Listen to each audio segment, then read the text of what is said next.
Everyone loves a good meal. But some people take it a little bit too far.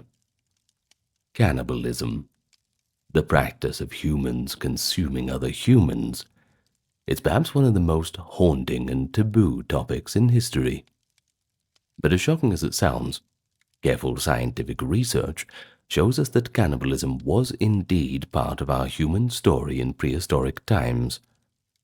So today we're going to talk about it, a tale that spans nearly 1.5 million years of human evolution, a story not gleaned from written records or legend, but rather from archaeology, the silent testimony of bones and tools. That's what we're relying on. It's a world very different to our own, yet inhabited by people recognizably human, and I think we can confront them together and repiece this uncomfortable chapter of our collective past. Hello everyone and welcome. Firstly, let's just thank our top-tier patrons and supporters keeping everything ad-free. Links are available in the pinned comment and description. If you cannot do that, give a like, comment, and subscribe. Anyway, let's get into it.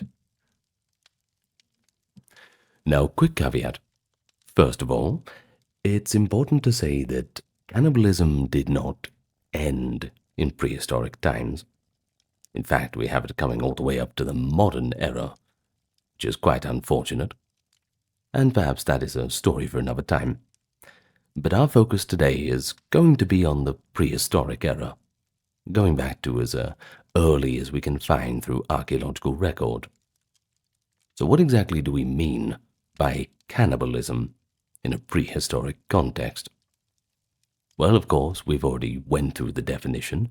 It's humans eating other human beings. But that can take many forms, and it also can have many motivations. Anthropologists often distinguish between endo-cannibalism, that is, eating members of one's own social group, sometimes as a funerary or sacred rite, and exo-cannibalism, eating outsiders or enemies, often as a result of warfare or aggression. In the archaeological record, however, it's hard to directly read people's motives. We have to infer them from context. What we can identify are physical traces on human remains that indicate that they were treated in the same way as animal carcasses, typically when they are processed for consumption. So how exactly does an archaeologist recognize cannibalism? The key evidence comes from taphonomy, which is the study of what happens to bones after death. When prehistoric peoples butchered animals for food, they left a characteristic signature on the bones. You can tell they've got cut marks from stone knives where flesh was sliced away, percussion damage where bones were cracked open, usually to extract nutritious marrow or brain, and sometimes burning or pot polishing on bones if they were roasted or boiled. If human bones show the same patterns, the cut marks in anatomically logical places for dismemberment and defleshing, smashed long bones with marrow and cavities exposed, signs of cookings, or even human tooth marks from chewing, can't get more obvious than that, then cannibalism is certainly a strong interpretation. But here's the important thing. Archaeologists must rule out other processes that can mimic these marks. Think about it. Carnivores gnawing or trampling, things like that.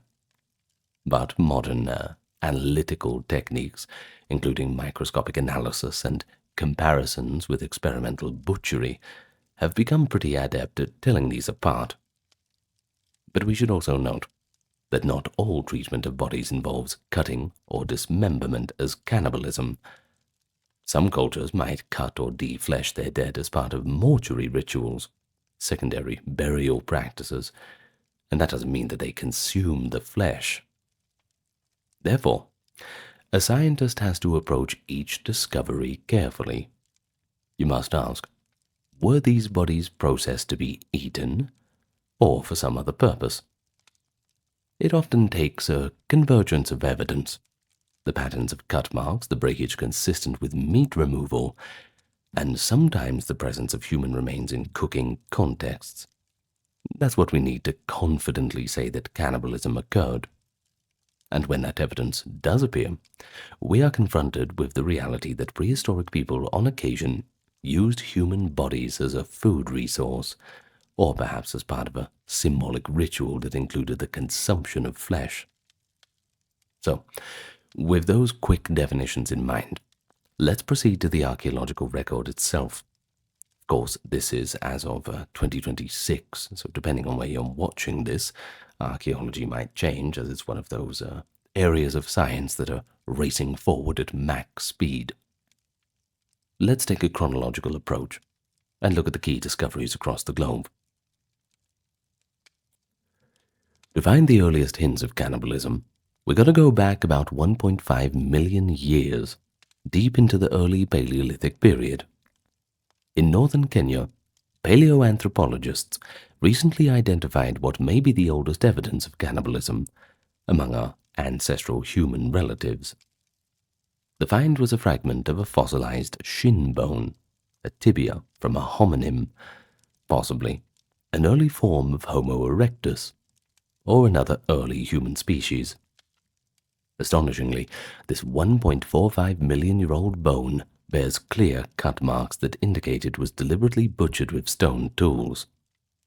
The cuts are oriented in the same direction, as if someone held the leg and sliced off the flesh in successive strokes. This suggests that a human ancestor was carving meat from the leg bone much as one would butcher an animal. What species were these butchers and their unlikely victims? Well, researchers can't say for sure, I'm afraid. At that time in East Africa, the species could have been Homo erectus, but it might also have been a smaller-brained homonym like the Homo habilis or even the robust Paranthropus, the Australopithecine, as they call it. If it was another species eating another, say Homo erectus eating Paranthropus, some purists wouldn't call it cannibalism, which technically implies eating one's own species, but rather anthropophagy, eating another homonym. However, in practical terms, these were closely related human ancestors, and evidently someone ended up as dinner. The researchers who made the discovery have pointed out that such an ancient date, the act was likely born of simple hunger. Unlike later humans, these distant ancestors probably attached no ritual significance to the act. They were hungry omnivores who, on occasions, had to eat the bodies of their own kind. It was just opportunistic. In a landscape full of predators and scarce resources, a hominin carcass might have been just seen as another source of food. Slightly later in time, about 800,000 years ago, we find more extensive evidence of cannibalism in Europe. One of the most famous sites is Gran Dolina, a cave in the Sierra de Atapuerca of northern Spain. Here, archaeologists uncovered a large assemblage of bones dating to around 800,000 years before present, give or take, I assume, attributed to a species called Homo antecessor, considered a possible common ancestor of modern humans and Neanderthals, or at least a close relative on that lineage. The remains of at least 6 individuals, male and female, adults and children, were recovered in a single layer known as the aurora stratum. These human fossils were intermixed with animal bones and stone tools, all in a rather haphazard pile, with no special arrangement, as you might expect from deliberate burials. Taphonomic analysis showed that the human bones, just like animal bones, had been intensively processed. They exhibit numerous cut marks from flint knives, indicating systematic skinning and carving of flesh.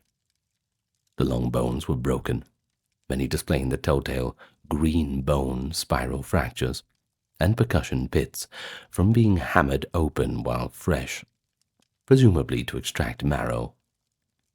Some bones even show a peculiar peeling or bending break, which happens when you twist and tear apart a fresh limb. a method sometimes seen when butchering large game.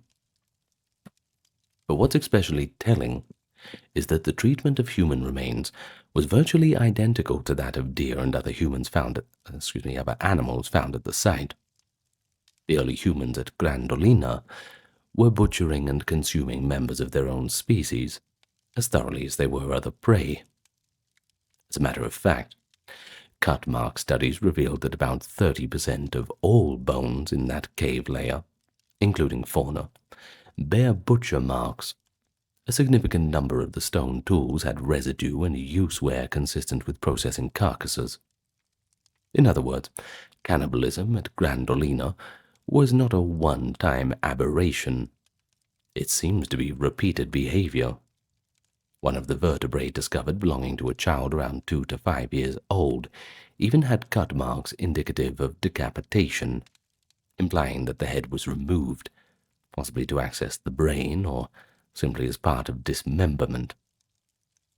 Researchers like Dr. Palmyra Saliday, a co-director of the excavations, have noted that every part of the body was treated like prey, and nothing indicates a special ritual or funeral practice. It appears that the Homo antecessor groups at Grandolina engaged in cannibalism as a means of subsistence. They were literally hunting and killing and eating other human beings. But why would they do this? There's a few different theories. Some suggest it could be nutritional cannibalism in times of food stress and competition. Eating rivals, even of the same species, would provide protein and eliminate competition for resources. Others have proposed territorial reasons. Perhaps newcomers or neighboring groups were killed and consumed as a form of extreme aggression, a kind of warning to others. But this touches on what might be an early form of warfare, or at least violent conflict among hominin groups. Whatever the reason, the Grandolina evidence firmly establishes that by the early Pleistocene in Europe, cannibalism was well within the behavioral repertoire of our human ancestors. These findings were so robust that scientists described the pattern as the oldest definitive example of prehistoric cannibalism known, and for many years Grandolina held the title for the earliest known cannibalism, until the Kenyan shin bone discovery pushed the timeline further back, albeit with a little less clarity on species.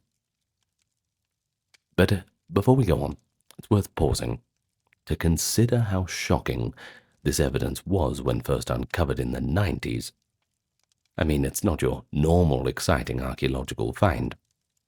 Anthropologists had long debated whether early humans might have eaten each other, but they just didn't have any proof. When Grandolina was discovered, well, the entire conversation changed. The fossils were so well preserved that even human bite marks were reportedly identified on some bones, an unmistakable sign that flesh was being chewed off by human teeth. The presence of bite marks is something that no secondary burial or animal scavenging scenario would possibly create. Thus, from this remote cave in Spain, we can learn that cannibalism is not a recent aberration, but rather a practice with deep roots in our evolutionary history. And of course, I'm sure we'll find another cave or pit somewhere out there. Well, let's jump ahead a little bit to the Middle Paleolithic, roughly 100,000 to 40,000 years ago, and we encounter a different kind of human, the Neanderthal, Homo neanderthalensis. Neanderthals lived across Europe and parts of Asia, and they were our closest human relative, occupying the landscape before modern Homo sapiens spread into those regions. For a long time, Neanderthals were stereotyped as brutish and primitive, but it's a little more complicated than that. Modern research shows that they made tools, controlled fire, possibly cared for their sick, and even buried their dead in some cases. Yet intriguingly, some Neanderthal sites provide compelling evidence that they too practiced cannibalism, just under certain circumstances. One of the earliest discoveries hinting at Neanderthal cannibalism came from a site in Croatia called Krapina, Over 100 years ago, excavated between 1899 and 1905, scientists uncovered an astounding assemblage of Neanderthal bones in a rock shelter at Krapina. The collection included remains of dozens of individuals, but almost all of the bones were highly fragmented and broken. Early on, the lead archaeologist, Dragutin Gorjanovic Kramberger, noticed odd features: long bones split lengthwise, skulls smashed, and human remains mixed in with animal bones and stone tools. He hypothesized that cannibalism might be the cause. Perhaps Neanderthals butchered each other, explaining the broken skulls and the absence of any complete bones. He pointed out how no intact skull was found. Every cranium was in pieces, which he thought could be deliberate cracking open to get the brain tissue. Additionally, the pattern of breakage, broken femurs, tibias, etc., resembled what one would do to extract marrow. For decades, it was a controversial idea. Later researchers proposed other explanations. Maybe the breakage was due to the cave collapsing, or other natural processes. Maybe Neanderthals even defleshed their dead as a mortuary practice, and that doesn't imply eating them. One anthropologist in the 1980s suggested that the Krapina remains could have been secondary burials. The bodies might have decayed elsewhere, and then the bones were brought in and ritually broken or processed in some non-dietary way. There were even suggestions that rodent or carnivore activity after burial could have damaged the bones. However, more recent and detailed analysis of the Krapina material have bolstered the case for cannibalism. Cut marks consistent with butchery have been identified on several pieces, and careful study of breakage patterns supports that the bones were snapped while fresh, rather than old, dry bones breaking under pressure. Moreover, the burning on some bones indicates they were likely roasted or heated, not simply burned in a ceremonial fire. While some uncertainty remains, many anthropologists now accept that Krapina is at least a likely cause of Neanderthal cannibalism. And if so, it would mean that Neanderthals over 120,000 years ago might have occasionally nibbled on their own kind, maybe for survival, possibly for some other reason. The sheer number of individuals at Krapina, about 70 or more Neanderthals, by the way, suggests something beyond a single starvation event. Was Krapina a site where victims of violence were processed, or a long-term accumulation of intermittent cannibalistic episodes? Maybe we'll never know the full story about that, but Krapina certainly opened the door to considering Neanderthals as potential cannibals. Even more decisive evidence comes from other Neanderthal sites in Europe, discovered and analyzed with more modern methods. For example, the cave of Mola-Guercy in the Ardèche region of France preserves a chilling scene from around 100,000 years ago. Excavations there in the 1990s yielded the remains of at least 6 Neanderthal individuals, including adults, adolescents, and children. These bones told a very clear story: plenty of butchery marks, with cut marks indicating skinning, dismemberment at joints and defleshing of muscles. Long bones cracked open, and many fragments had the kind of impact notches one gets from hammerstone blows. The Neanderthal bones at Mola-Guercy were directly compared to the bones of deer found in that same layer. And guess what? They matched the treatment. The scientists concluded that the Neanderthals had processed their dead companions in the same way that they processed deer carcasses, and that left no doubt that cannibalism took place. Importantly, the context suggests it was likely nutritional cannibalism. There's no evidence of special burial or ritual. Instead, it appears these individuals were butchered and consumed, and then the remains were left in the cave. This site, reported in a prominent scientific journal, was widely accepted as proof of Neanderthal cannibalism, and helped overturn the notion that such behavior was just modern, or only found in extreme survival situations. Another striking case was found in El Cidrón, a cave in northern Spain, dated to about 49,000 years ago. This was late in Neanderthal times. Here, scientists found the jumbled bones of at least 12 Neanderthal individuals, ranging from young children to adults. The bones bore numerous cut marks and fracture patterns, indicating they were broken while fresh. Some had evidence of chewing, with actual Neanderthal teeth marks visible, suggesting flesh was gnawed off. Isotopic analysis and genetic work indicated that these individuals were likely members of the same kin group. So what happened? The evidence paints a grisly picture. Possibly these Neanderthals were killed and eaten by other Neanderthals. Whether it was an act of intergroup violence or an extreme case of starvation cannibalism among a family group is debated. One theory is that this was survival cannibalism. Maybe the group died during a harsh winter or food crisis and the survivors consumed the others. Another theory suggests competition or warfare. An enemy Neanderthal group could have massacred and cannibalized the bodies, which might sound shocking, but that would eliminate the group and perhaps even be a way to ritually absorb their strength or simply nourish the victors, whatever their thought patterns were. Supporting the nutritional angle, chemical analysis at El Cidrón did not indicate that those people were malnourished before death, meaning it might not have been famine that drove them, lending weight to the conflict scenario. Regardless, El Cidrón adds to the pattern. By Neanderthal times, cannibalism occurred in various corners of Europe. But we can't go past Neanderthal cannibalism without highlighting Goyet Cave in Belgium. This site provided the first clear evidence of Neanderthal cannibalism in northern Europe. In a study published in 2016, researchers examined 99 Neanderthal bone fragments from the Goyet, dating roughly 45,000 years ago, and found that about a third of them had the trademark cut marks and percussion damage. The pattern was unambiguous. These Neanderthals had been butchered for meat and marrow. Additionally, several bones had been used as tools themselves. For instance, a Neanderthal femur and shin bone with wear marks, indicating they were used as hammers or scrapers in stone tool production. These are called retouchers.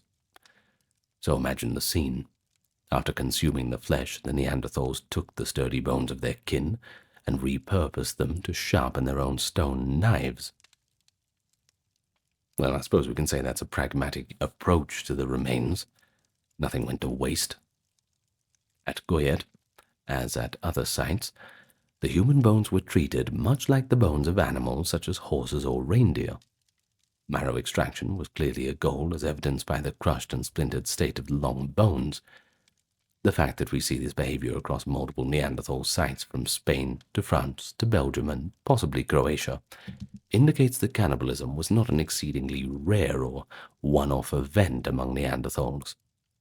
It happened in different times and different places, likely for somewhat different reasons each time, but there's no evidence that Neanderthals engaged in cannibalism as a standardized cultural practice, like a ritual they routinely performed. Rather, these were probably responses to particular pressures or situations, starvation episodes, or eliminating and consuming defeated rivals. Perhaps a ritualistic act in isolated instances, but that's a little harder to prove. But it's important to remember that Neanderthals also did something apparently opposite to cannibalism. In certain cases, they buried their dead, such as La Chapelle-aux-Seine in France, or Shanidar in Iraq. This shows their behavior toward the dead was not uniform. They had a range that included reverent burial and occasionally consumption. Which one would you like? Well, human behavior, even in prehistory, was complex, and it was all dependent on the context.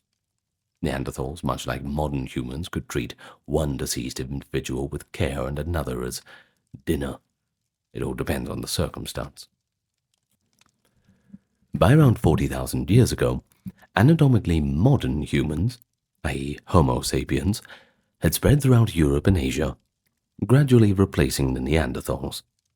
The Upper Paleolithic period, roughly 40,000 to 10,000 years ago, was a time of remarkable cultural fluorescence. We see cave paintings, sophisticated tools, personal ornaments, and more elaborate burial practices are among the more modern humans of the era. Did cannibalism just vanish with the arrival of the Homo sapien? No, of course not. The evidence shows that Upper Paleolithic hunter-gatherers also engaged in cannibalism at times. But intriguingly, there are cases where it seems to take on a more symbolic or ritualistic character. One of the most fascinating sites is Gough's Cave in Somerset, England. The remains here date to about 14,700 years ago, near the end of the Ice Age, and they provide an exceptionally detailed record of cannibalistic practices among a group of Magdalenians, late Upper Paleolithic people. The discoveries at Gough's Cave include bones from several humans, men, women, and children as young as about 3. These bones were a forensic treasure trove. Human chew marks on many of them, extensive cut marks from the stone tools, the smashed bones, and even the carefully modified skulls. Once again, all of our trademark signs. The evidence indicates that these people were butchering and consuming their dead. But here's what's striking about it. This one's a bit different because it's how meticulous the process was. The long bones and ribs at Gough's Cave were cracked open and scraped clean, suggesting marrow and grease were extracted. There are cut marks that even show that tongue and cheeks were removed. Muscle fillets were sliced off, and even the tough facial tissues were cut away. But then, we get a bit of a twist. 3 skulls were shaped into cups. That's right. Essentially, after defleshing, the people at Gough's Cave systematically removed the lower jaws, peeled away the facial bones, and then trimmed the edges of the cranial vaults to create bowl-like vessels from the top of the skull. These skull cups are among the earliest known directly dated examples in the world. They were so carefully made that it's clear that the intention was not simply to get at brain matter, which, as researchers noted, could have just been done by smashing the skull. Instead, they took their time, and they turned the skulls into usable containers. But what might they have used the human skull cups for? Anthropologically, we know that many cultures have used skull cups in ritual contexts, for drinking fluids, sometimes blood or alcohol in ceremonies, or as holy relics.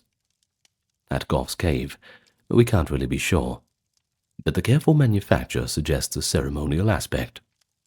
Indeed, the presence of these items, along with one especially interesting artifact, a human forearm bone engraved with a series of zigzag carvings, hints that cannibalism here was intertwined with ritual. The engraved human bone, discovered and analyzed by Dr. Silvia Bello and colleagues, is the oldest known engraved human bone. Microscopic analysis showed that this bone was first defleshed and likely had flesh gnawn off, and then it was deliberately engraved with a pattern of zigzag lines.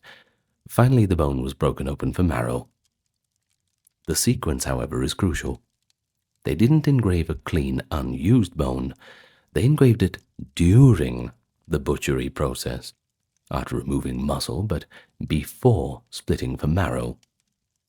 And this strongly implies that engraving was part of the whole ritual of processing the body, perhaps as a way to honor symbolically mark the individual being eaten. Moreover, Gough's Cave yielded plenty of animal food remains, horses, red deer, etc., and that suggests that these people were not starving. There was ample animal meat around. Thus, the cannibalism wasn't purely about survival or desperation. The logical conclusion is that it had a cultural motive, possibly a funerary ritual, sometimes called mortuary cannibalism, wherein consuming the dead of one's group was a way to honor them or keep them with the group in some spiritual way.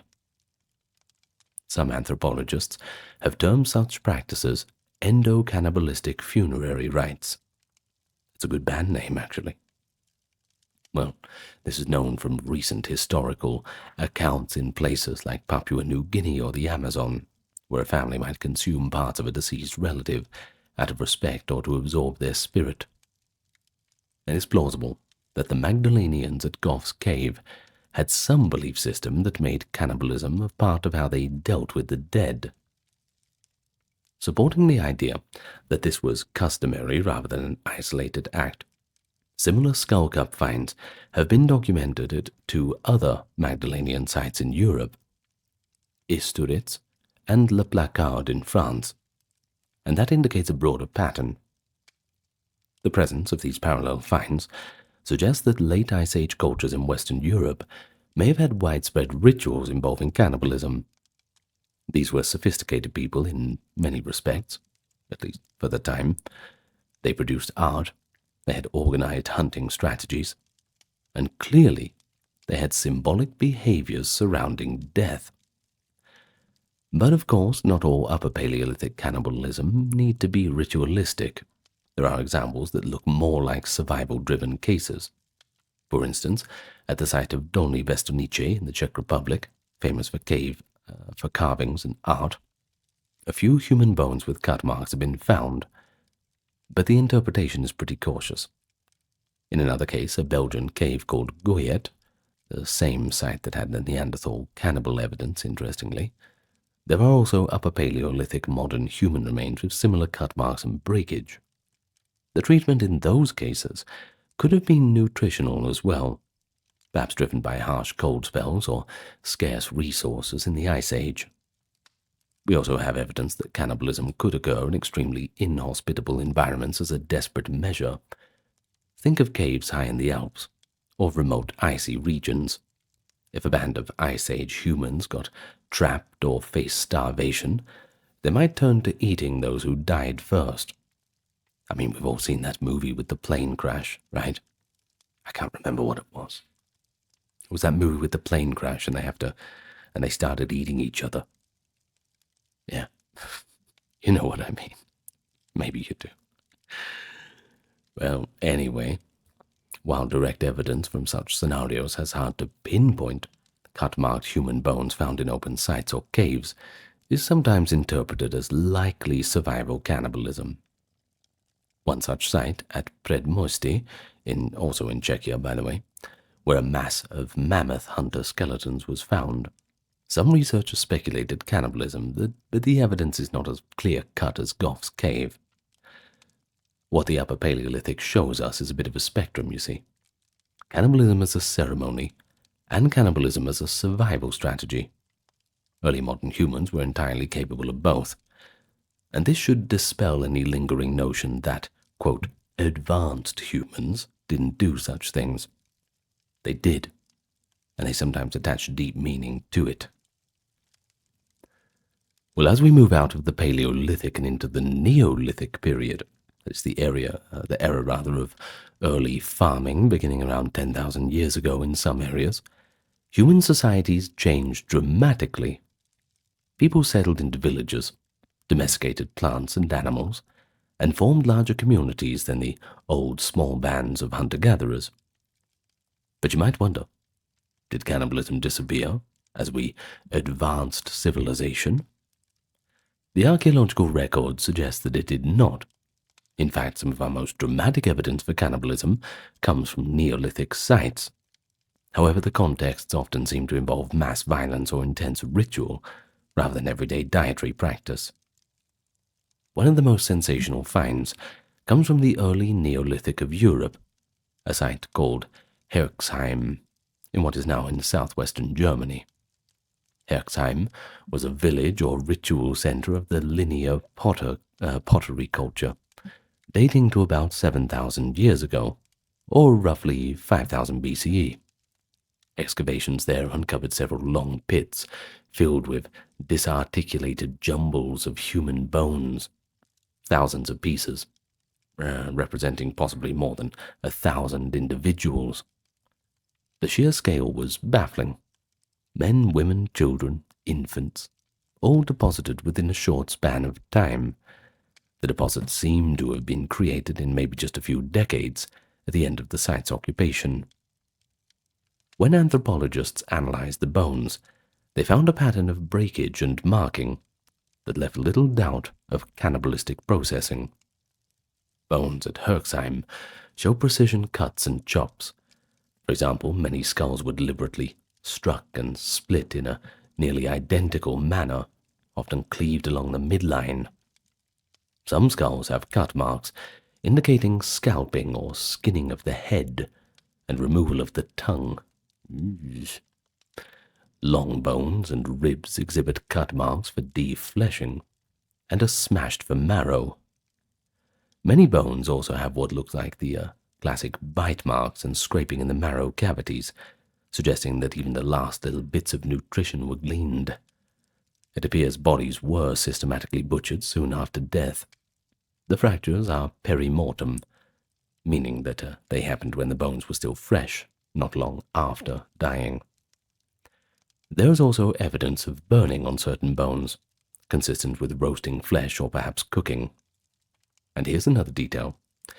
Herxheim also yielded skull cups, much like Goff's cave did a millennia earlier, and hints of flesh being roasted on spits. In fact, one analysis argued that bodies might have been spit-roasted whole over fires, given burn patterns. However, isotropic analysis of teeth showed Isotropic analysis of teeth showed that many of the individuals were not local to Herxheim. They came from varied regions. Now, what does that suggest? Well, Herxheim might have been a central place where people, perhaps war captives or ritual sacrifices, were brought from afar and then killed and eaten. There are a few hypotheses for exactly what transpired. One idea is that Herxheim was a ritual center for a death cult or a sacrificial ceremony. People from various communities could have gathered there for ceremonies that involved human sacrifices and cannibalistic feasting. Perhaps during a time of crisis, famine, disease, some kind of social upheaval, they resorted to large-scale human offerings to appease gods or seek renewal. The repetitive, standardized processing of heads and bodies might imply a kind of, let's say, a ceremonial protocol. Another theory suggests intertribal warfare on a massive scale. A victorious group might have systematically massacred members of surrounding communities and brought the bodies or living captives to Herxheim to celebrate by consuming them, an act of dominance and terror. The age and sex distribution of victims at Herxheim corresponds to a normal living population, which is what you'd expect if an entire defeated community was slaughtered, many women and children, along with the men. If it were just famine cannibalism, you might expect mostly weak individuals or a smaller subset, but here we are with a whole community dead.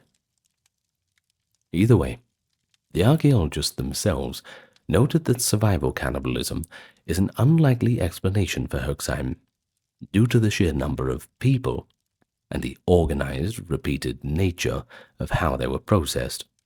It all seems to be intentional and ritualized.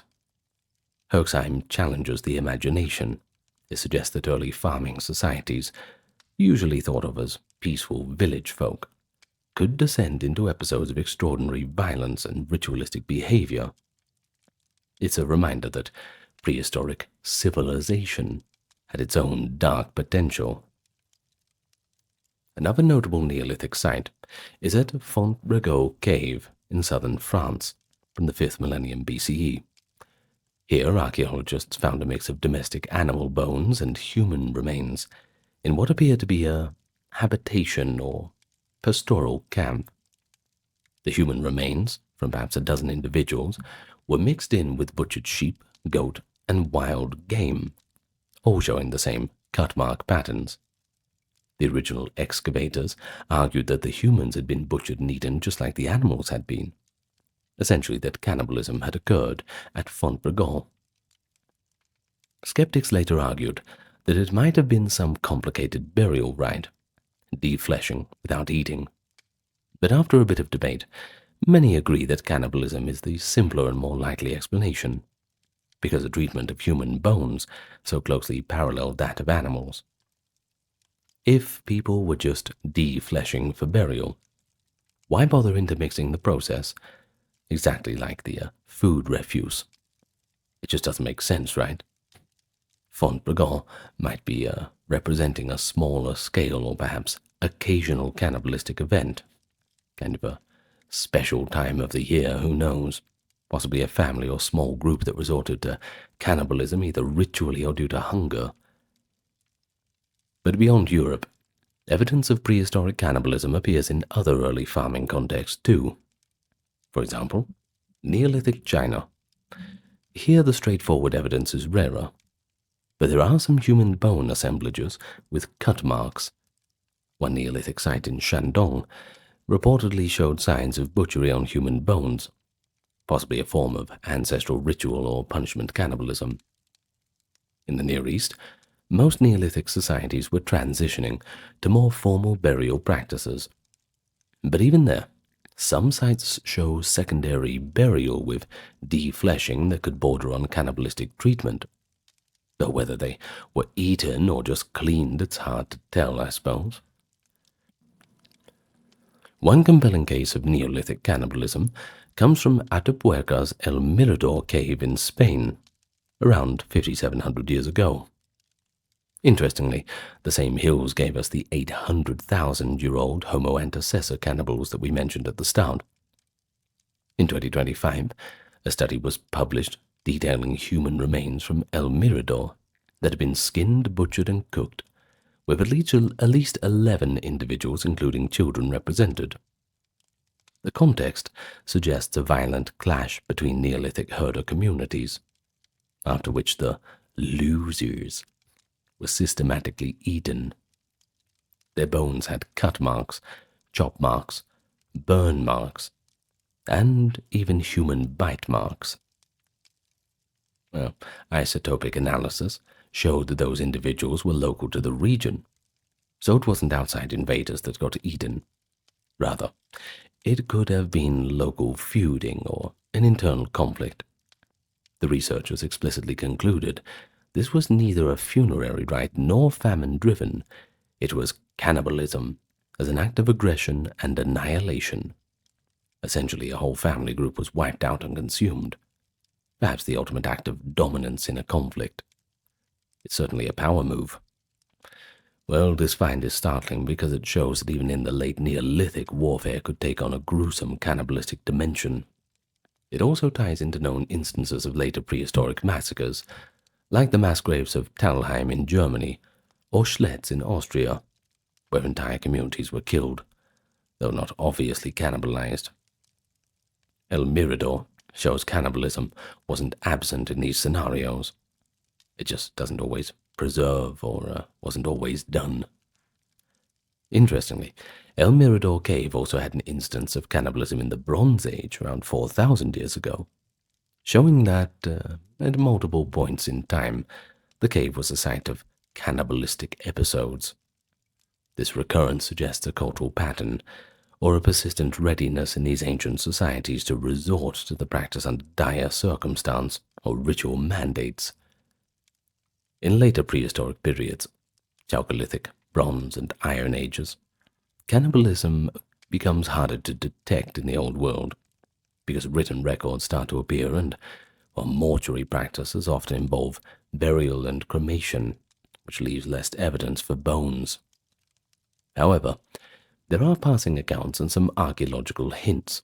For example, an ancient Egyptian text, like the pyramid text of the Old Kingdom around 2400 BCE, contained the so-called cannibal hymn, describing a king consuming parts of gods. More a mythic metaphor than real cannibalism, but it shows the concept did exist. Actual episodes of cannibalism in historical times usually are associated with famines, and indeed, there are records of famine cannibalism in various ancient societies as much as modern, though these are out of the strictly prehistoric scope. since they're documented writings, so perhaps a story for another time.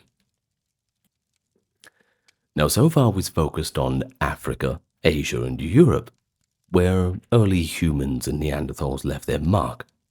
But what about other parts of the world?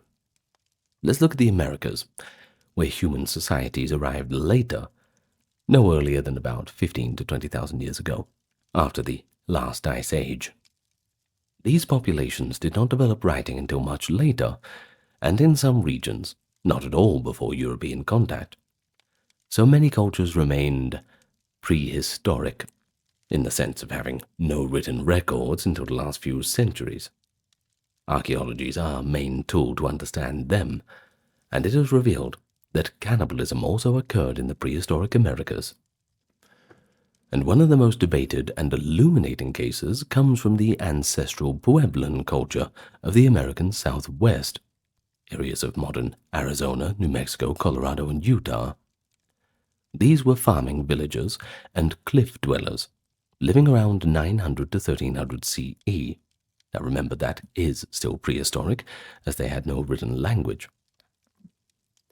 For decades, rumors of cannibalism in ancestral Pueblo sites were considered fringe.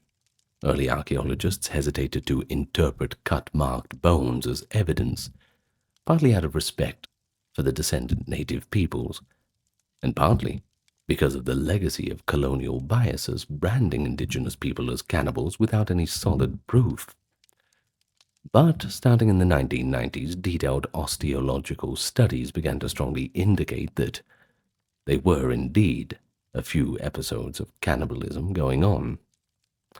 Perhaps the most famous case is Cowboy Wash, a small settlement in southwestern Colorado dated to around 1150. Archaeologists found the remains of 12 people in and around pit house dwellings. 7 of these skeletons showed unmistakable signs of extreme violence and butchery. Bones cracked open, the cut marks lined the skulls and long bones, and body parts were dismembered. Some bones had been burned in a hearth. The cooking pot still had human bone residues. The scene looked like a massacre and a meal. To clinch the case, a dried human coprolite, which is fossilized human feces, was discovered in one of the hearths. In a remarkable bit of biochemical detective work, scientists analyzed this coprolite and found human muscle protein within it, myoglobin, namely, essentially proving that whoever had defecated had consumed human flesh. Myoglobin is found in muscle tissue, and finding the human-specific variant in feces is a clear marker of cannibalism. This was the first direct biochemical proof of prehistoric cannibalism in the Americas, and it left little doubt about what happened at Cowboy Wash. The interpretation is that the inhabitants of Cowboy Wash fell victim to attackers who killed them, cooked parts of their bodies, and ate them, leaving the village abruptly afterwards. The site was abandoned suddenly, with tools and food stores left behind, likely due to fear or the demise of the community. But why did this happen? One hypothesis ties it to a period of prolonged drought and social turmoil in the 12th century in that region. As resources dwindled, some groups might have resorted to cannibalism, either out of desperation or a terror tactic to scare off competitors. Archaeologist Christy Turner, who extensively studied southwest human bone assemblages, proposed that cannibalism in the region might have been introduced by outsiders, perhaps bands of people from Mesoamerica, where human sacrifice and cannibalism were part of state rituals. We know that from Aztec and other cultures. Essentially, a form of terror warfare to destabilize communities. This outsider theory is controversial, but whether the perpetrators were local or foreign, it's clear that something dire was happening. Turner and others documented possible cannibalism at dozens of sites, often characterized by assemblages of broken and scorched bones, sometimes dubbed processing stations. The phenomenon even entered Pueblo oral tradition. Some native stories refer obliquely to witches or evil ones who ate people during that dark time. Moving further south in the Americas, we encounter the major civilizations like the Aztecs and the Maya. These societies did have writing, so strictly speaking they are historical, but it's worth noting their practices because they illustrate culturally sanctioned cannibalism. The Aztecs in the 15th and 16th centuries famously conducted large-scale human sacrifices atop their pyramids in Tenochtitlan, after which bodies of the victims were often butchered and distributed for ritual meals among the nobility. Spanish conquistadors provided good accounts of these feasts, though they were a little biased and understandably horrified. Their descriptions align with indigenous records, however, and archaeological evidence. The Aztecs believed that eating the flesh of sacrificial victims was a way to honor the gods and possibly absorb the life force of their enemies. Though the Aztecs are beyond prehistoric by definition, the example is quite instructive. It shows how a society can ritualize cannibalism on a grand scale, entwining it with religion and warfare. But if we go further back in Mesoamerica, we find the Maya and others also practice forms of ritual cannibalism. There is archaeological evidence that some captives were sacrificed and defleshed among the classic Maya, circa 250 to 900 CE. For instance, cut marks on human bones at certain temples indicate post-mortem processing. The scale was smaller than Aztecs, but it was certainly present. In the Andean region of South America, the Moche culture, circa 1st to the 7th century CE in Peru, left vivid pottery scenes depicting human sacrifice and possibly cannibalism. Archaeological finds at sites like Huaca de la Luna reveal that war captives were killed and their bodies dismembered. Chemical evidence from bones suggests that parts might have been consumed or used in some manner, blood drinking or flesh eating as a part of a warrior ceremony. Later Andean peoples like the Inca generally did not practice cannibalism as far as the record shows, aside from famine situations, but they had other rituals, such as the Capacocha child sacrifices, which did not involve cannibalism, but different sacrificial rites. Lastly, looking at Oceania and other tribal societies. While not prehistoric in that European explorers eventually documented these practices in writing, many Pacific Island and Australian Aboriginal cultures did not have writings themselves and thus were in a prehistoric stage when cannibalism was observed. For example, Fiji was long known as the Cannibal Isles in the 19th century. Fijian chiefs occasionally consumed parts of enemies as a show of power. In parts of Papua New Guinea, certain groups practiced endo-cannibalism until the mid-20th century. Famously, the four people ritually ate their deceased kin's brains as an act of love and mourning, which tragically led to the spread of prion disease, kuru, a sort of human equivalent of mad cow disease. These practices, recorded by... where am I? I lost where I was reading. There I am. Recorded by anthropologists and missionaries, demonstrate that cannibalism can be embedded in belief systems to honor the dead or to take on vengeance on foes, even in fairly recent times. They likely had roots going back many centuries in those cultures prehistory. For instance, in New Guinea's highlands, archaeology suggests warfare and cannibalism were present well before contact.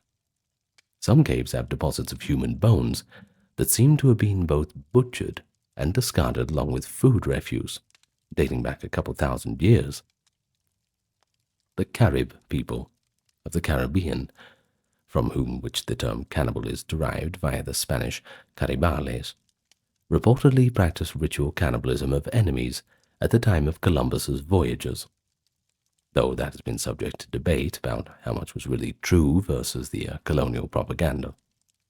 Still, skeletal remains from prehistoric Caribbean sites before European contact sometimes show cut marks consistent with cannibalism, lending a bit of credence that the practice had been part of their culture as well, likely a warrior rite. So whenever we have humans living in challenging environments, there's a potential for cannibalism.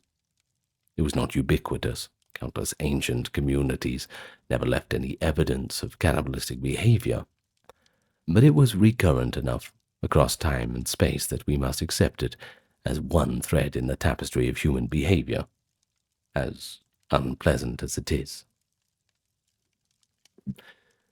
But here's one thing you got to remember, and that's that prehistoric people were not so different from us in their base feelings and needs. They generally cared for their kin. They felt fear and hunger. They loved and they fought. As for cannibalism, when it occurred, it likely evoked strong feelings, perhaps dread among those who partook or witnessed it, or maybe even spiritual awe in a ritual context. I don't think it was ever mundane or trivial. Even the act of cutting and consuming another person would have required a psychological framework or extreme duress to justify.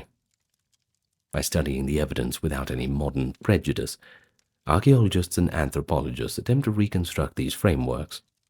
Oh, and as we've discussed, the frameworks definitely range widely, from seeing the consumed person as an honored ancestor or a gift to the gods, or to seeing them as a hated enemy whose very corpse must be obliterated. One theme that emerges is that cannibalism often coincided with times of crisis or transition. Humans facing new environments, perhaps Neanderthals facing competition, farming communities dealing with crowding and conflict, or societies encountering drought and societal collapse. These are moments when norms can break down, or new extreme rituals arise. Now think of that in modern times. The famines we've had in the past 200 years, these are terrible events, the wars and all the rest, cannibalism creeps in. It's just one of those things that, no matter the time or the place, oh, and no matter how civilized one is, with quotation marks around that word, it can always happen. It all comes down to desperation. Anyway, I hope you've walked away learning a few enlightening things. I don't think I need to tell you that insane asylums of yesteryear were not pleasant places to be. From our series in the playlists, we talked about more than a dozen notorious asylums around the world, and there's one thing that stands out, and that's the enduring misery of those poor souls confined there.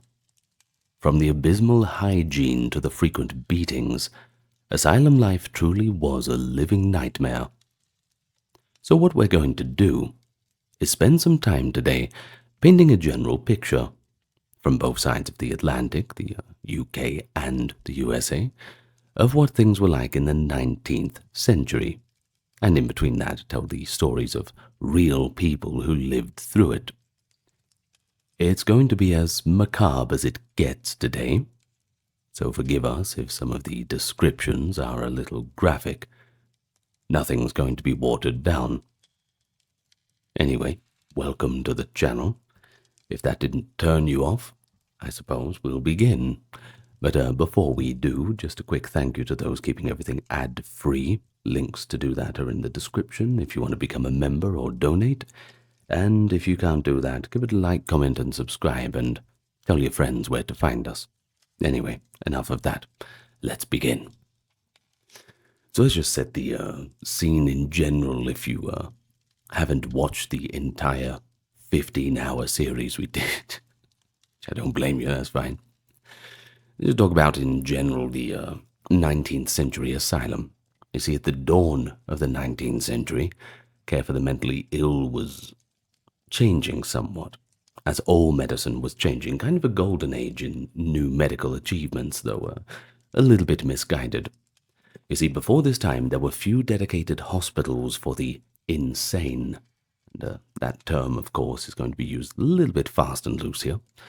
Many suffering from mental illnesses were simply just locked away at home, relegated to almshouses, or even just thrown into jail cells and madhouses. Conditions were often appalling. In notorious madhouses like London's Bethlem Hospital, better known as Bedlam, an entire story on its own, patients in the late 18th century might be chained to the walls or kept in brutal restraints for years. And indeed, an infamous case was that of James Norris. He was an American sailor confined to Bedlam around 1810. He was discovered shackled by iron rings and a waist restraint to a post.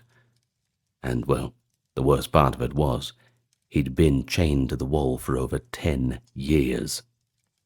Such horrors, once revealed, spurred public outcry, kind of hard to ignore.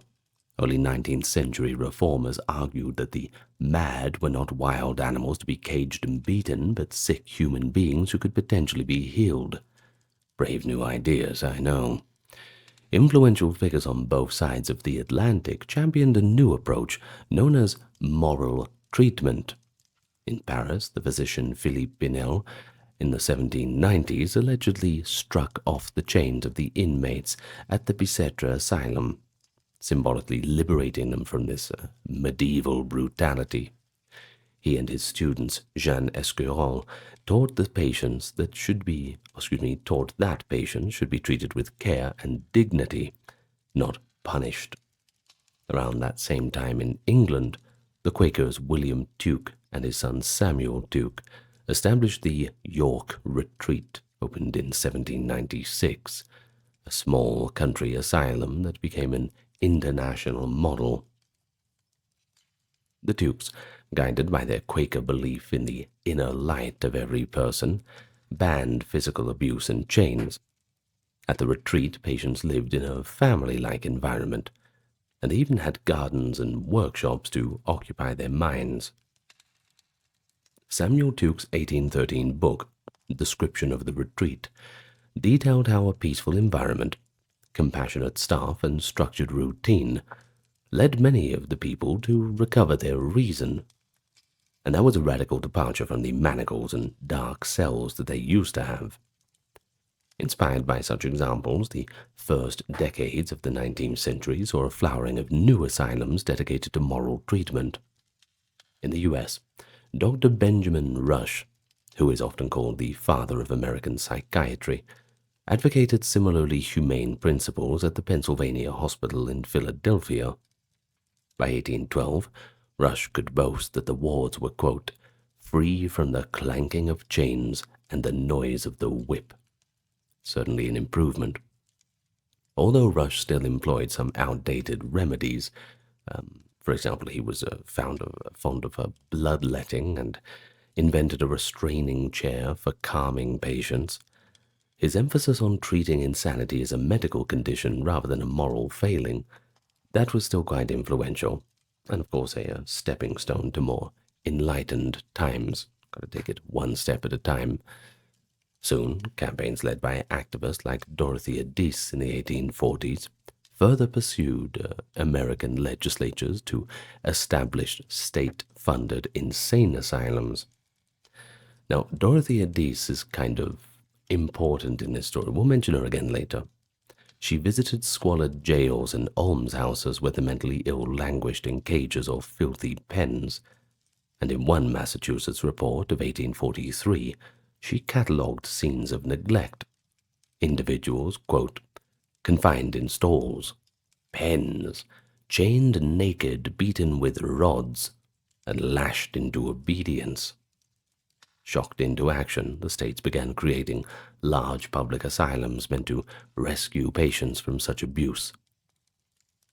So by the mid-19th century, the asylum had become a central institution in both the UK and the US for handling mental illness.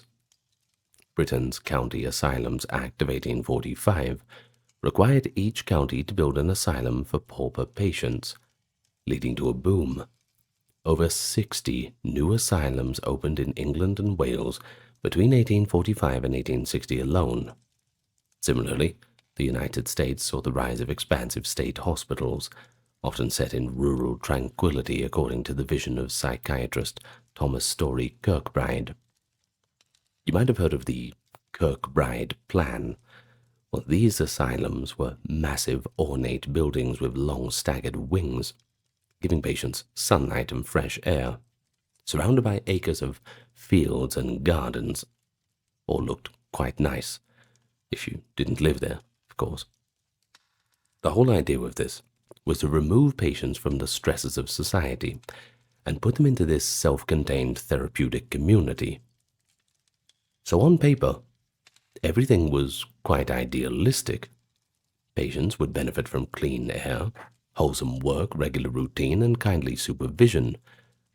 A superintendent in 1850 might proudly describe his institution as a place of refuge and rehabilitation, where lunacy could be cured by science and compassion.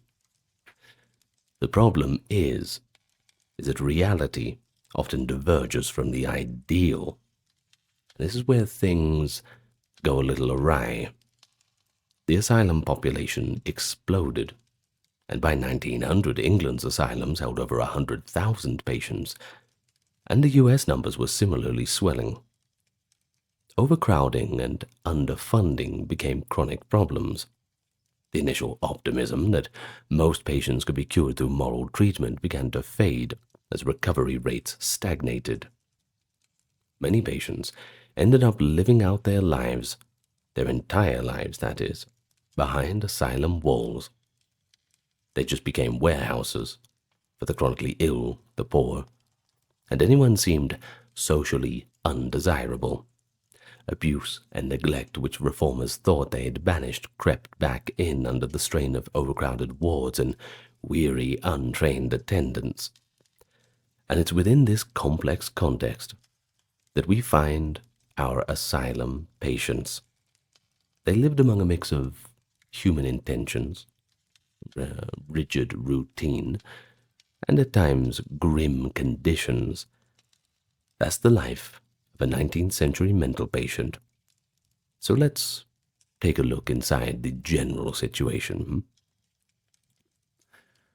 So life inside an asylum was ruled by clock and bell. Inmates, as they were often called, not patients, but inmates, which ought to give you a bit of an idea of how they were treated. They lived by a strict timetable enforced by the staff. The day was long, monotonous, regimented, intended to impose order on the minds thought to be disordered. Reconstructing a typical day requires blending various accounts, and this is kind of a blanket statement. Of course, there are exceptions, but keep that in mind. Nonetheless, many Victorian asylums followed a similar pattern from early morning to night, which we can trace through patient memoirs and institutional records. At first light, attendants unlocked the dormitories or single-cell doors.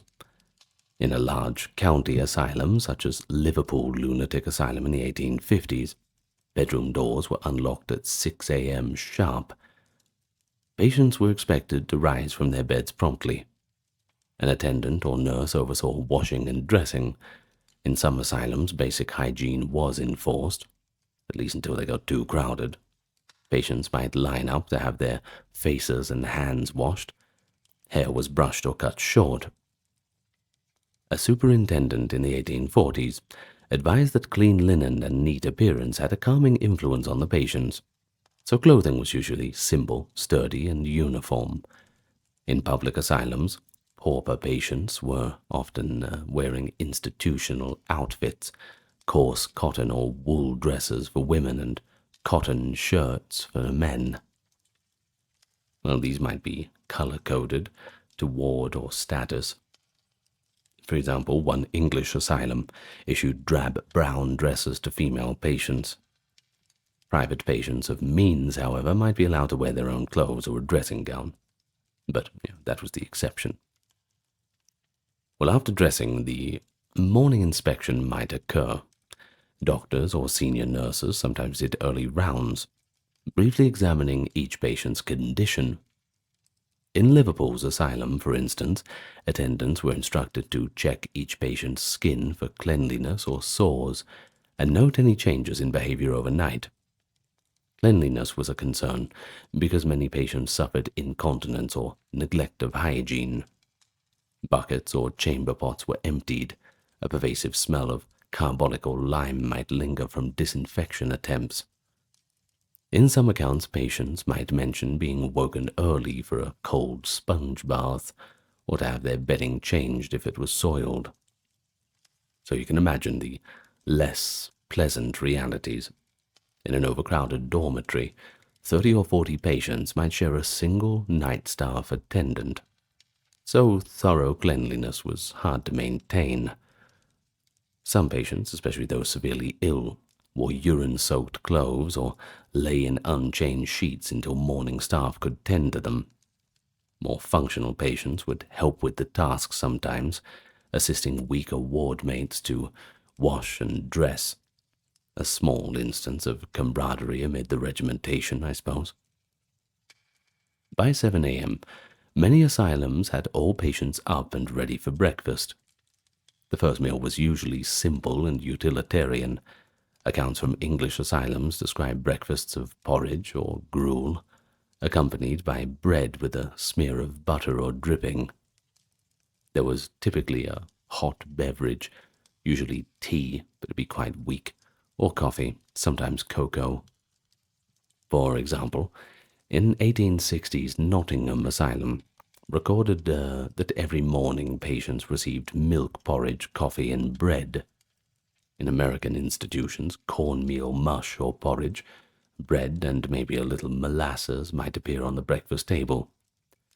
The fare was pretty bland, but at least it was filling, designed to be economical yet stave off hunger. Protein was pretty scarce at breakfast. Eggs or bacon were luxuries seldom afforded to the rank-and-file patient. They ate in communal dining halls, or on the ward under supervision. The atmosphere could vary. Some memoirs recall chaotic scenes of patients who were very disturbed, yelling or refusing food, others sitting in a sullen and reserved silence.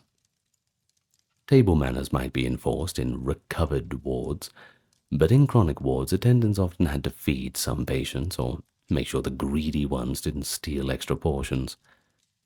Mary Pengilly complained that the staple given to patients in her asylum was, quote, dark-colored, sour baker's bread with miserable butter, every morning and evening with a bit of porridge and cheap molasses at breakfast.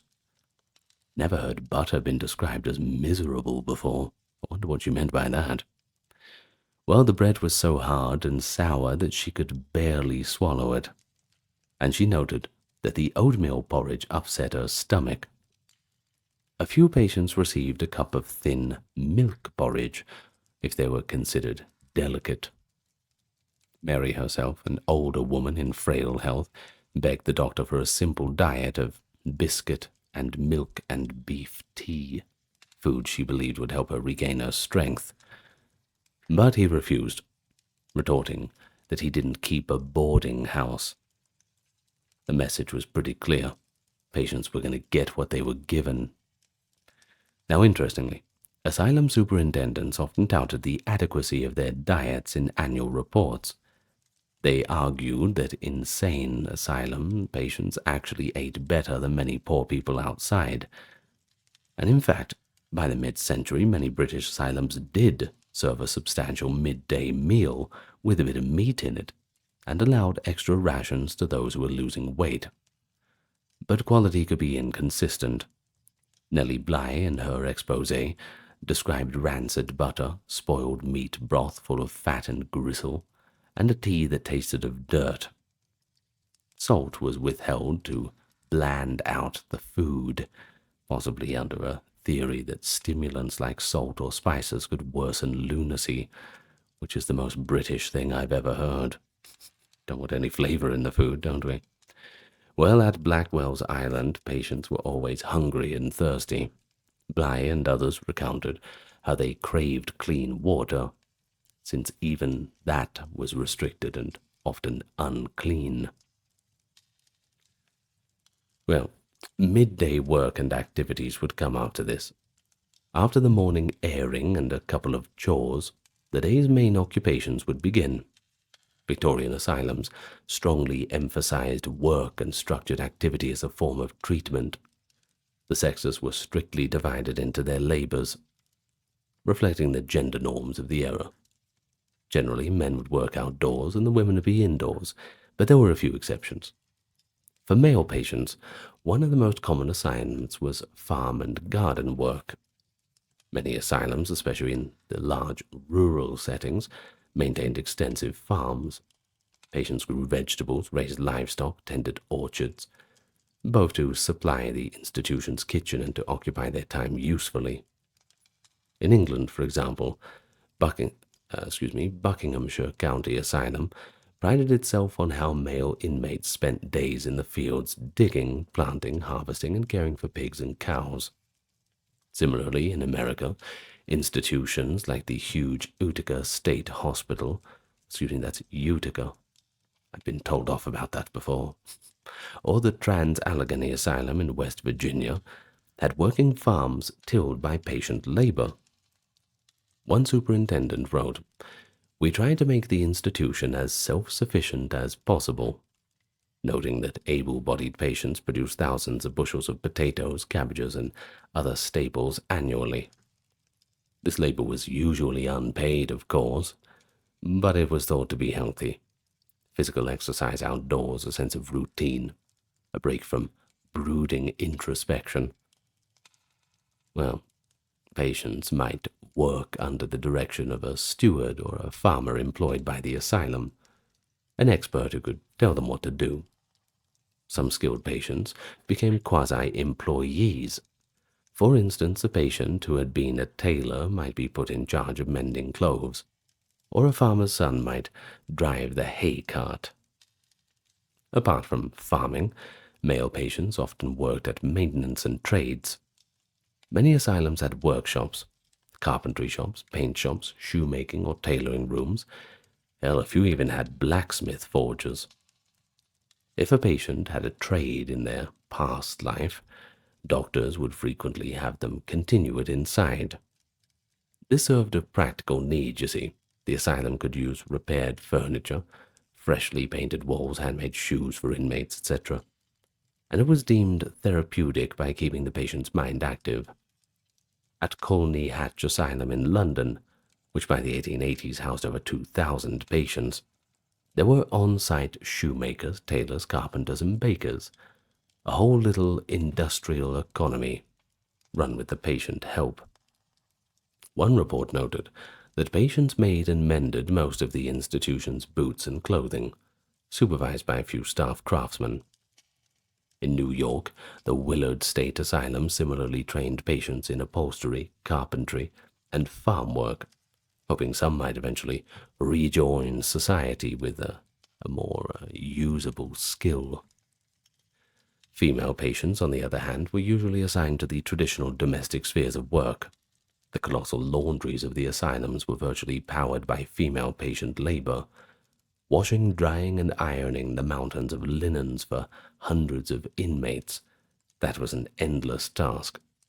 In an era before electric machinery, this meant hours of scrubbing on washboards, wringing sheets by hand or with crank rollers, tending huge boiling cauldrons and mangles, and standing in steamy ironing rooms.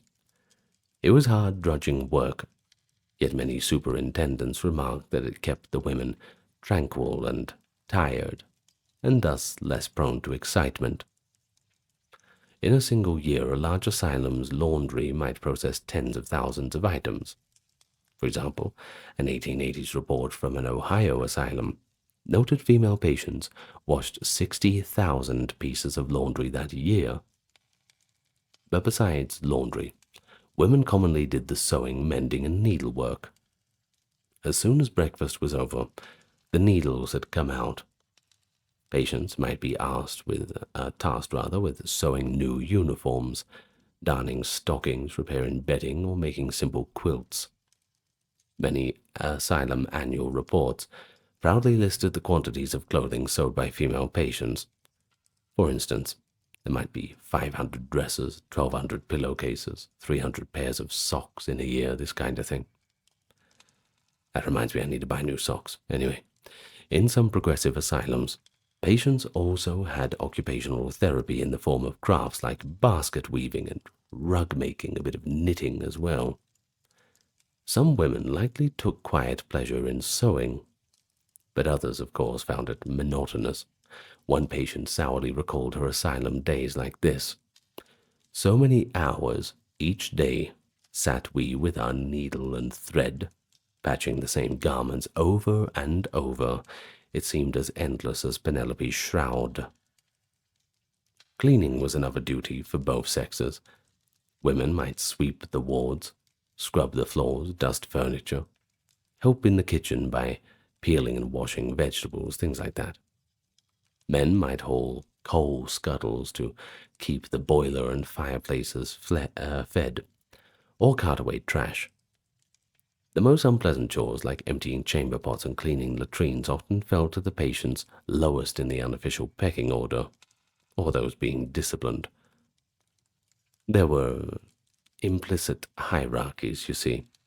A well-behaved patient might be rewarded with a nicer job, like helping the gardener in the conservatory, whereas a troublesome one would be on toilet duty. By late morning, the patient's labor would pause for the midday meal. But before we get to that, it's worth noting that not all patients were working all the time. What about the ones that couldn't work? Indeed, a significant portion of any asylum population was comprised of severely ill, delusional, melancholic, or agitated individuals who simply couldn't participate in the routine. Good luck trying to get them to as well. Some refused, believing that they were royalty or otherwise above it. Others were physically too debilitated, or were actively hallucinating and unaware of their surroundings. In many asylums, these patients would spend their morning hours sitting in the day room, or, if the weather was fair, in the airing court. Under observation, of course, but unengaged. This enforced idleness could be torturous. Nellie Bly observed women at Blackwell's Island who were forced to sit on wooden benches, silent and unmoving for hours, not allowed to converse, not allowed to move freely, nothing to occupy their minds. I'm sure that would make them less mad, right? Come on. Well, one restless woman would get up to pace around, and the attendants would shove her back down and scold her that she had to sit still. Now, things like that were not universal, but they were common enough that many patient memoirs mention interminable hours of nothing to do. Inmates might stare at 4 blank walls, or pick at the threads of their clothing, or rock back and forth, anything to pass the time. A few asylums tried to alleviate this by providing reading materials or organizing simple pastimes, but especially in overcrowded public wards, meaningful activity was scarce, especially for the sickest of patients. Anyway, the contrast is pretty obvious. While some of the more recovered inmates marched out to the fields or laundries, the more disturbed ones would languish in the day rooms, sometimes restrained or under sedatives, their day a blur of empty time, broken only by meals and medicine. This split between the active, working patients and the idle, chronic patients essentially created 2 different experiences within the same institution. The active group followed the strict daily regimen, perhaps felt time move in a structured way, while the others experienced a suffocating monotony. Days, months, years might blend into an endless stretch.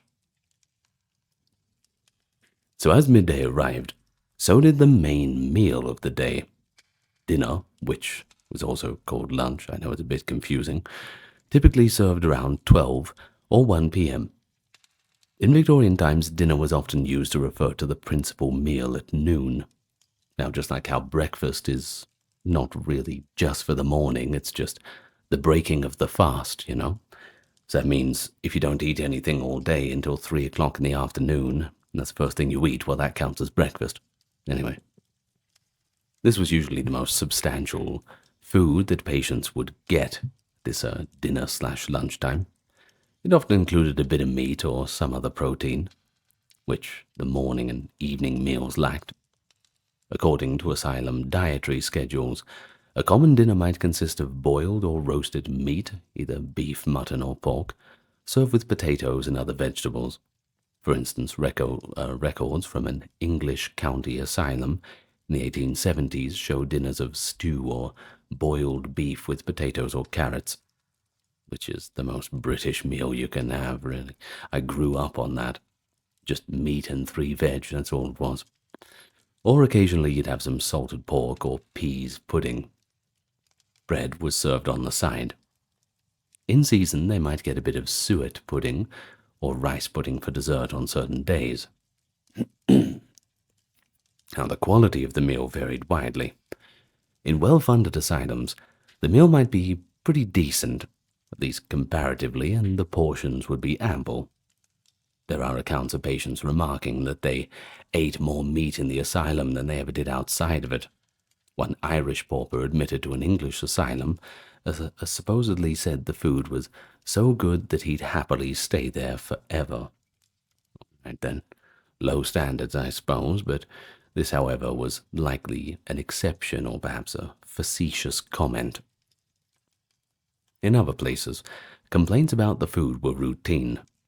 Mary Pengilly wrote that at her institution they had, quote, plenty of meat and vegetables indifferently cooked, but we don't require food suitable for men working out of doors. We need something to tempt the appetite a little.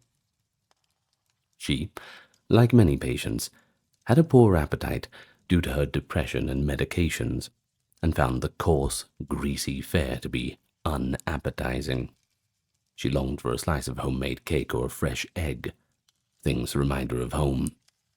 Another inmate, a young woman, wistfully told Mary that at home she used to have nice cake, and could make it too, showing how austere asylum food felt compared to the old family life. Now, overcrowding meant that dining was often done in shifts or in cramped conditions. At Blackwell's Island, Nellie Blythe describes how 45 women were crammed at a table meant for 30, elbow to elbow eating the meager soup and prunes provided, with nurses shouting at anyone who dawdled. Many weaker patients simply went hungry in that chaos, unable to compete or too frightened. By contrast, in an elite private system, a handful of convalescent patients might dine with the superintendent's family at a civilized table, using china and silverware. This was the rarefied end of the spectrum, though. The average patient's dining experience was far more Spartan and tightly controlled. After the midday dinner, a sort of rest period might occur in some asylums. In a few institutions, especially early in the century, it was common to allow patients to take a short nap or at least remain quiet after the big meal, on the theory that it aided digestion and calm. More often, however, is that the afternoon was simply a continuation of the morning's regime. If the weather was decent, there might be another supervised walk in the airing court, or perhaps a more organized outdoor experience. Bit of exercise, this kind of thing. For example, there are reports of some asylums conducting group drills or calisthenics in the afternoon, a rather militaristic approach, where attendants marched patients around the grounds for a bit of exercise. One 1854 report from Norfolk County Asylum in England describes nearly 300 patients assembled in the yard for drill, responding to barked commands to march in formation around the acreage. Great control is gained over the patients, an inspector noted approvingly of this spectacle, as if the asylum was some kind of boot camp. Well, this was not typical everywhere, but it does show how physical exercise was sometimes regimented to maintain order. Now, supper time, often called tea in Britain, usually came in the late afternoon or early evening, about 5 or 6 p.m. This was typically a lighter repast to close the day. Commonly, it featured items similar to breakfast, more bread, often stale by now, with a bit of butter or maybe cheese, and a hot drink like tea or cocoa. Some asylums offered porridge again or a simple broth in the evening. For example, one English asylum schedule from the 1880s mentions tea with bread and margarine daily at 6 p.m., with a bit of cheese twice a week. Others might give a treat, like a slice of plain cake on Sundays. Probably carrot cake or one of the lesser cakes. Well, but for many patients, supper was a dreary repetition of the morning meal, showing once again the tedium of asylum life. Mary Pengelly wrote that at her asylum, quote, "Dark sour bread with miserable butter consists our breakfast and tea." Miserable again. Ugh. Well, only occasionally did she get a little glass of milk and a soda biscuit at bedtime as a luxury, which the head nurse doled out to a few who begged hard enough. Those were the small mercies one lived for. Mary treasured that nightly glass of milk as if it were the greatest gift she ever got. Nellie Bly's account similarly describes supper at Blackwell's Island as inedible stewed prunes and a cup of dirty water masquerading as tea. Many women refused to eat, either because the food was so poor or due to their illness. Bly herself stopped eating much of the food and noted how hunger and cold combined to break the spirit of even a sane person. After supper, the long day began to wind down. Patients might be herded into a common room for the evening. Evenings in the asylum could be particularly dull or eerily quiet. The patients, often tired from the day's work or sedated by the effect of routine. Attendants encouraged calm. Any excitement in the evening was discouraged, since that could lead to trouble. Often, this was the time for some mild recreation or religious exercise, depending on the day of the week and the institution's customs. For example, many asylums held daily prayers or devotions in the evening. It might be as simple as the ward nurse reading a prayer or passage from the Bible aloud, with patients expected to sit quietly, perhaps join in the familiar prayers like the Lord's Prayer. More organized institutions had a chaplain who would conduct a short service. John Percival, a patient in the 1830s, recalled how on Sundays especially the inmates were gathered for a chapel service, which he found both comforting and at times a little oppressive. Comforting in routine, but oppressive in the forced piety of it all. In smaller asylums, patients might sing a hymn together in the parlor.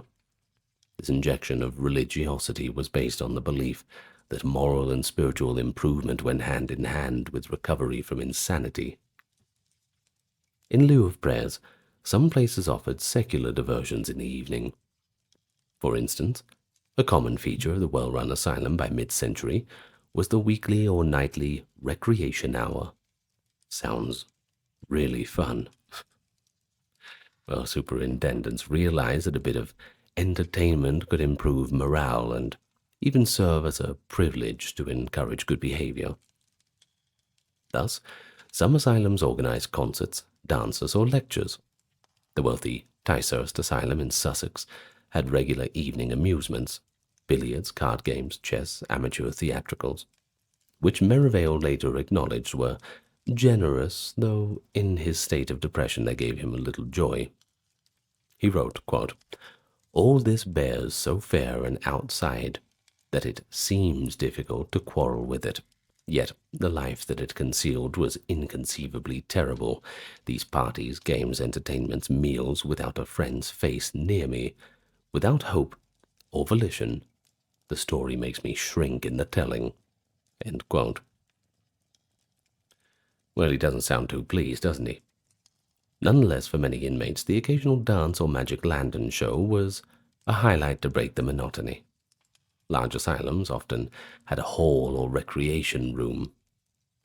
However, one must remember that these entertainments were privileges. Not every patient got to enjoy them. Mary Pengelly, in her diary, tells of a festival held at the asylum's chapel one day, perhaps a concert or charity event, for which some patients were taken out. Mary, however, was not invited. She stood in her drab grey dress, feeling humiliated that she had nothing decent to wear to a public gathering. Only when an assistant physician noticed her did he kindly say, "Do come, Miss Pengelly. You may as well come."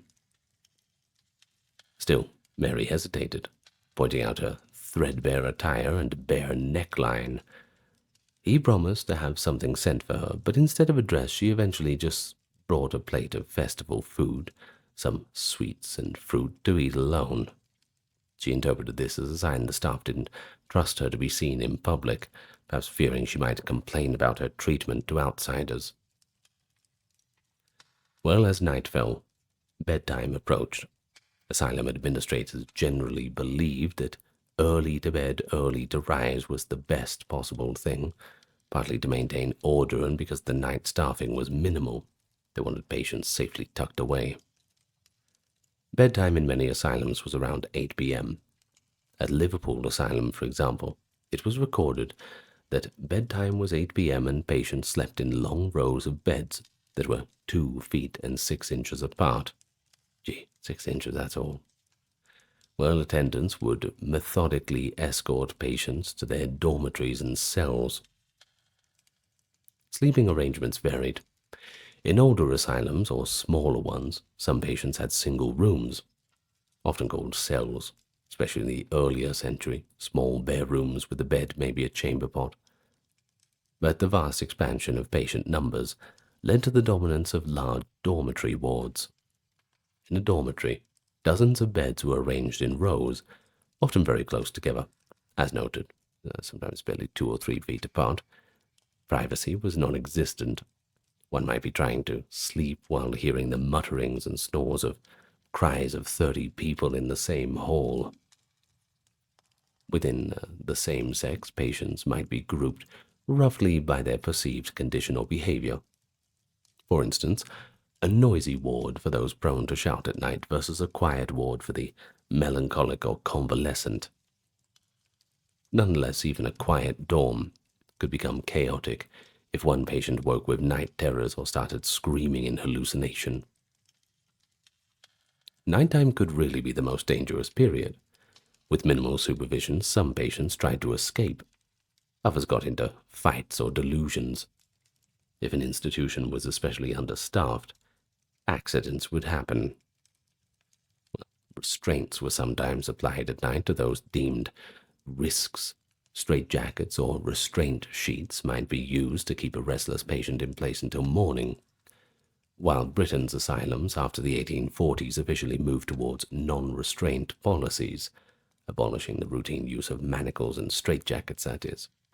In practice, padded cells and occasional restraints at night still existed as a last resort. American asylums varied.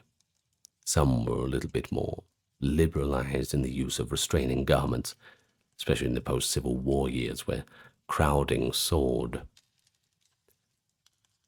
By the late 19th century, another tool entered wide use to ensure a docile night: sedative drugs.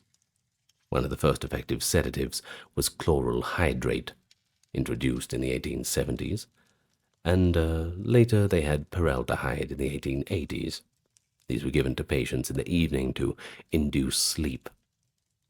A patient might receive a spoonful of foul-tasting liquid or a powder in their tea that made them drowsy and compliant. Peraldehyde, especially, became a favorite of asylum doctors. As one doctor noted, it quiets them down for the night and makes them easier for the nurses to get everyone to bed. The drug's heavy, sickly sweet odor would hang in the dormitory air. Patients could tell when others had been dosed because of the distinctive smell on their breaths.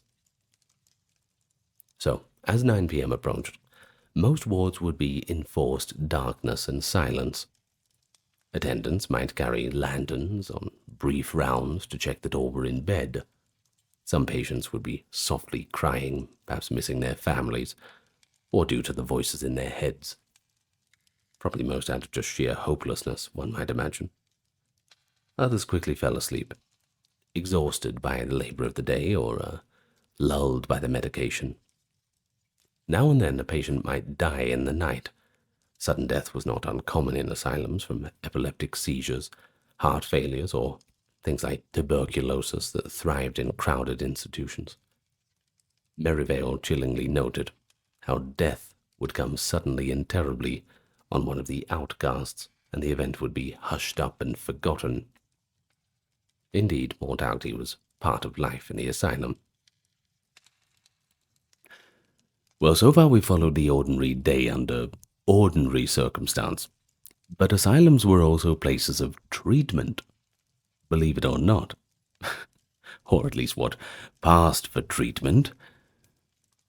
Well, patients with symptoms often flared when they disobeyed rules. Various interventions would come into play. The 19th century was an age before modern psychiatric therapies, but it was also an age of brave ideas, and doctors tried numerous methods to cure or at least manage insanity. These ranged from compassionate talking to soothing routines, the best part of moral treatment, to primitive medical procedures and brute force restraints. You see, in the early 1800s, most asylums freely used mechanical restraints. Chains, handcuffs, leg irons, straight waistcoats, the forerunner of the straitjacket, by the way, muzzles, too, and restraining chairs. The reformers gradually curtailed most of the barbaric ones, but by the mid-century it was a point of pride for many institutions, especially in England, to claim that they no longer used any chains or manacles. John Connolly at Hanwell Asylum famously in 1839 removed all mechanical restraints, demonstrating that even dangerous patients could be managed with careful monitoring and the occasional padded room. Hey, it's better than nothing. His 1856 book, The Treatment of the Insane Without Mechanical Restraints, evangelized this approach. Sure, it was flying off the shelves.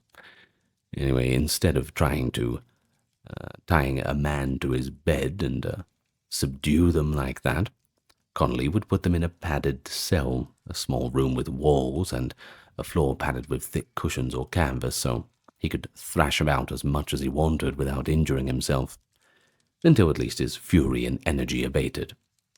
Instead of chaining a woman's hands, he would have a nurse sit with her constantly to prevent harm.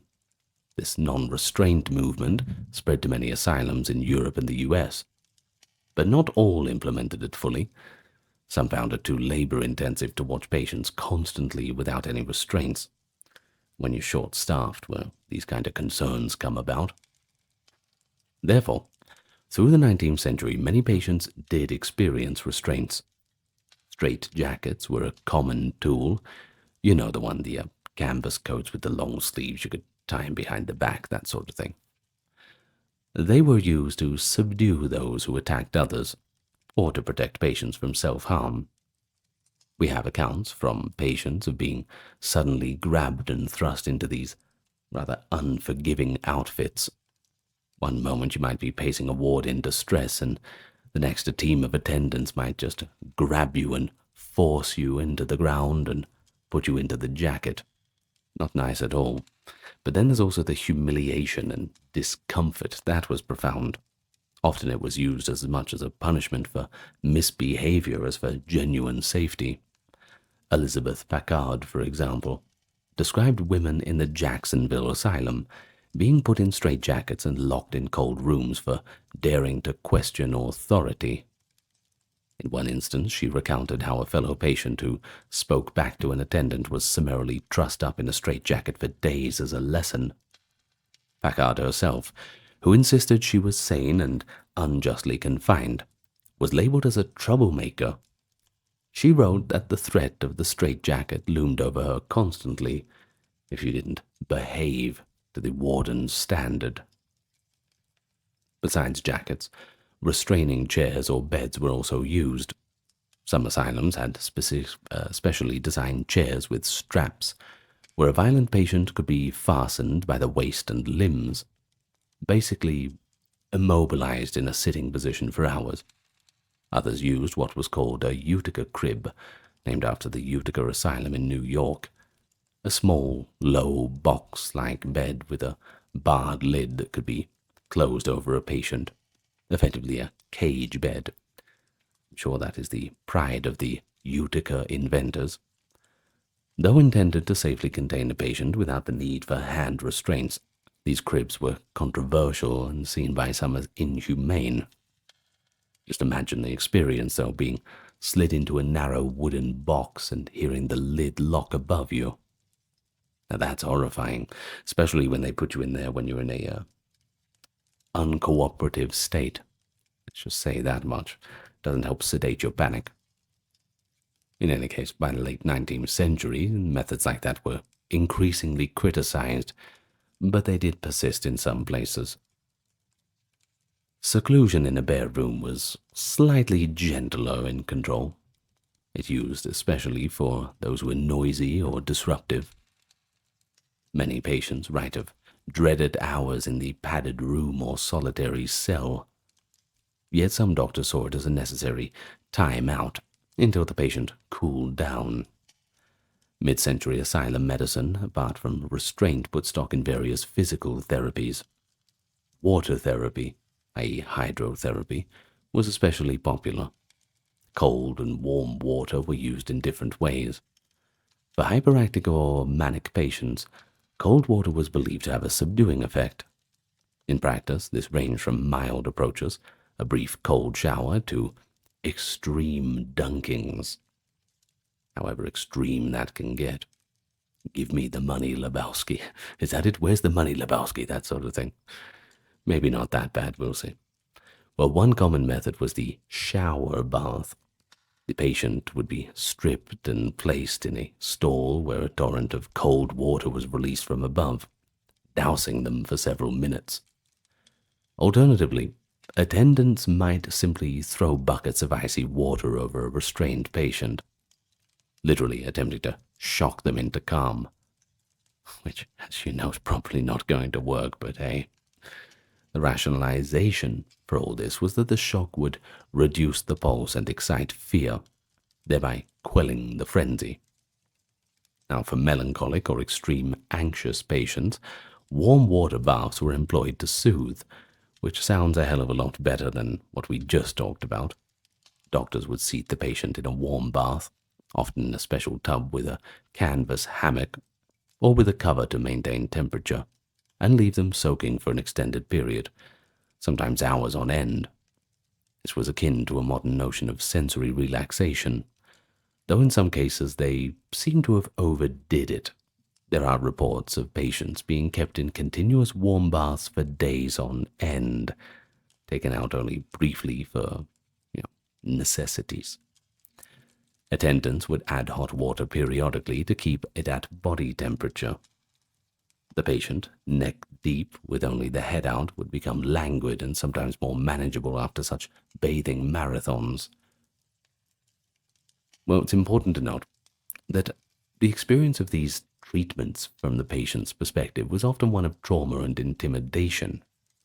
The asylum was not generally a place of kindly therapy sessions and psychological insight, at least not in the 19th century. Things like that would come much later.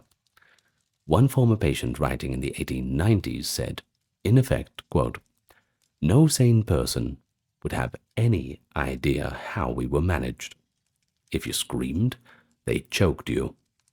If you refused your food, they forced it down you. If you argued your sanity, they mocked you and said that it proved your madness." This captures a bit of a catch-22 that many felt. Any resistance to the regime was labeled as illness and met by force. Still, not every doctor was heartless, and not every patient was cowed. Some superintendents truly embraced gentler methods, long talks, encouragement, and saw good results from some patients. There were indeed stories of recovery, a depressed soul enlivened by work in the garden, an incoherent person slowly finding clarity in the calm routine, a violent man turned peaceful after weeks without physical punishment. Moral treatment did help some people, especially in the earlier phases where asylums were smaller. But when gentler methods failed or resources were thin, force came back into play. It's telling that nearly every patient memoir mentions witnessing or experiencing abuse. Nellie Bly, though an undercover reporter, certainly did. She saw a nurse drag a woman by her hair and beat her for not sitting still. Elizabeth Packard reported attendants slapping and roughly manhandling patients during baths or when putting them to bed. Anna Agnew, who spent years in the Indiana Hospital for the Insane in the 1870s, wrote of a scene where a struggling patient was held down by multiple nurses and howls of pain echoed through the whole building as they tightened a restraint, a memory that seems to have haunted her for quite some time. But don't think of asylum inmates as simply passive victims of a machine. They were people with relationships, emotions, and coping strategies. Social dynamics within the asylum were both a source of comfort and, at times, additional hardship. So let's have a look at the relationship and interactions that a patient might have. First, there was the relationship with the staff. Attendants and nurses were the everyday authority figures. Some were kind, genuinely concerned for the people in their charge. Others were not, viewing patients as less than fully human or even nuisances. It is telling that Mary Bengali consistently refers to her attendant as Miss Mills, who scolds or is unkind and lacks sympathy. But she also mentions an assistant physician, Dr. Cruikshank, who looked at me very kindly and tried to include her in a festival. Well, this indicates that experiences could vary. Many patients learned to behave for certain attendants to avoid their wrath. The power dynamic was extreme. Attendants could decide if one got a second helping of food or access to one's own belongings, or even permission to write a letter, which I'm sure were read before they were sent out. Complaining about an attendant was usually futile. Some braver souls like Elizabeth Packard would later testify publicly about abusive attendants, but at the time of confinement, patients often felt at the mercy of these individuals. Now, consider patient-to-patient interactions. In the rigid environment, companionship was still possible. Shared suffering often breeds empathy. In day rooms and workshops, friendships did form. Patients would look out for each other. Like Mary Bengali, gently nursing a blind fellow patient, Miss Fowler, by covering her inflamed eye with a wet cloth from Mary's own handkerchief. For this small act of kindness, Mary was rebuked by the attendant, who tore the makeshift bandage away and scolded her. But Mary's instinct was to care for her friend, and it shows how patients did create these informal support networks. They would share gossip, console each other after an episode, or team up to do small favors. On the male wards, one might see a long-term inmate informally mentoring a confused newcomer, explaining the unspoken rules of asylum life. On female wards, perhaps an older maternal figure comforted a younger woman who wept for her children at home. Yet not all patient interactions were going to be positive. Just as in any group of people under stress, there were arguments, tensions, even violence. Some patient symptoms made them aggressive or disruptive, and that could frighten the others. A normally peaceable patient might have to room next to someone who ranted and raved all night, testing their own sanity too. Bullying could occur. Occasionally a stronger patient might dominate or torment a weaker one if not stopped by staff. And since many patients were not actually insane in the stereotypical sense, but perhaps suffering from depression or trauma, they sometimes found it upsetting to mingle with those who floridly were psychotic. For example, a sane patient, wrongly confined, as Herman Merivale believed himself to be at times, could be deeply distressed by being herded together with people shouting nonsense or performing strange things around him. But what about family and the outside world? For many patients, this was the most painful thing, the separation and isolation. Asylums were often built in isolated locations, away from polite society. Visiting could be infrequent. In the earlier half of the century, visiting hours were sometimes heavily restricted. Perhaps family could visit on certain days, for a short while, and often under the eye of the staff. If a husband committed a wife, he might choose never to visit, effectively abandoning her. Elizabeth Packard's husband only came once or twice in 3 years, largely to check if she was ready to submit to him. She wasn't, anyway. Well, her children were not allowed to see her until she was released. The heartbreak of mothers separated from children comes up in multiple accounts.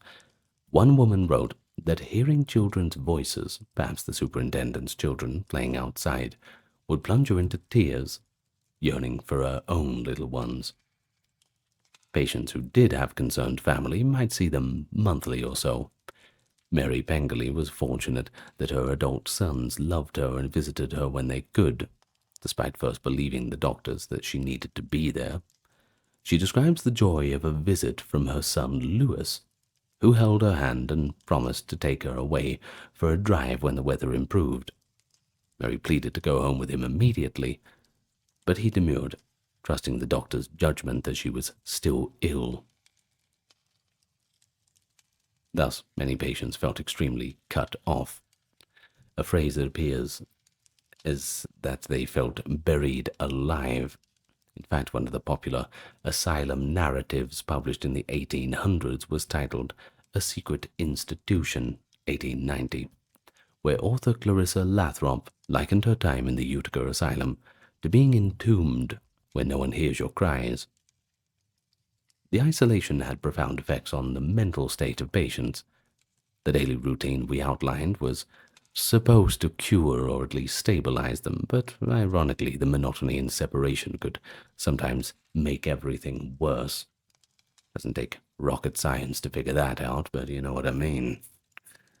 However, it is important to acknowledge that some patients did find ways to endure or subtly resist. Humor and creativity occasionally surfaced. In the Utica State Hospital in the 1850s, patients produced a literary magazine called The Opal, writing poems, essays, and sketches.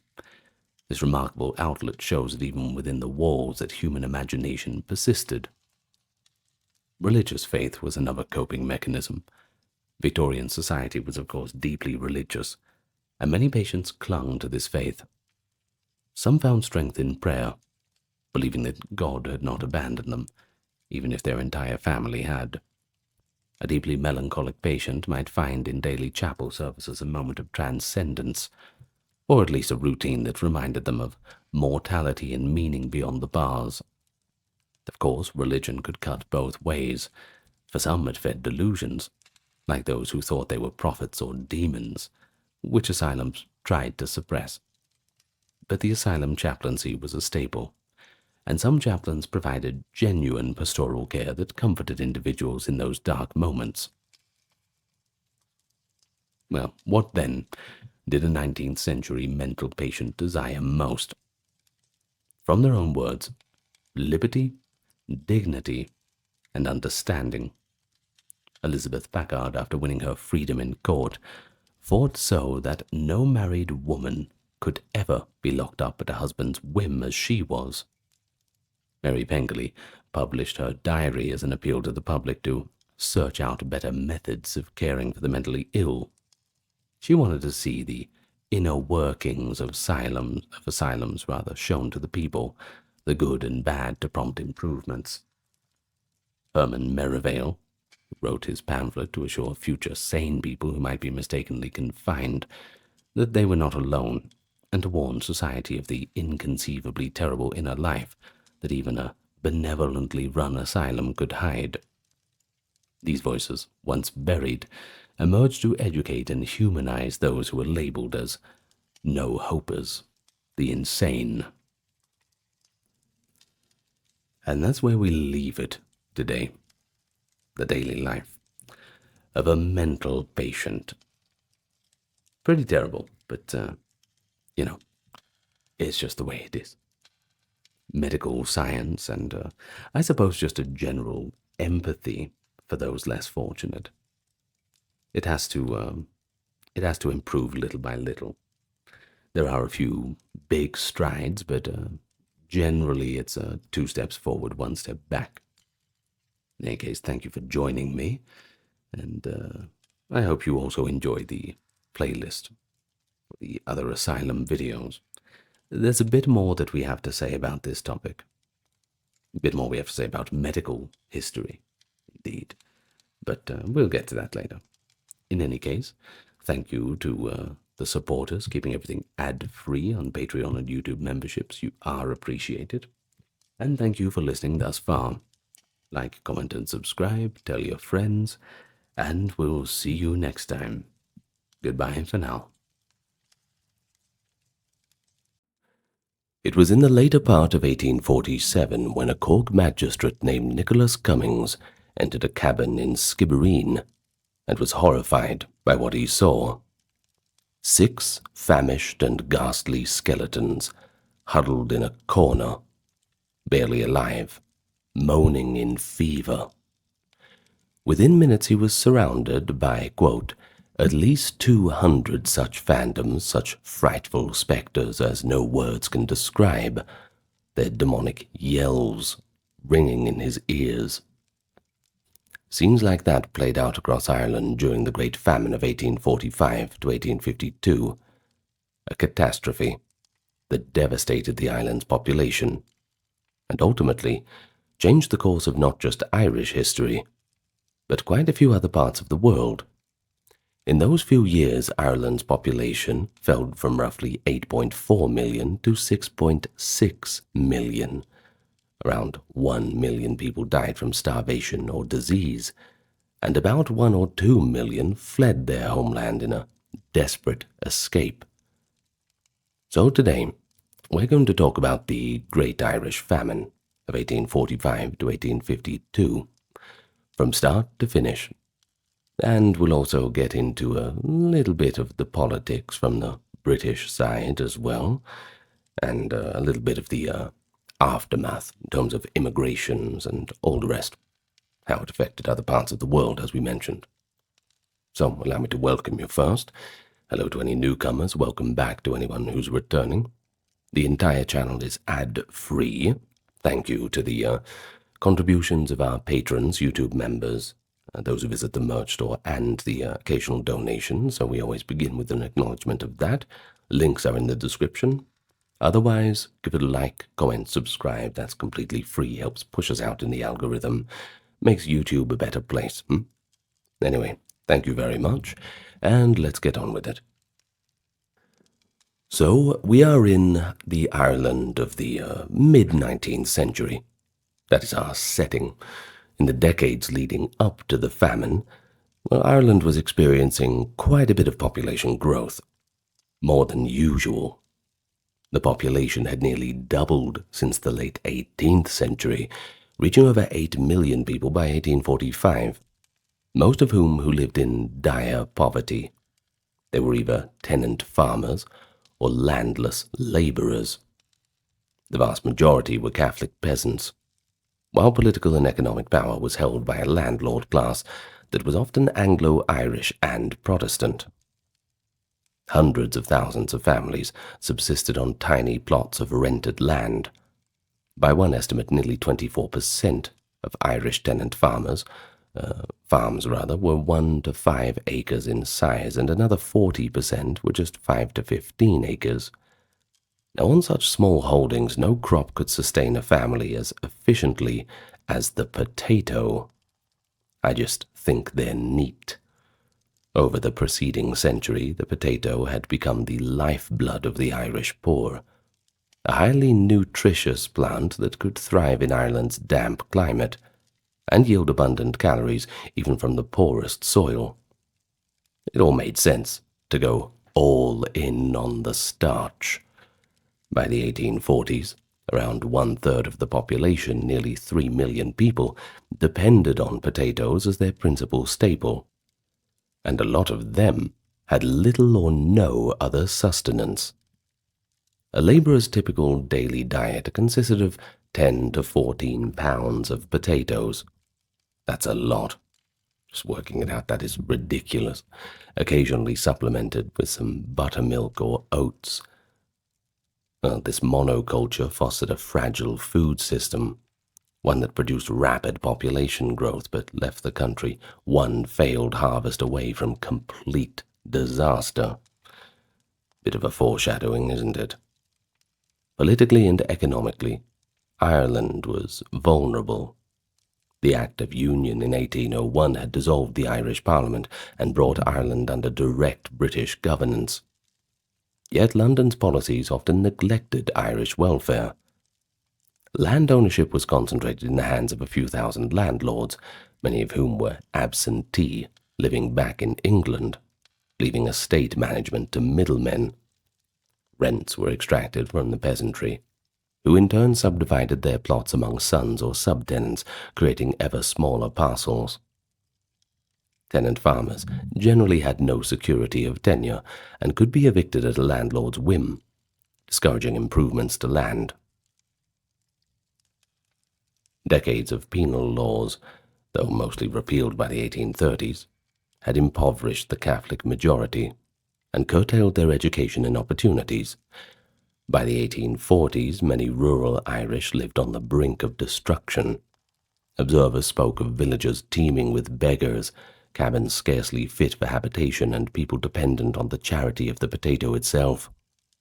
A British official, Sir William Wilde, compiler of the 1851 census report, later noted that on the eve of the famine, quote, 2/5 of the people were on the verge of pauperism. So you see, things are already pretty bad. Small-scale crises had certainly occurred before. Local famines were not unknown in Ireland. For example, the Year of Slaughter famine in 1740–41. That was caused by extreme cold, and there was also regional crop failures in 1817 and 1822. But those earlier disasters were either short-lived or partly mitigated by relief. In 1844, a year before the Blight, an ominous sign appeared when a potato disease destroyed crops in the United States and continental Europe. Few in Ireland were aware of this blight. Well, this blight was called in scientific terms Phytophthora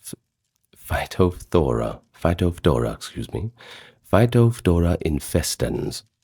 Excuse my medical terminology. They were not aware of this or the danger it posed. In any case, as 1845 began, Ireland's farmers planted their potato fields as usual, unaware that their meal in the ground was about to be lost, and with it, the foundation of the country.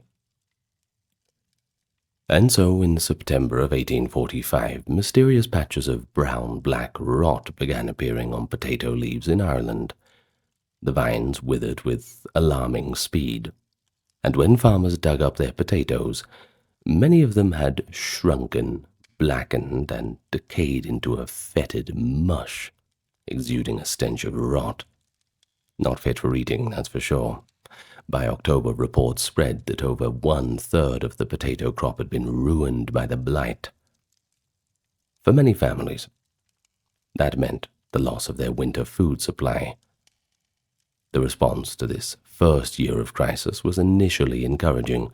The British Prime Minister, Sir Robert Peel, took action upon hearing of the blight, and despite Britain's official adherence to the laissez-faire principles, the let-it-rip economy, which I call the Beyblade economy, Peel quietly arranged to import £100,000 worth of Indian corn from America to Ireland. Now, this Indian corn, dubbed Peel's brimstone by the Irish due to its hard yellow kernels, was unfamiliar to the populace and had to be ground into meal. But it did provide some sustenance, emergency calories. Peel's government also set up public works projects in the late 1845 to give employment to laborers so they could earn wages to buy food. In addition, recognizing that food prices in Britain were kept high by tariffs on grain, Peel pushed for the repeal of the Corn Laws. In a landmark decision in early 1846, Parliament voted to abolish these tariffs, ushering in free trade in grain. This was intended in part to make food more affordable in Ireland. Yet the measures could only soften the edges of a very deepening crisis. The winter of 1845 to 46 saw hunger and hardship in parts of Ireland, especially in the west, but outright famine was still localized. Many people survived on their meager reserves of the 1844 potatoes, on Indian cornmeal, though Peel's brimstone often caused digestive illness due to improper preparation. They just weren't used to it. Or on charitable handouts. But the worst was yet to come. When the spring of 1846 arrived, there was a bit of hope. People thought they'd gotten through the worst part of it, and they planted their fields again, sometimes even breaking up new land to increase the sowing, determined to recover from the prior year's setback. Usually when you have a bad harvest, the next year you can kind of spring back. Well, that is the idea, at least. Through early summer, the fields were green and healthy. But by late July 1846, the potato plants were in full blossom and promised an abundant yield. Things were looking pretty good. Any fears of the blight's return were largely pushed aside as irrational. Many believed the previous year's scourge had blown over, or that using seed potatoes from unaffected areas would ensure a sound crop. However, Mother Nature gave them a devastating reality check. In the final days of July 1846, the blight struck again. This time it was far more virulent and widespread. One eyewitness, Father Theobald Matthew of Cork, described the swift destruction with horror. Writing in early August 1846, he recounted, quote, "On the 27th of the last month, I passed from Cork to Dublin, and this doomed plant bloomed in all the luxuriance of abundant harvest. Returning on the 3rd instant, I beheld with sorrow one wide waste of putrefying vegetation.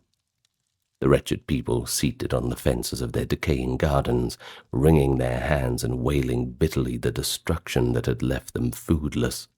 End quote. Yeah, sounds pretty hopeless, don't you think? In any case, within the sound of a week, almost the entire potato crop of 1846 was lost. The whole thing gone. Unlike 1845, though, when perhaps just 1/3 had failed. This time, in many locales rather, nearly 100% of the potatoes rotted in fields or pits. A ghastly smell of decay hung in the air. Families that had barely managed through the previous winter now saw their remaining hopes snatched away. And just like that, millions of people were left with nothing to eat for the coming year.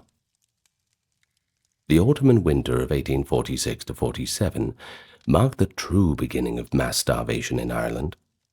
By November 1846, famine had tightened its grip on counties from Cork and Kerry in the southwest to Sligo and Donegal in the northwest, and all points in between. Those who ventured into the countryside encountered scenes out of a nightmare. A reporter in County Mayo wrote of sickening scenes everywhere, the bodies of children found with green-stained mouths from eating grass, families lying dead or dying on the floors of their hovels. Now, in Skibbereen, County Cork, the parish priest reported entire villages nearly empty, with the dying, the living, and the dead indiscriminately upon the same floor, and unburied corpses just laid there in many cabins. Hunger ravaged the population, but disease soon followed. Famine fever, a term that encompassed a typhus epidemic, and relapsing fever began to spread among the weakened masses in late 1846. In crowded workhouse and makeshift soup kitchens, lice-borne typhus found fertile ground. The result was deadly. Fever would kill as many, if not more people as starvation during what they called the Black 47. Now, what about Britain's government? They had a leadership change. It was now led by the Whig Prime Minister, Lord John Russell, after Peel's ministry fell in the midsection of 1846. They responded to the escalating crisis in 46 with policies that have been judged quite harshly in posterity. The new administration firmly believed in the laissez-faire economics and limited government intervention. Direct food aid was curtailed. The government closed Peel's food depots in the summer of 1846 to avoid disrupting the market. Can't get in the way of people's profits now, can't we? Instead, the emphasis was placed on expanding the public works projects. And so by late 1846, some 750,000 destitute Irish were employed breaking rocks and building roads that often led to nowhere. The idea was to give the hungry work and wages rather than free charity. The same ideas that prevailed with the workhouse philosophy back in England, which, well, we all know about that. Well, but the logistics were woefully managed. Men fainted from hunger on the roads. One official, poor law inspector William J. Brochie, described laborers collapsing in dozens on the public works, a mournful proof of their exhausted strength, as he put it.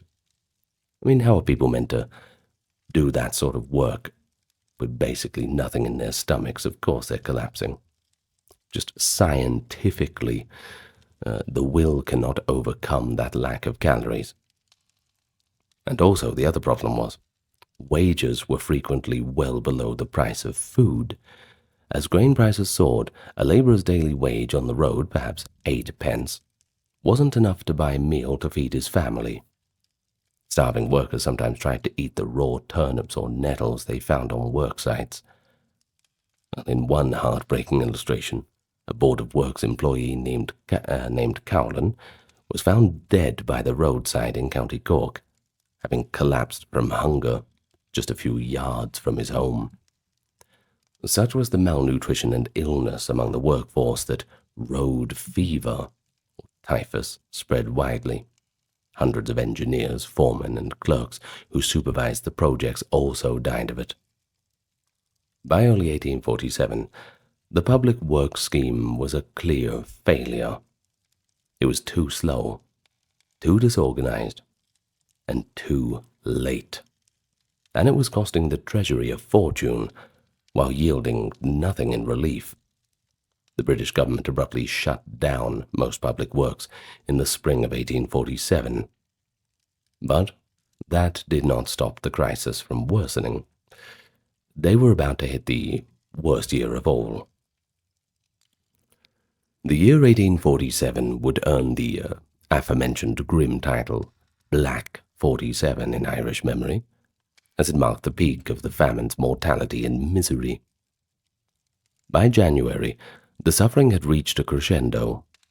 Contemporary letters and reports conveyed the despair overtaking the land. One observer wrote, "The people are in a starving state. The poorhouse is crowded with people that are dying as fast as they can, from 10 to 20 a day. There is some kind of strange fever. No person can be sure of their lives one moment."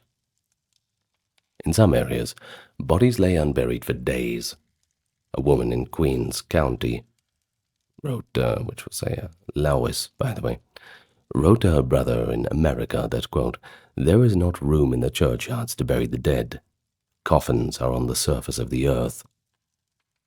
Faced with this unprecedented horror, even a government committed to hands-off policies had to change tact. In the spring of 1847, Parliament passed the Temporary Relief Act, more commonly known as the Soup Kitchen Act. This measure, in effect from April to September of 1847, aimed to provide free or cheap soup to the starving, bypassing the convoluted public works pay system. A rare instance of direct government feeding the populace.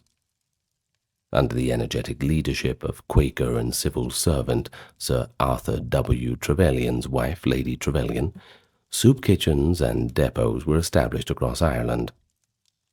By the early summer of 1847, over 3 million people were receiving daily rations of soup or stirabout, a porridge of Indian meal, from these kitchens. For many, this literally meant the difference between life and death. Though soup was often nutritionally meager, sometimes derided as peasant soup of oatmeal, vegetables, and maybe a little meat. Maybe, it's a strong maybe. The program was relatively successful in temporarily staving off mass starvation. Accounts from the time note the endless queues of skeleton-like figures at the soup pots, eagerly taking the ladlefuls of broth. A French visitor, Gustave de Beaumont, remarked that one could identify famine victims by the green hue on their faces. It's because they were eating so much grass and weeds before the soup kitchens opened. Even as soup relief helped through the summer, disease reached its apex in 1847. Typhus and relapsing fever raged. So did dysentery, due to weakened bodies and poor sanitation, and scurvy, because the loss of potatoes meant the loss of vitamin C. Relief workers and clergy were among the victims. Doctors, nurses, and priests died in alarming numbers after tending the sick. And, well, they needed as many doctors, nurses, and priests as they could get. In the Black 47, death was a constant presence. In the worst district, 10% or more of the inhabitants perished within the year. One newspaper described the odor of decaying flesh hanging over the countryside, and children with bloated bellies wandering in rags. In the West, people dropped dead on the roadside or in ditches, sometimes with grass still clenched in their mouths. Reports of cannibalism, though rare, did shock the public. The Cork Examiner in early 1847 recounted a ghastly story of a starving man who resorted to eating the flesh of a shipwrecked corpse washed ashore. The heart and liver, quote, the maddening feast on which he regaled himself and his perishing family. Well, this was reprinted in London's Times, horrifying readers in Britain and abroad. Extremes like that, well, they just show the desperation gripping parts of Ireland. Throughout 1847, the British government continued to adjust its relief strategy. It decided that after August 1847, the responsibility for the famine relief would rest on Irish local resources alone. The Poor Law Extension Act of 1847 placed the burden on workhouses and local poor law unions. Going forward, only those who entered the workhouse or who met certain strict criteria could receive aid. The soup kitchens were to be disbanded completely. This indoor relief approach stemmed from Victorian beliefs about poverty. Only the truly destitute would accept the confines and harsh conditions of the workhouse, so it would act as a deterrent to all but the neediest. However, the reality was that by late 1847, pretty much everyone met this label of truly destitute. The workhouses, originally built to accommodate over 100,000 paupers, were swollen to over double their capacity. Disease in the crowded institutions was rife. Officials described them as fever nests. Still, to receive a meager ration inside, countless families clamored for entry. The law now included the notorious Gregory Clause, named after William Gregory MP, which denied relief to anyone holding more than a quarter acre of land. This forced tens of thousands of small farmers to surrender their last foothold, their land, in order to get food. It was a devil's bargain.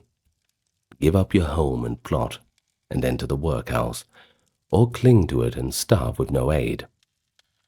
So many anguished peasants chose to accept relief at the price of eviction from their cottages. The human toll of 47 is difficult to quantify, but historians estimate that in a single year, hundreds of thousands died. Perhaps half of all famine deaths occurred in 47 alone. Traditional burial grounds overflowed, mass graves and poor plots were dug to inter the coffins. Where coffins were available at all, in many cases bodies were wrapped in a sheet or just buried in the earth. 3/4 of them interred coffinless, wrote a Quaker eyewitness about one parish, where over 500 of the 3,000 people had died in late 1847. As for the living, well, they were traumatized and exhausted. An American volunteer, Asenath Nicholson, touring famine-stricken districts, noted the blank stares of mothers who had lost all of their children, and the silence in villages where even the dogs and chickens had died. Ireland in 1847, in the words of one commentator, was one vast charnel house. By the start of 1848, the famine had already claimed an enormous number of lives. But the crisis was not truly over. The blight on the potato recurred again in 1848, though not as universally as in 1846. In some regions, the 1848 potato crop was a partial failure. In others, fear of blight led farmers to plant fewer acres. Meanwhile, the social fabric of Ireland was fraying. After 3 years of hunger, the peasantry's reserves, physical, economic, and emotional, were completely spent. Evictions surged dramatically in those years. Unable to pay rent, thousands of tenant farmers were forcibly removed by landlords who preferred to consolidate holdings or convert tilled land to pasture. One report from County Sligo in late 1848 noted 30 families, about 150 people, evicted in one sweep by a single landlord. Worse still, some landlords took the opportunity to clear entire estates. In one infamous case, a landlord, described as a noble lord in contemporary accounts, evicted 1,175 people, an entire community, ostensibly to create a large grazing farm, and it was said, in a bit of rumor, to make way for a Protestant colony. The eviction process itself often compounded the tragedy. Sick and dying tenants were sometimes carried out of their cottages and left by the roadside, when the house was leveled right in front of them. One report chillingly noted that during an eviction, a dead body was actually carried out of a home, along with the living occupants. Brutality like that sears itself into memory. It's no wonder there's a bit of bad blood between these two countries. Those evicted either crowded into workhouses, if they could get in, squatted in ruinous boolie houses on the bogs, or joined the flooding ranks of emigrants, as we'll talk about a little bit later. Amid this turmoil, 1848 also brought political upheaval. Inspired by the revolutionary movements sweeping Europe, the springtime of the peoples, as it was called, and enraged by British inaction, a nationalist group known as the Young Irelanders staged a rebellion in July of 1848. They hoped to ignite a war for independence, or at least force a change in British policy. However, the rebellion, centered in County Tipperary, was a fiasco. A small, ill-clad band of rebels confronted police at Widow McCormick's cottage in Ballingarry in a brief skirmish and then scattered. It did not go well. The uprising failed, earning the moniker the Battle of Widow McCormick's Cabbage Patch. Its leader, William Smith O'Brien, and the others were arrested. In truth, the famine had sapped the strength of the Irish masses. Starvation left little energy for an armed revolt. I mean, you certainly need the calories for that, don't you? Yet the mere attempt underscored the smouldering resentment. British authorities imposed harsher measures, suspending habeas corpus, for example, to keep order. And as a result, 1848 passed with Ireland still in the grip of hunger and plague, but now under tighter coercion. Meanwhile, Mother Nature would deal another blow. In 1849, Ireland was struck by a deadly cholera epidemic, part of a worldwide cholera pandemic. Cholera, a waterborne disease, tore through famine-weakened communities, especially in crowded workhouses and coastal cities. One account from 1849 describes a young woman in County Mayo who, upon hearing her mother had contracted cholera, hastened to the rescue and carried her mother's corpse on her back for miles to obtain a coffin, only to die of cholera herself the next day. By 1849, the potato crop was beginning to recover in some areas, but blight still appeared sporadically in 1849 and 50. Gradually, however, the dependence on potato culture was ebbing. Those farmers who still had land started planting a little bit more variety: oats, rye, turnips alongside the old potatoes. Relief efforts by this time had shifted towards a longer-term recovery. For example, the Quakers, i.e. the Society of Friends as they were called, who had been very active in relief since 1846, began focusing on projects like distributing seed for alternative crops, funding fishing equipment for coastal communities, and setting up schools and local industries. These modest initiatives could not undo the huge damage, but they did help some locales back on their feet. The British government, for its part, initiated the Encumbered Estates Act of 1849, which aimed to sell bankrupt landlords' estates to more solvent buyers, a step they hoped would spur agricultural consolidation and improvement. Many destitute landlords indeed lost their lands, which were bought often by English investors or prosperous Irish graziers. Tenants on those lands were frequently cleared off by the new owners. By 1851 to 52, the Great Famine was finally losing its grip. The potato blight continued to visit Europe in occasional waves, never fully disappeared, but the worst of it was over. The Irish potato harvest of 1851 was relatively healthy, and in 1852 it was pretty good, the best they've had since 1844. Surely a wave of relief over the country. Crucially, however, the Ireland of 1852 was a very different place from that of 1844. The population had plummeted and would never again reach pre-famine levels. In many districts, especially in western and southwestern counties, entire parishes had been depopulated. Travelers spoke of ghost villages, rows of roofless cottages overgrown by weeds, their occupants long gone.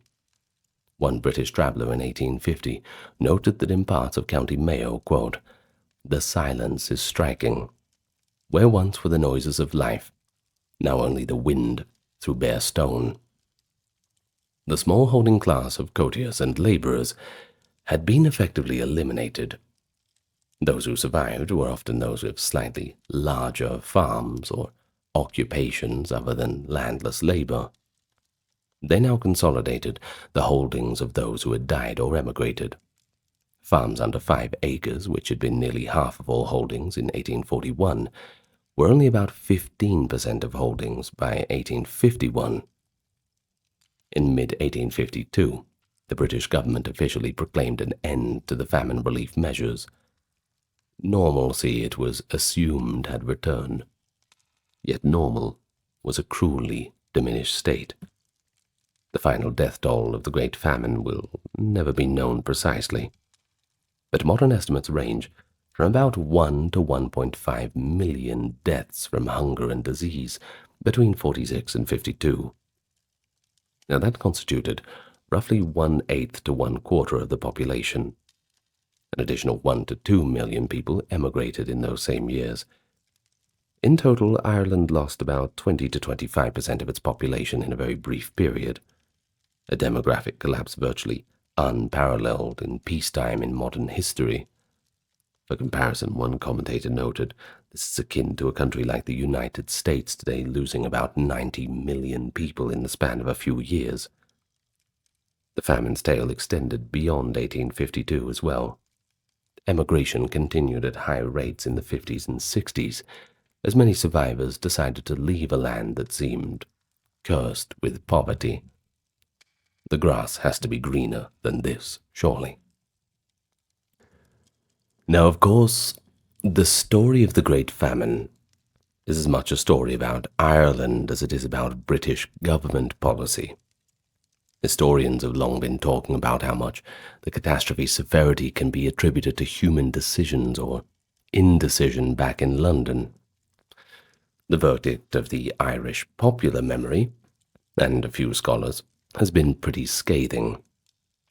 Irish nationalist John Mitchell, writing in 1861, put it like this, quote, "The Almighty indeed sent the potato blight, but the English created the famine."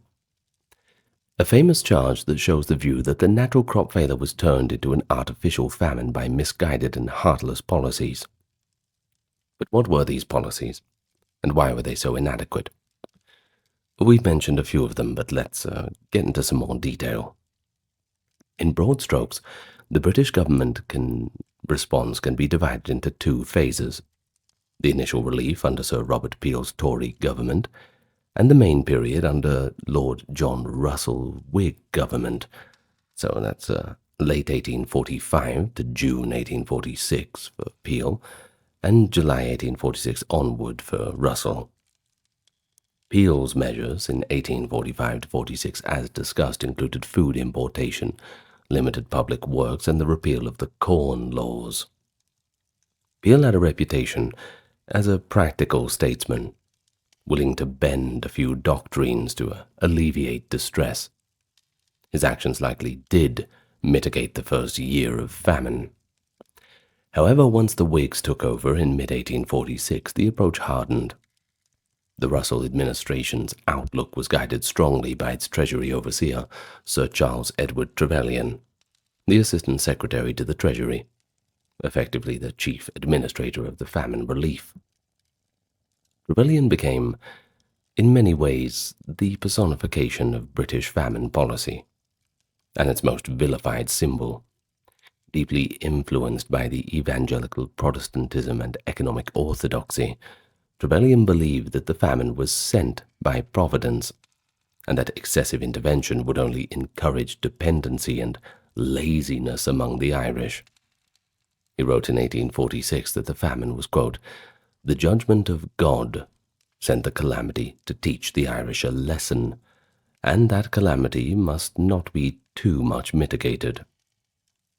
In his view, quote, "The real evil with which we have to contend is not the physical evil of famine, but the moral evil of the selfish, perverse, and turbulent character of the people." Well, there we go, words from who's probably the most hated man to the Irish. Yeah, that's pretty terrible, isn't it? Pretty astonishing. Effectively, he was just blaming the victims for their plight. Oh, that reflected a common attitude, though, among many British officials. There was a sense that the Irish problem needed a fundamental correction: the poverty, the overpopulation, this perceived idleness. And the famine, tragic as it was, might lead to such a correction by reducing the surplus population and forcing a restructure of agriculture. Indeed, Trevelyan saw the hand of Providence in what he chillingly called an effective mechanism for reducing surplus population. What a dickhead. Sorry to speak in layman's terms, but that's what I think. Well, this ideological stance had concrete consequences.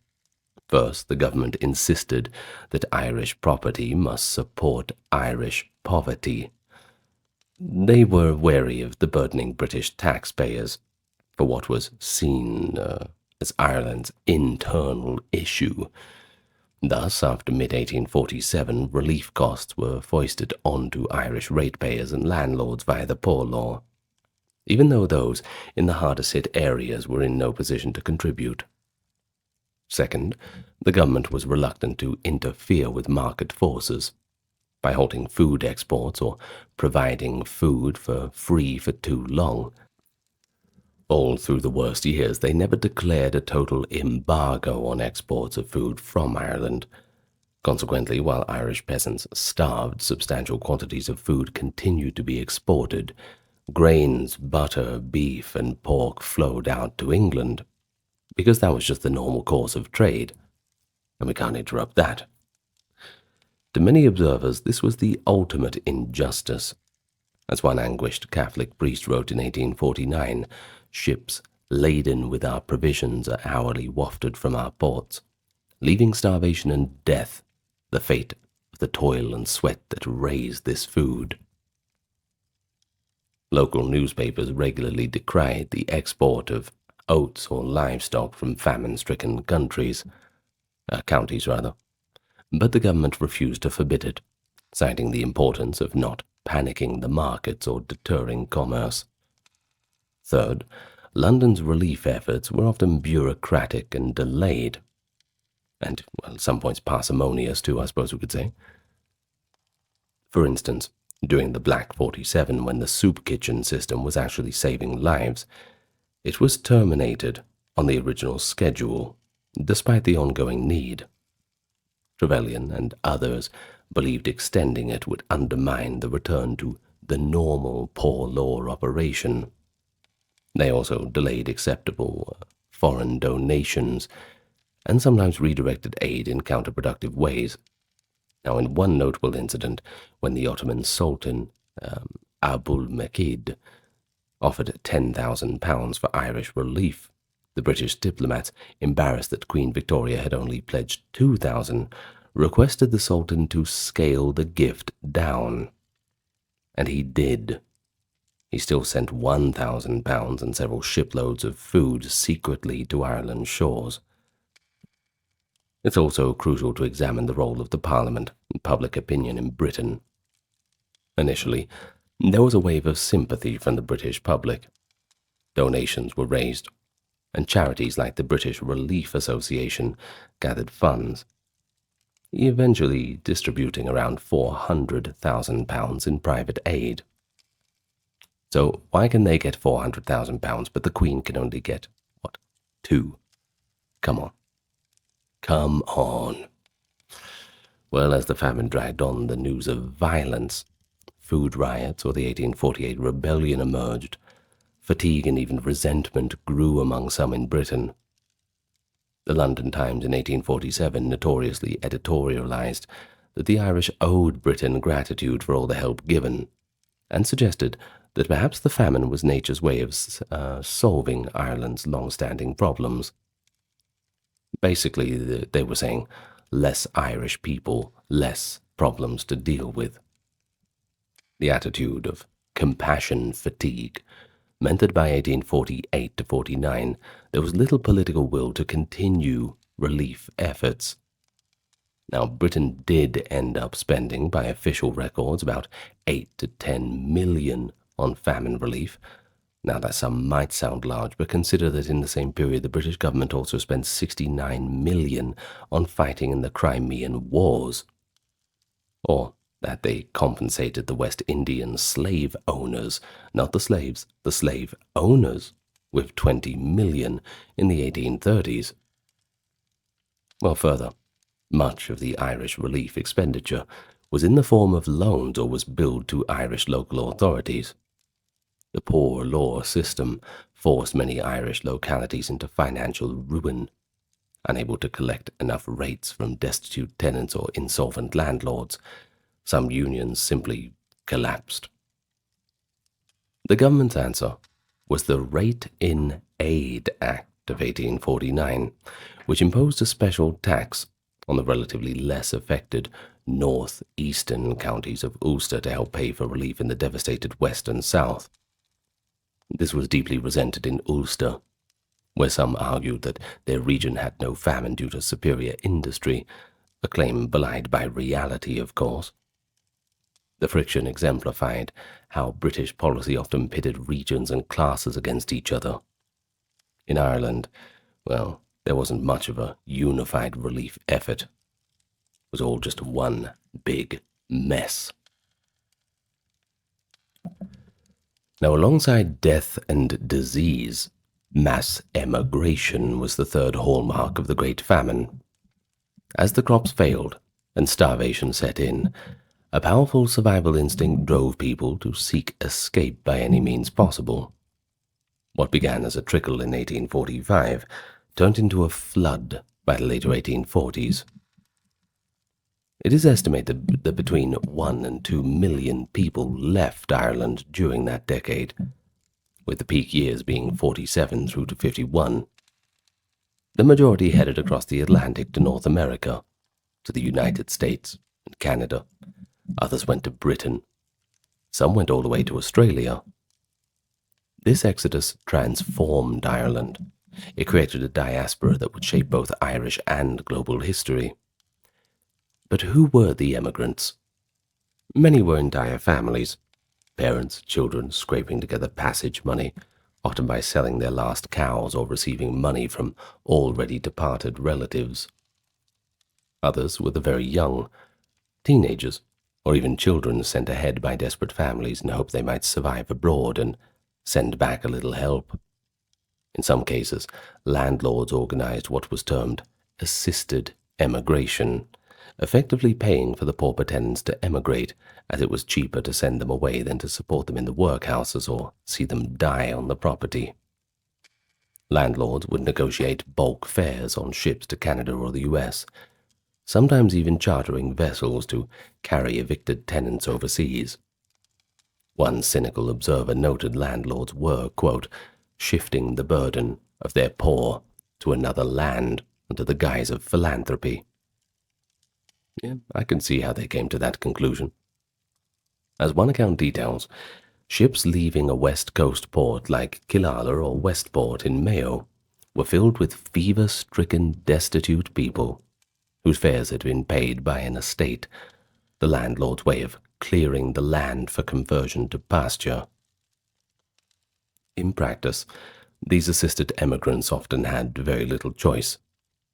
It was leave or die. The conditions on many of the emigrant vessels were notoriously horrendous, earning them the moniker coffin ships.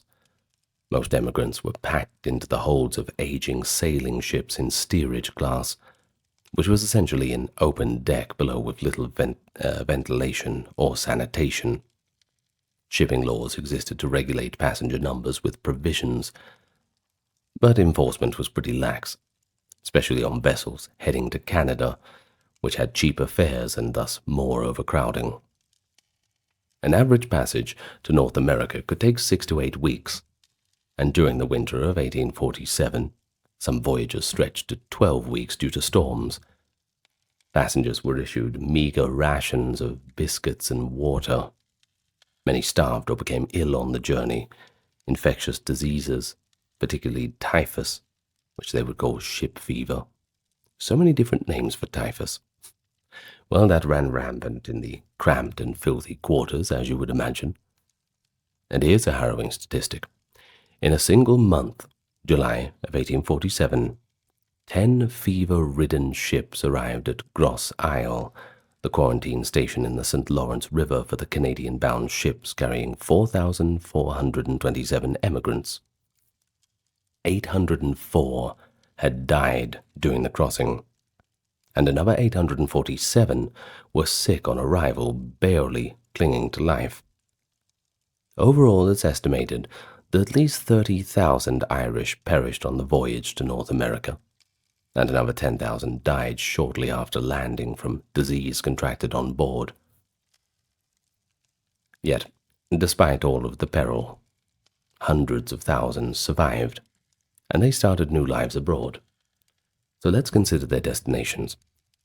In Canada, ports like Quebec and St. John, New Brunswick, received huge influxes of Irish, especially in 47.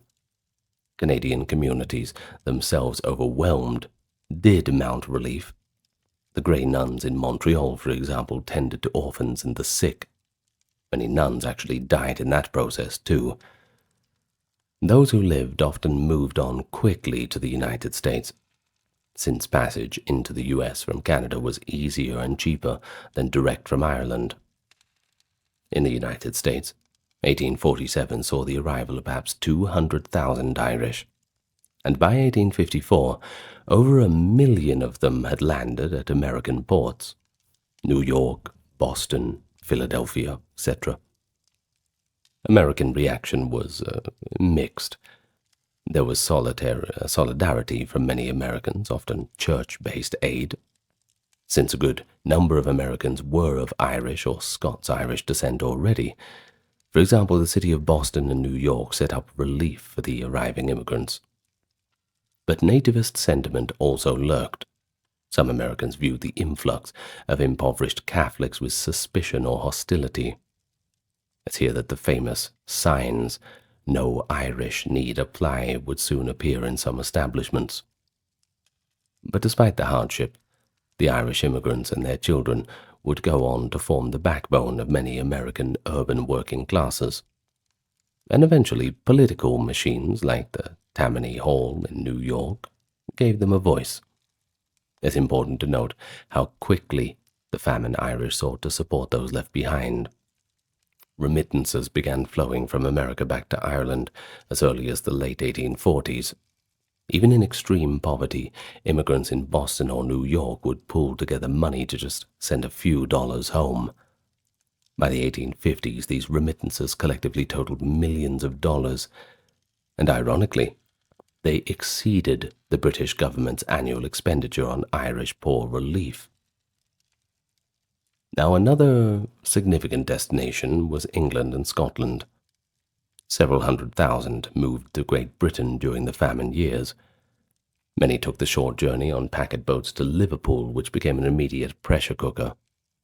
At one point in 1847, about 300,000 Irish landed in Liverpool. Of course, that overwhelmed the city. While some stayed, others spread across to Manchester, Glasgow, and London, and other industrial cities in search of work. The influx was one factor in outbreaks of disease in Britain. The Irish fever of 1847 killed thousands in Liverpool and Glasgow. The British press, in a sadly familiar trope, often blamed the Irish immigrants for crime and disease in their cities, fanning anti-Irish sentiment. But nonetheless, they formed their communities there, and they often took the hardest and lowest paid jobs: the dock laborers, the factory workers, the construction. Still, wasn't good for anybody at that time. A smaller but notable group of famine emigrants was sent to Australia in 1848 to 50 under a scheme by Colonial Secretary Earl Grey, which is the same tea I drink. Over 4,000 Irish orphan girls from workhouses were shipped to Australia to become domestic servants and eventually wives in a female scarce colony. This was presented as a humanitarian and pragmatic solution. It reduced the pressure in Irish workhouses and supplied labor to Australia. While the scheme had controversies, some colonists resented the influx of, quote, useless girls, and there were culture clashes. Many of the orphans did establish themselves and have descendants in Australia today. Apart from that program, other Irish, often with a bit more means or as convicts, had been going to Australia earlier. But the famine did indirectly spur more voluntary immigration there in the later 1850s, especially after the gold rush began in 1851, that's for sure.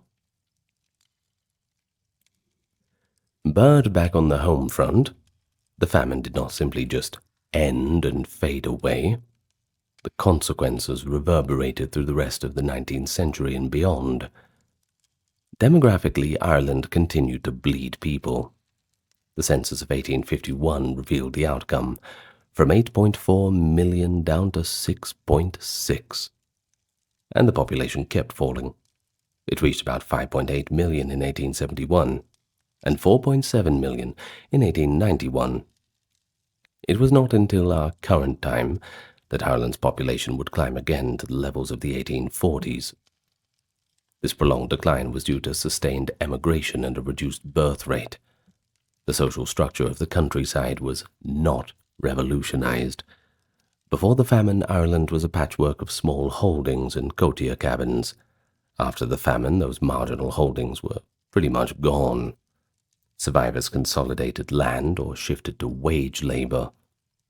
The poorest classes, landless laborers and tiny landholders, had either died or left.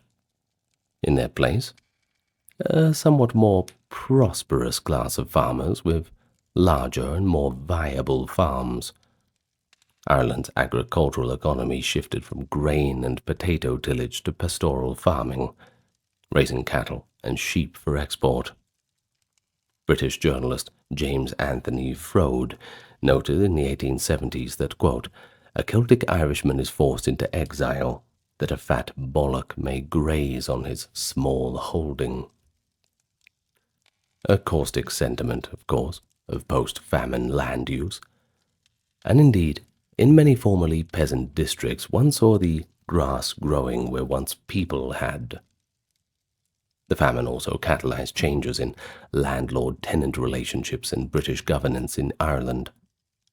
In the immediate aftermath, the Encumbered Estates Act allowed for old debtor landlords to be replaced by new owners.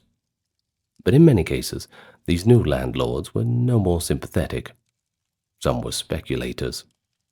However, the shock of the famine eventually led to a series of land acts starting in 1870 and then 1881, etc., that granted Irish tenant farmers more rights, such as fair rents and the fixity of tenure.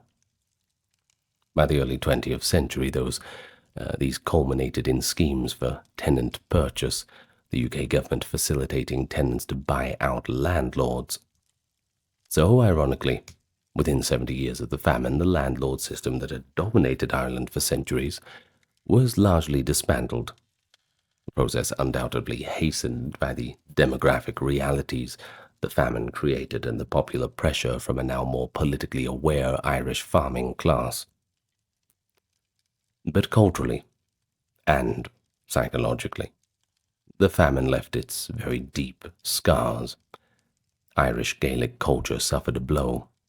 The hardest-hit western regions were strongholds of the Irish language. An estimated 1 million Irish speakers died or emigrated, accelerating linguistic shift toward English. Before the famine, perhaps half of Ireland's population spoke Irish. By 1870, the proportion was much smaller and declining. The famine thus marked the beginning of the end for Irish as a community language in many areas, though efforts in the 20th century have kept it alive, and I hope they'll continue to in the 21st. Traditional music, folklore, local customs, they also ebbed in the famine's wake as entire communities vanished. At the same time, the trauma of the famine was implanted in folk memory, but interestingly, often in a muted and haunted way. For much of the late 19th century, many Irish families did not speak openly about the famine. It was as if the trauma was so great that it was co-signed to a hushed reference. They'd even call it the year of the slaughter or the bad times. When the Irish folklorist Lady Gregory asked elderly people in Galway at the late 19th century about the famine, she encountered reticence or brief and chilling anecdotes. One reply was, "There are not enough of us left to tell what happened."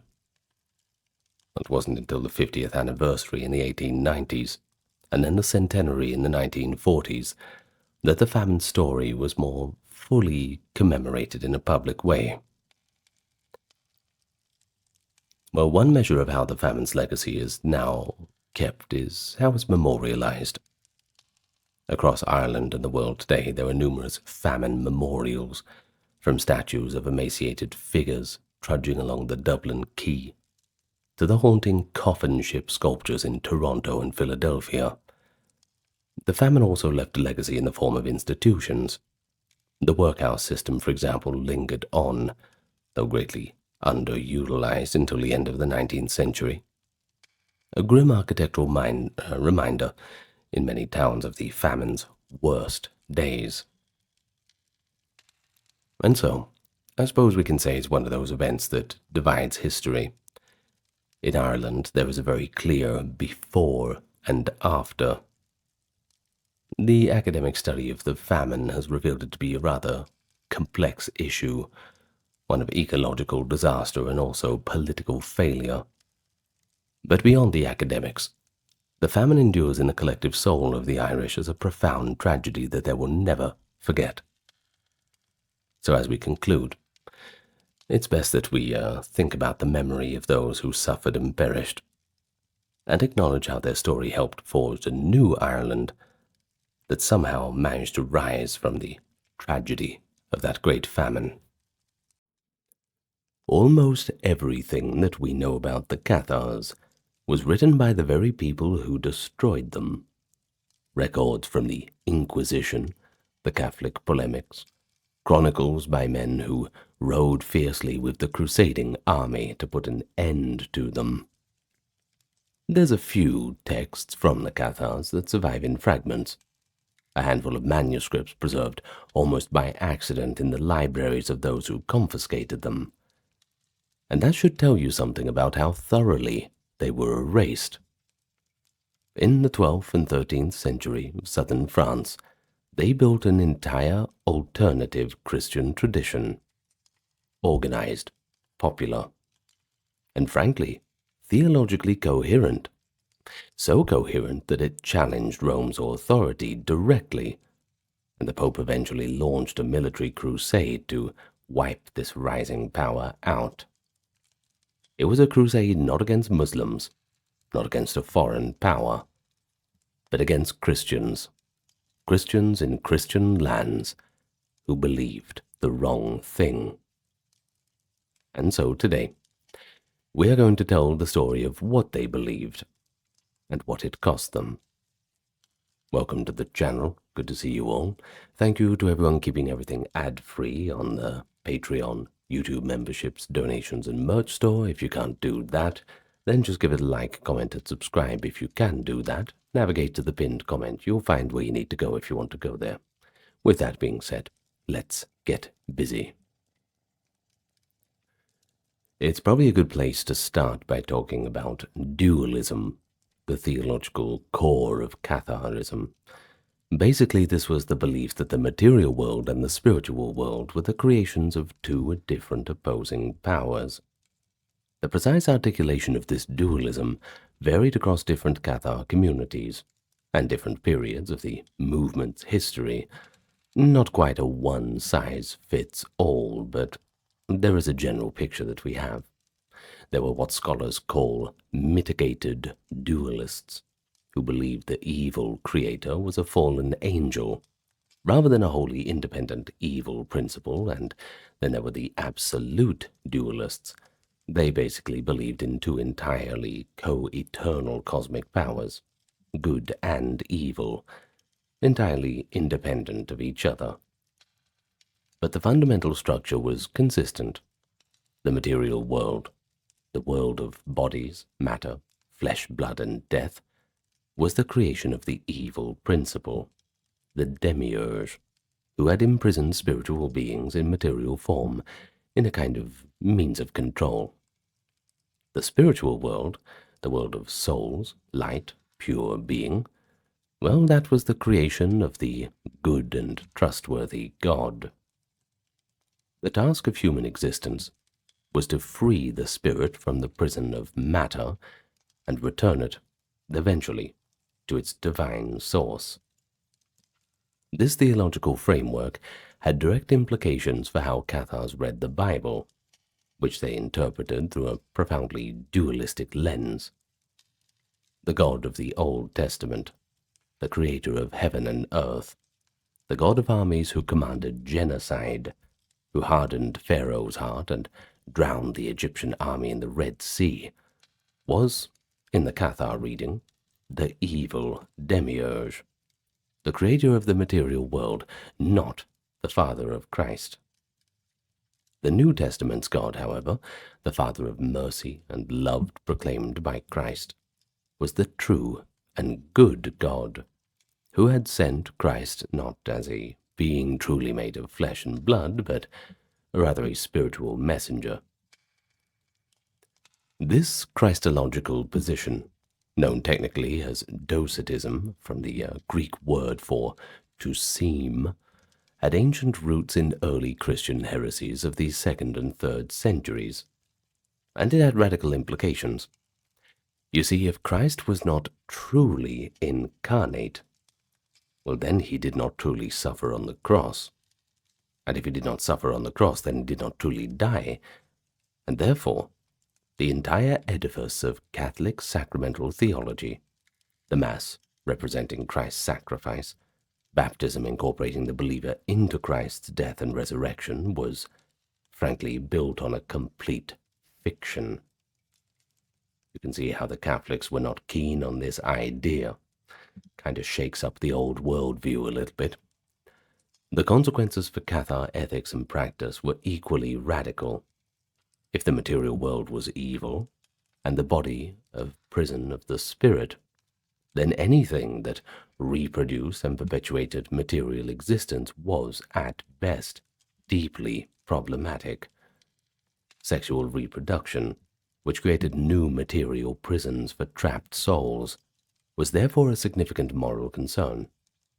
The most rigorous Cathars, the perfecti, or the perfect, in case you didn't get that from the Latinization, the initiated elite who had received the sacrament called the consolamentum, were required to practice complete sexual abstinence, along with the rigorous vegetarianism that excluded meat and eggs on the grounds that these were the products of sexual reproduction.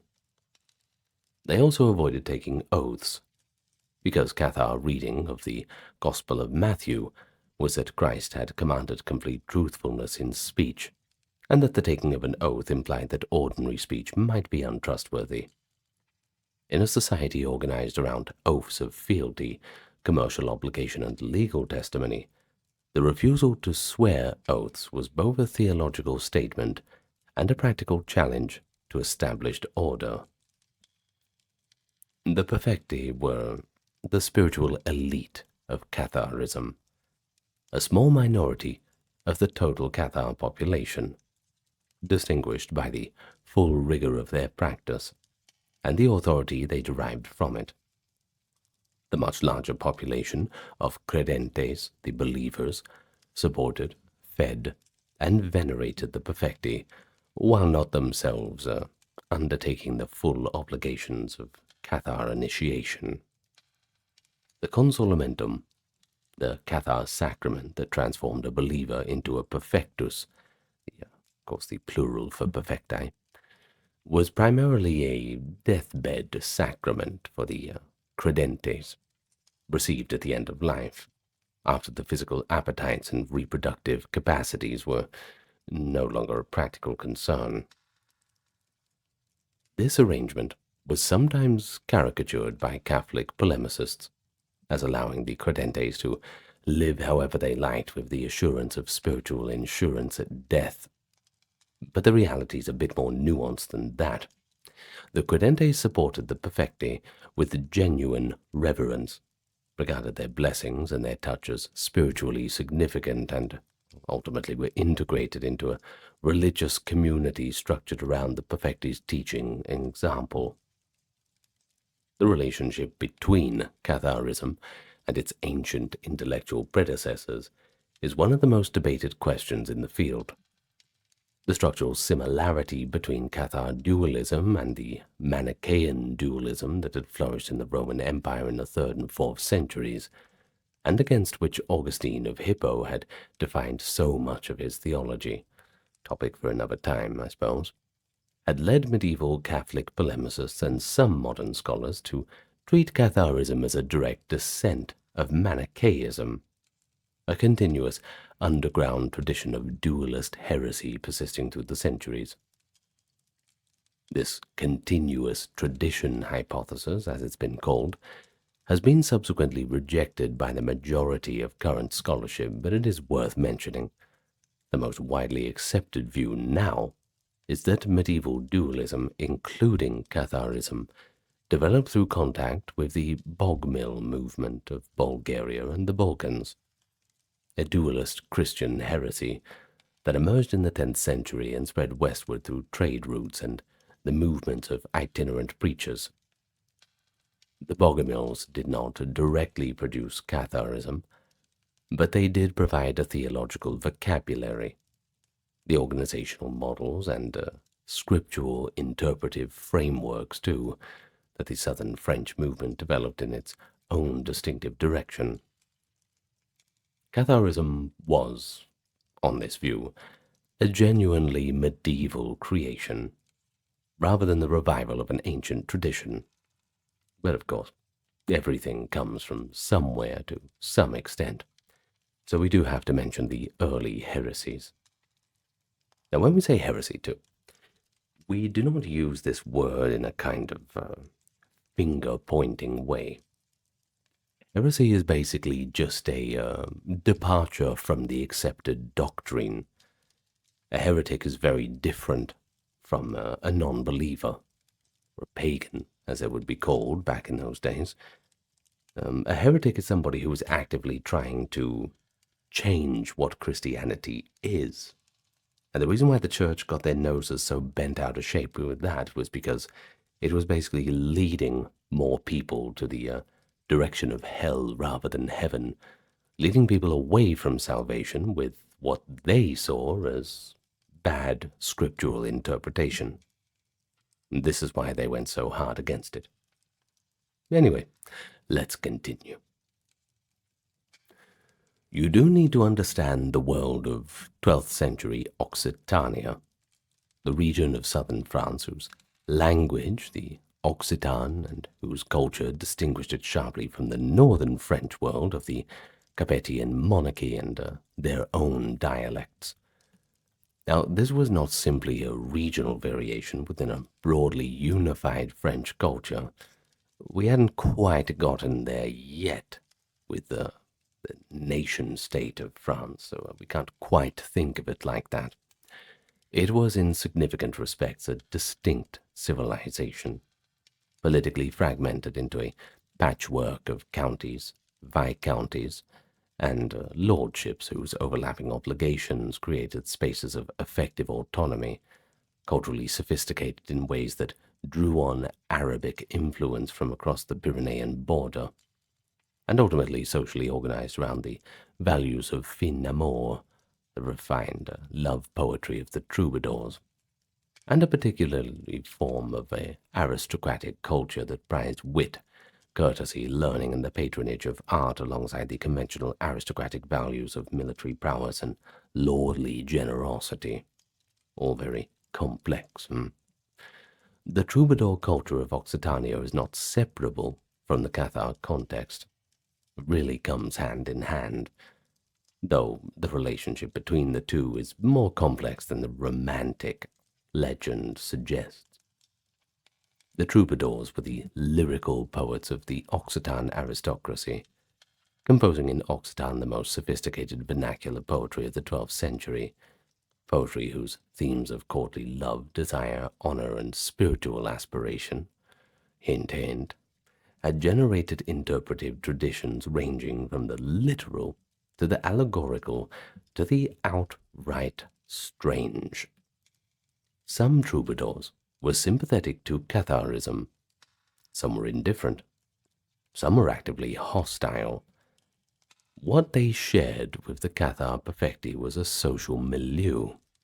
Both the poet and the perfectus operated within the aristocratic and urban culture of the Occitan South. Both depended on aristocratic patronage and protection, and both represented a form of prestige and cultural authority that the Roman Church in this region was notably failing to provide.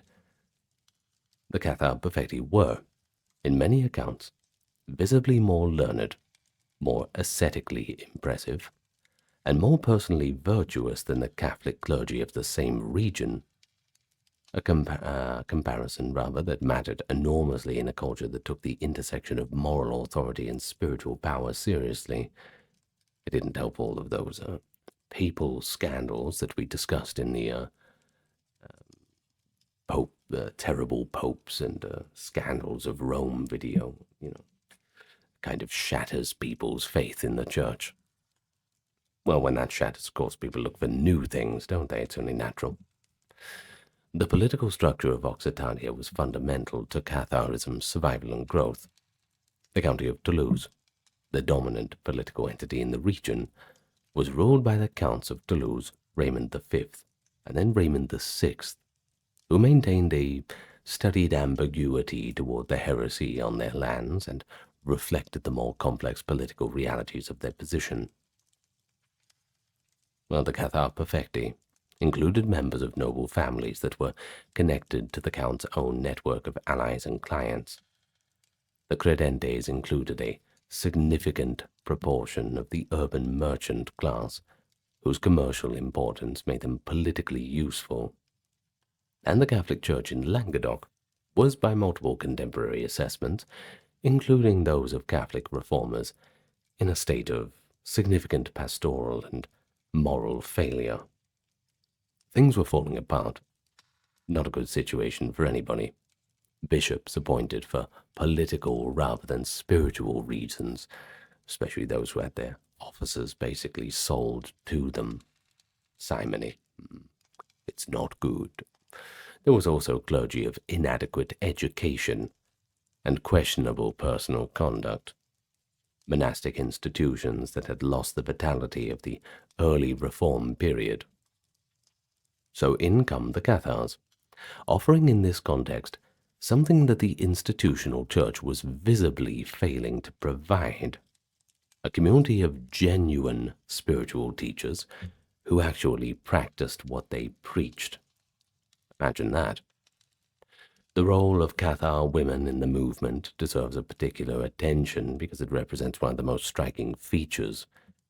Women could actually become perfecti, on the same terms as men, receiving consolamentum and undertaking the full obligations of Cathar religious life. The perfecti, that's the women term, that's a T-A-E rather than T-I, lived in houses of religious women.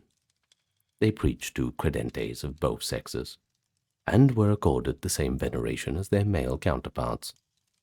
There was no, there was no real hierarchy. A perfecti or a perfecte was just a perfecti or perfecte. It didn't matter if you were male or female. This is, of course, an extraordinary departure from the norms of 12th century Catholic Christianity, in which women were rigorously excluded from any formally authoritative religious role. The inquisitorial records are full of testimony from witnesses who describe receiving religious instructions from perfecti, being blessed by them, and in some cases owing their initial acquaintance with Catharism to women, whether that be a mother, an aunt, a neighbor, something like that. Well, for aristocratic women of the Languedoc, the Cathar tradition offered a form of religious authority and community life that the institutional church simply did not provide in any comparable form. It was an alternative, a different direction, and people were well and truly sick of what they had for so long. Maybe it was time for a change. But was there someone you forgot to ask? In come the rather frustrated Catholic Church, who were not famous for their sense of humor at the time. Their response to the spread of Catharism in the Languedoc passed through several stages before arriving at the military solution of 1209. And understanding those stages is pretty important. We have to see why both the crusade happened and why it represented such an extreme departure from previous church practice. You see, the church did not immediately reach for the sword.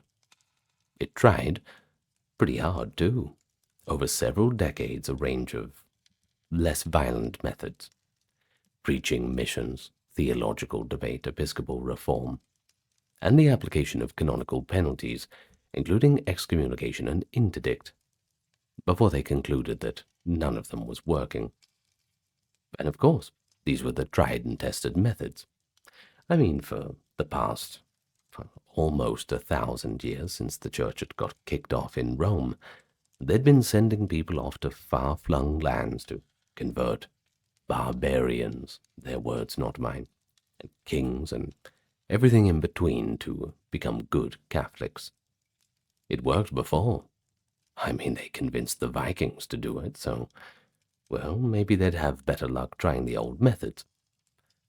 The preaching methods of the early 13th century are the most historically interesting of these earlier attempts, because they produced, as a byproduct of their failure, one of the most significant institutions in the medieval Christian history, and that is the Dominican Order. You might have heard of them. Dominic Guzman, a Spanish Augustinian canon, who accompanied the papal legate Diego of Osma on a preaching mission to Languedoc in 1206, identified what he believed was the fatal flaw in the Church's missionary approach. And that was that the papal legates were traveling in an ostentatious state, with large retinues, fine horses, impressive equipment, while the Cathar perfecti, whom they were trying to argue against, traveled on foot.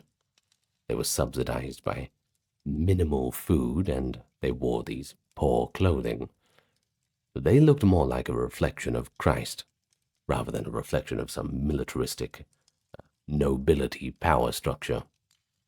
Of course, the normal people on the ground thought, well, the Cathars look just like us, whereas you guys look like, well, stuffed shirt preachers. The contrast perceived in spiritual authority was devastating. Dominic's insight was that the Catholic mission needed to match the apostolic austerity of the Cathars. They had to preach with the same visible poverty and simplicity that made the perfecti credible to their audience. The itinerant preaching communities he established became the nucleus of the Order of Preachers of the Dominicans, formally approved by Pope Honorius III in 1216, an institution whose impact on medieval Catholic intellectual and spiritual life was transformative, born directly from the experience of competing with the Cathars. The formal canonical escalation against heresy in the Languedoc had been building for decades before the Crusade. The Third Lateran Council of 1179 had authorized the use of armed force against heretics and their protectors, an early and significant step toward the militarization of heresy suppression, and Pope Lucius III's decree ad abolendum in 1184 had established a systematic obligation for bishops to conduct regular investigations into heresy in their dioceses, and of course to hand over any convicted heretics to secular authorities for punishment. Now remember, secular authorities. It wasn't the church that was doing these punishments. They'd handed over to the power structures that were not spiritual in nature, though it was the church passing judgment upon them. Anyway, just a little detail. These measures were applied in the Languedoc with notably limited effect, partly because the bishops of the region were themselves embedded in the same political networks that actually tolerated heresy, and partly because the secular lords on whom enforcement ultimately depended had their own reasons to look the other way. After all, these are your neighbors, and you don't want to upset them. The decades between 1179 and 1209 represent a sustained institutional failure to contain a movement that was growing rather than shrinking under the pressure of official disapproval. And that failure is as important a part of the Crusades' origins as the specific event that triggered it. The assassination of the papal legate Pierre de Castelnau in January of 1208, killed by a servant of Count Raymond VI of Toulouse, in circumstances that remain somewhat ambiguous, but we can interpret them as politically motivated. Anyway, it gave Pope Innocent III the pretext and the political momentum to launch the crusade. Innocent was one of the most capable and intellectually formidable popes of the medieval period. A man with a comprehensive vision of papal authority over both spiritual and temporal affairs that expressed itself in constant, energetic political engagement with every major power in Europe. In layman's terms, he was a busy boy. He had been attempting to address the Cathar problem through canonical means for years, and he basically was getting nowhere. He'd concluded that without the removal of the political protection that Occitan lords extended to heresy, no purely spiritual intervention would succeed. They were just wasting their time. It's time to bring out the big guns. A crusade. And the crusade he launched was therefore both a religious undertaking and a political one. Well, there was the extirpation of heresy and the subordination of the independent political culture of the Languedoc to the authority of the Church and the French crown. The Crusades' armies were primarily drawn from northern France, attracted by the usual incentives of crusading. It's a pretty good deal: remission of sins, promise of land and plunder, social prestige for fighting for a holy cause, and led by a combination of papal legates and secular commanders, of whom the most consequential was Simon de Montfort, a northern French baron of considerable military ability and absolutely uncompromising religious conviction. Simon de Montfort, father of the English Simon de Montfort, whose name is associated with early parliamentary development, was the dominant military figure in the crusade from 1209 until his death at the siege of Toulouse at 1218, struck by a stone thrown from a siege engine operated by the women of the city. Nice shot, girls. Well, the crusade continued after his death, after his son Armory, and eventually became from 1226 a formally royal French enterprise under the direction of Louis VIII, and then the regency of Blanche of Castile, complementing the transformation of what had begun as a religious campaign into an instrument of Capetian territorial expansion in the south. So, how did it all go down? The Albigensian Crusade, as it was called, lasted in various phases, from 1209 to 1229, and is, well, I suppose in terms of its conduct, it raises more moral questions as any in medieval military history. This was something that was very new. It wasn't a war between evenly matched armies defending for defined military objectives in the conventional mode. It was, for much of its duration, simply a systematic campaign of territorial conquest and population coercion, in which the destruction of settlements, the massacres of garrisons and civilian populations, and heretic burnings served simultaneously as military strategy, religious statement, and political face-slapping, or political communication, perhaps.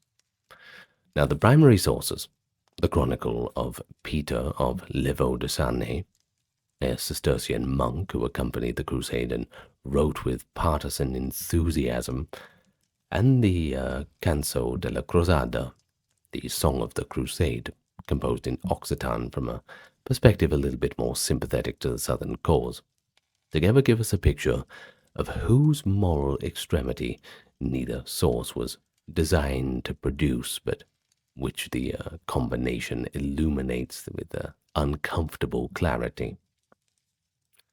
Bessieres was the first and most notorious massacre, but it was not the last.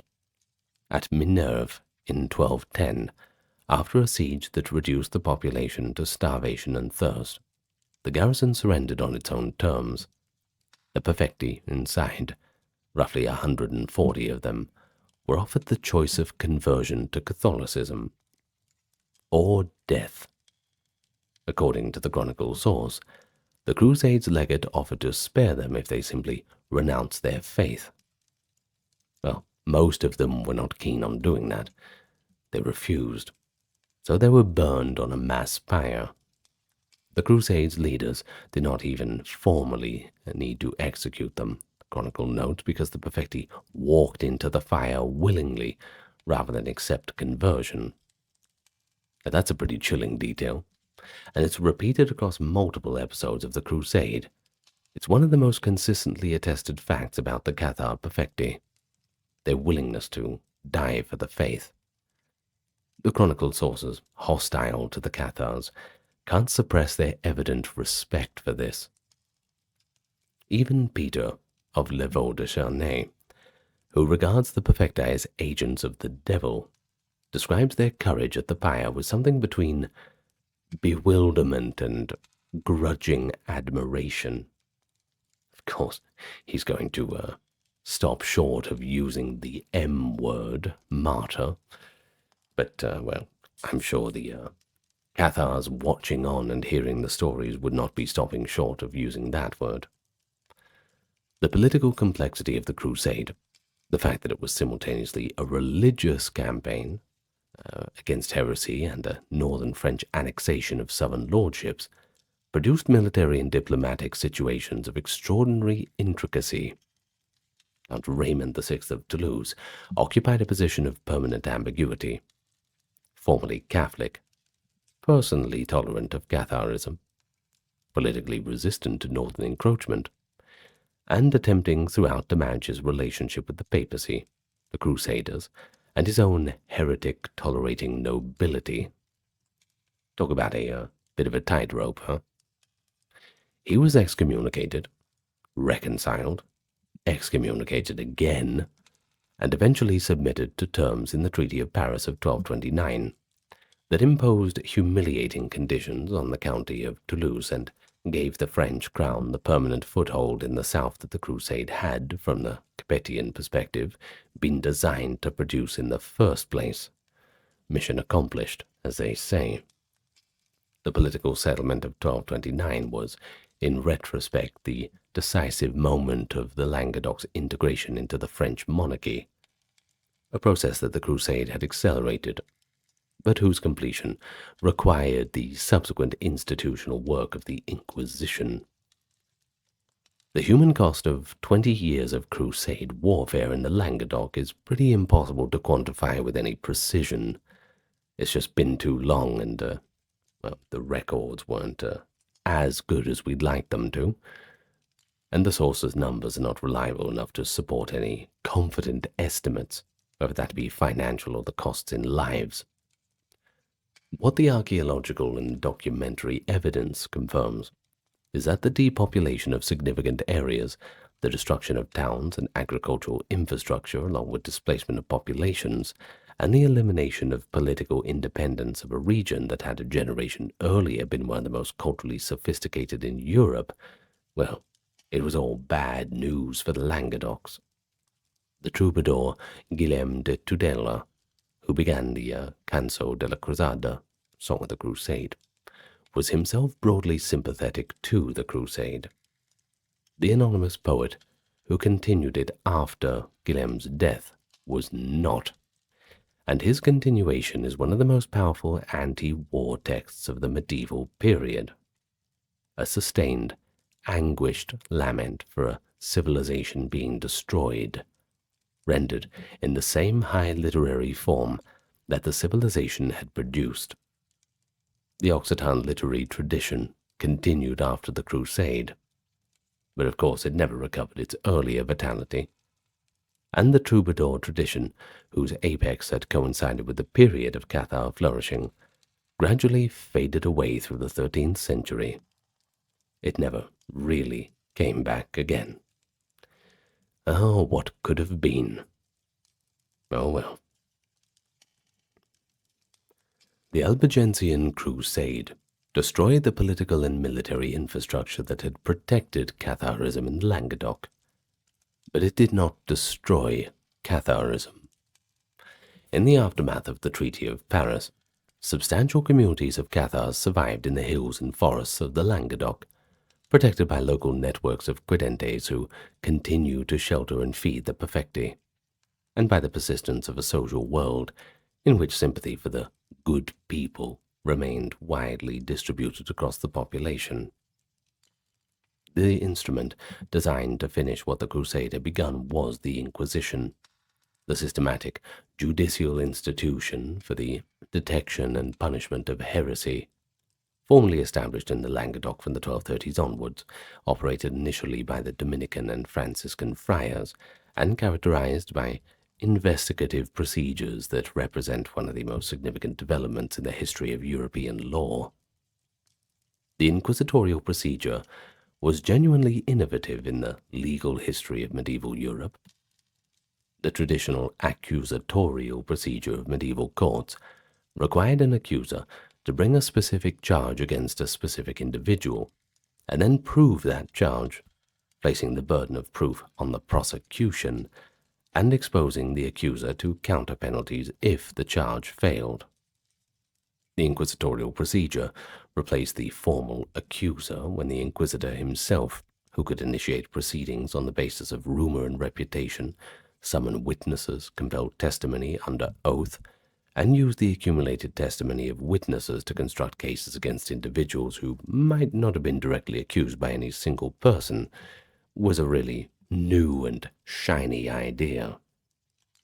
The records produced by this process, above all the enormous registers compiled by the inquisitors Bernard de Caen and Jean de Saint-Pierre at Toulouse in the 1240s, which recorded the depositions of some 5,000 witnesses from across the Languedoc, are the single most important documentary source for the social history of Catharism, and they have been subjected to increasingly sophisticated analysis by historians since the late 19th century.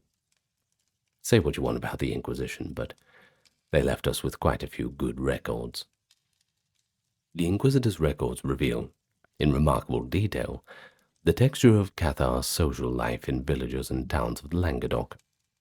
Who knew who had offered a perfectus hospitality, who had participated in the ceremony of the melioramentum, the ritual bow before a perfectus that was the Credente's primarily religious practice, who had provided information about the perfecti movements to the inquisitors, and who had warned them of impending visits. Everybody had a file. The records are a social network analysis avant la lettre.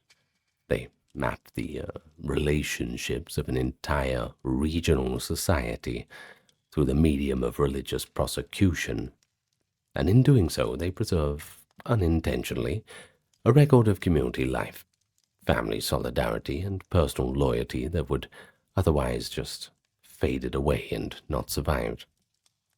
Emmanuel Leroy-Ladury's Monteleu, published in 1975, and based largely on the inquisitorial register of Bishop Jacques Fournier of Pamiers from the early 14th century, remains the most celebrated example of what can be extracted from these records. A micro-social history of a single Pyrenean village whose Catharism and everyday life are reconstructed in extraordinary intimacy from the testimony its residents gave under inquisitorial interrogation. Torture was authorized in inquisitorial proceedings by Pope Innocent IV in 1252, a generation after the formal establishment of the Languedoc Inquisition, and therefore not characteristic of the earliest phase of the investigations. Its introduction significantly changed the dynamics of the proceedings, though the evidence suggests that its use was more constrained in practice than the theological authorization for it might actually imply. The Inquisitor's most powerful tool was not physical torture, but the social and spiritual consequences of the process. It was all about the threats of excommunication, getting locked up in prison, having your property taken away, and then, of course, the stigma that attached to a heresy conviction in communities where inquisitors had effectively made heresy detection a communal responsibility, almost creating a kind of neighborhood watch system. The person who knew of a Cathar and failed to report them was liable to prosecution for concealment. This mechanism transformed every community member into a potential informant and created over time a climate of mutual surveillance that was profoundly destructive to the solidarity on which the Cathar networks depended. Talk about destroyed friendships, right? God, imagine if one of your friends dobs you into the Inquisition and the next minute you're getting stretched out on the rack. I mean, come on. Anyway, modern problems aside, at least we don't have to deal with that, depending what country you're in. Anyway, the most dramatic single episode of the inquisitorial campaign against the Cathars was not a burning or mass arrest, but a siege. The fall of the castle of Montsegur in March 1244. Montsegur, perched on a steep-sided rocky peak in the Pyrenean foothills of the Ariège, had been, since the 1230s, the effective capital of what remained of organized Catharism in the Languedoc, a refuge for perfecti, driven from the lowlands by inquisitorial pressure, protected by a garrison of around 100 soldiers under a lord named Raymond de Periel and his son-in-law Pierre Roger de Mirepoix. After a siege of 10 months, the garrison negotiated a surrender in March 1244, on terms that included a 2-week truce in which the defenders could settle their affairs. At the end of the truce, some 200 perfecti descended from the castle and were burned en masse at the foot below the foot of the Pays Pertus, which was the mountain name below the walls. The site of the burning is now commemorated by a stone memorial. Montsegur itself remains partially ruined. But you cannot ruin the legacy. It's actually one of the most visited sites in the French Pyrenees, and everybody knows what happened there. And you bet that it's on my list. In terms of French monuments, it's Montsegur and the big old Vercingetorix statue near where the Battle of Alesia was. Those are my two main things. Oh, and the catacombs in Paris. Tell me your top French destinations in the comments. Anyway, I digress. The fall of Montsegur also didn't end Catharism, but it was a hell of a blow. It effectively ended organized institutional life under Cathar guidance in the Languedoc, and what survived was a dispersed, clandestine, and increasingly precarious community of perfecti, operating in the spaces that the Inquisition had not yet fully penetrated, sustained by networks of quidentes who continued to shelter and supply them, all at enormous personal risk. Sore necks from looking over their shoulders, one would assume. The final phase of Catharism in southern France, extending from the 1240s to the early 14th century, is documented in the inquisitorial records with a detail that gives a quality of tragic vividness. We know the names, the movements, the relationships, and in some cases, the exact words of the last perfecti, because the inquisitors who hunted them recorded everything they found. Like I said, if they did anything good, it was kept records. The last years of Catharism were sustained partly by a remarkable figure named Pierre Autier, a notary from the village of Aulx-les-Thermes in the Ariège, who received the consolamentum in Italy in 1300 in his 50s, and returned to Languedoc to attempt to revive Catharism in the communities where it had been suppressed for generations. Goes to show his bravery. Autier and a small group of fellow perfecti spent nearly a decade conducting a clandestine ministry in the villages of the Ariège and the Toulousain, traveling at night, hiding in forests and in the houses of faithful quidentes, administering the consolamentum to the dying and preaching to those who still remembered the faith of grandma and grandpa. The inquisitorial records from this period, above all register of Bernard Guy and the remarkable dossier compiled around the village of Montelou, document this clandestine ministry in extraordinary detail. the routes he had travelled, the houses he stayed in, the people who sheltered him, and ultimately the people who betrayed him. Sorry about the spoiler alert, but it's been 700 years. The social history of the Montelou community, as reconstructed by Leroy Ladry from the Bishop Fournier's Register, gives us an unusually intimate picture of how Catharism functioned at the village level in its final phase. The Perfectus, Bellebaste, the last Perfectus to operate in the Languedoc, born around 1280 and eventually burned at Villerouge Termini in 1321, emerges from the testimony as a recognizably human figure, brave and earnest in his faith, but also a bit vain, sometimes difficult, inconsistent in his practice of the rigorous sexual abstinence required of the perfecti.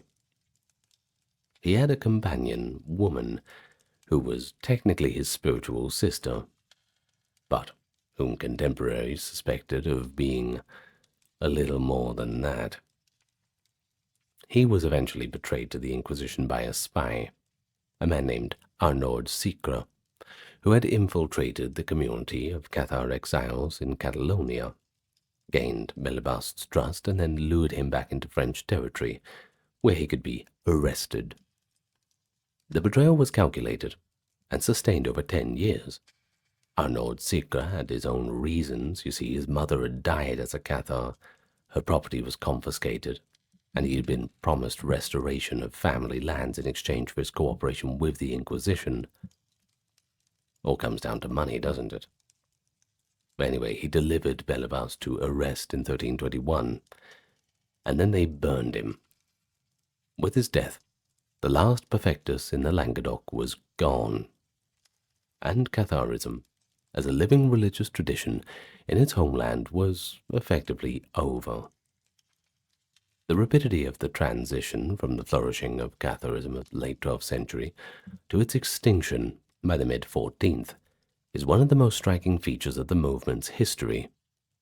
In roughly 150 years, from the first serious papal alarm about heresy in the Languedoc to the death of Bellebaste, an alternative Christian tradition that had attracted significant popular and aristocratic support across a substantial region of Europe was hunted to extinction by a combination of military force, institutional prosecution, and the social mechanisms of this new inquisitorial surveillance.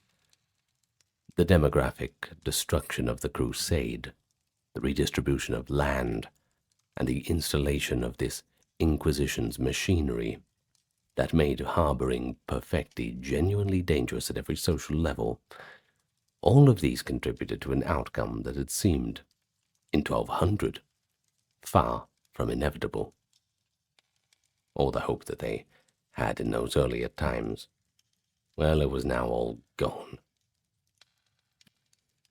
The inquisitorial records, which had the purpose of giving the identification and punishment of heresy, not the preservation of social history, actually give us a pretty detailed picture of how ordinary people in the Languedoc related to Catharism in their daily lives. So let's read them a little bit against the grain. What emerges from these records is considerably more nuanced, provisional, and more deeply embedded in the textures of village and family life than either the idealized portrait of devout Cathar communities or the Church's portrait of this demonic conspiracy would have you believe. For the most of the credentes, Catharism was not a defined ideological commitment that stood in sharp, conscious opposition to Catholicism, but rather one strand of religious life, embedded in a community where the local perfectus was a familiar and respected figure, where receiving his blessing was a normal part of social interaction, and where participation in Catholic ritual, that being baptism, marriage, the last rites, etc., continued alongside Cathar practice without any apparent sense of contradiction. As they say, the devil is in the details, right? Many witnesses interrogated by the inquisitors described attending Mass and also venerating perfecti, making offerings to Cathar communities and also to Catholic churches, and having their dying relatives receive both the Catholic last rites and the Cathar consolamentum. This religious pluralism was not necessarily theological confusion. It may have reflected a genuine popular syncretism in which different religious practices served different social and spiritual functions, just without that systematic mutual exclusion that both Catholic and Cathar theologies formally demanded. The economic relationship between the credentes and the perfecti was central to the movement's functioning. The perfecti lived on the charity of the credentes, receiving food, clothing, shelter, and money in a relationship that was simultaneously spiritual patronage and practical economic support. The inquisitorial records are full of specific donations: a woman who gave a perfecte a measure of grain, a man who paid for the shoes of a traveling perfectus, a household that provided overnight lodging and a bit of a meal. These transactions are recorded as evidence of heretical contact, but they also revealed the texture of daily economic relations in a community where the perfecti moved through a network of households as recognized, trusted, and valued guests. The risk these hosts were taking, harboring a perfectus was a serious offense in the eyes of the Inquisition, was genuinely undertaken not as an act of theological defiance, but more of one of personal loyalty to someone they knew and respected. A lot of the time, it wasn't really because he was a perfecti or she was a perfecte. It was because it was Dad's friend, or this was a respected member of the community. That old man who knows a lot about the Bible, this kind of thing. Death was the context in which the relationship between credentes and perfecti became the most intense and consequential.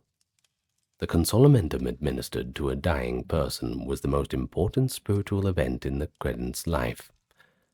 The sacrament that would, if received in faith and not subsequently vitiated by eating meat or resuming sexual relations, ensures the soul's release from the cycle of material existence.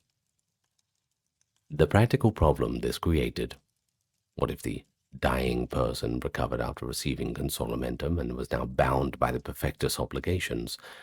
Well, that was all addressed by a controversial practice called the endura, about which the inquisitional records contain disturbing testimony. A dying person who had received the consolamentum but was recovering might undertake this endura, a voluntary fast to the death, which is a very kind way of saying starving yourself. This would ensure the sacrament's effects were not vitiated. Whether the endura was widespread, as the inquisitorial records suggest, or whether its prominence in the records reflects the inquisitors' interest in the most extreme evidence of heretical practices, well, that's where the debate is. But its very existence, however occasional, shows the seriousness with which the Cathar sacramental system was taken by at least some of its adherents. I mean, you're always going to have this on a spectrum, aren't you? Any religious belief is like that. In any case, the picture that emerges from all this testimony is of a religious movement that was genuinely popular rather than elite, not in the sense of being confined to the poor and uneducated, but in the sense of being distributed across village life in a way that made it inseparable from the ordinary social fabric. The perfecta who was your neighbor's mum, the traveling perfectors who stopped by the village inn and whose blessing people sought as naturally as they might seek a priest's, the inquisitors who took testimony across Languedoc encountered repeatedly witnesses who described Cathar contact not as a profound ideological commitment, but just a normal feature of the world they'd grown up in. Nothing special. That was just the way it was for them. Many of them were quite bewildered by the gravity with which the Inquisition regarded what had seemed to them to be simply the customs of their community. People thought, why is this such a big deal? Just leave us alone. Good luck with that. That bewilderment itself is a historical document. evidence of how completely Catharism had been embedded into the Occitan social life, and how completely the Church's campaign was aimed not just at a theology, but a way of living. Now, we could finish it there, but we're not going to, because you can't really talk about Cathar history without running into the extensive modern mythology that has accumulated around the subject, particularly since the 19th century, when the Cathars were rediscovered by Romantic nationalism and subsequently a range of esoteric, spiritualist, and New Age traditions found in the good people a blank screen on which to project their own ideals. Many such cases, I know. The modern mythology of the Cathars is, in many ways, as interesting as the medieval reality. It tells us about how subsequent generations have used the medieval past, but it has also produced a significant body of misunderstanding that really has to be addressed if we are to think clearly about what Catharism actually was in this medieval context. The Romantic nationalist version of Catharism, developed primarily by French writers in the 19th century in the context of cultural awakening of the Occitan regional identity, constructed the Cathars as the spiritual representatives of a free, tolerant, culturally sophisticated civilization destroyed by this northern French imperialism masquerading as this religious crusade. Pretty much good guys and bad guys sort of thing. In this version, the Cathars are proto-Protestants, proto-liberals, proto-feminists, proto-modernists, the bearers of an alternative European spiritual tradition that was snuffed out by Catholic bigotry and French noble ambition. There is enough historical truth in this picture. I mean, look, the cultural sophistication of Occitania, the political dimensions of the crusade, the role of women among the perfecti, it gives it a bit of credibility, and enough distortion to make it significantly misleading as a guide to medieval religious reality. It's almost there, just not quite. The most problematic element of the Cathar legend is probably the Montsegur treasure myth. Legend, which has no credible foundation in the primary sources but has achieved extraordinary cultural currency, holds that before the fall of Montsegur in 1244, a small group of Cathars escaped down the cliff face by night, carrying the Cathar treasure, sometimes identified as a hoard of gold and silver, sometimes as the Holy Grail, sometimes as secret texts of cosmic significance. Who the hell knows? The treasure myth connects Catharism to the Grail legend, to the Knights Templar, to the Freemasons, to later Nazi occultism. Heinrich Himmler's SS actually sent expeditions to Montsegur in the late 30s looking for the Grail, and to every subsequent tradition of esoteric European conspiracy. It's got a bit of everything. But if we're going to be a little bit stuffed shirt about it and be a, quote, serious historian, ruining the fun again, the historical evidence for a Cathar treasure, the Grail connection, or a Templar association is pretty much non-existent. I know. It's not as fun, but it's just the way it is. The whole myth is a projection of later desires onto a historical canvas that is interesting enough on its own terms, without requiring embellishment, at least in my opinion. A scholarly reassessment of Catharism over the past 30 years has also produced a revisionist current that, in the view of many, has overcorrected.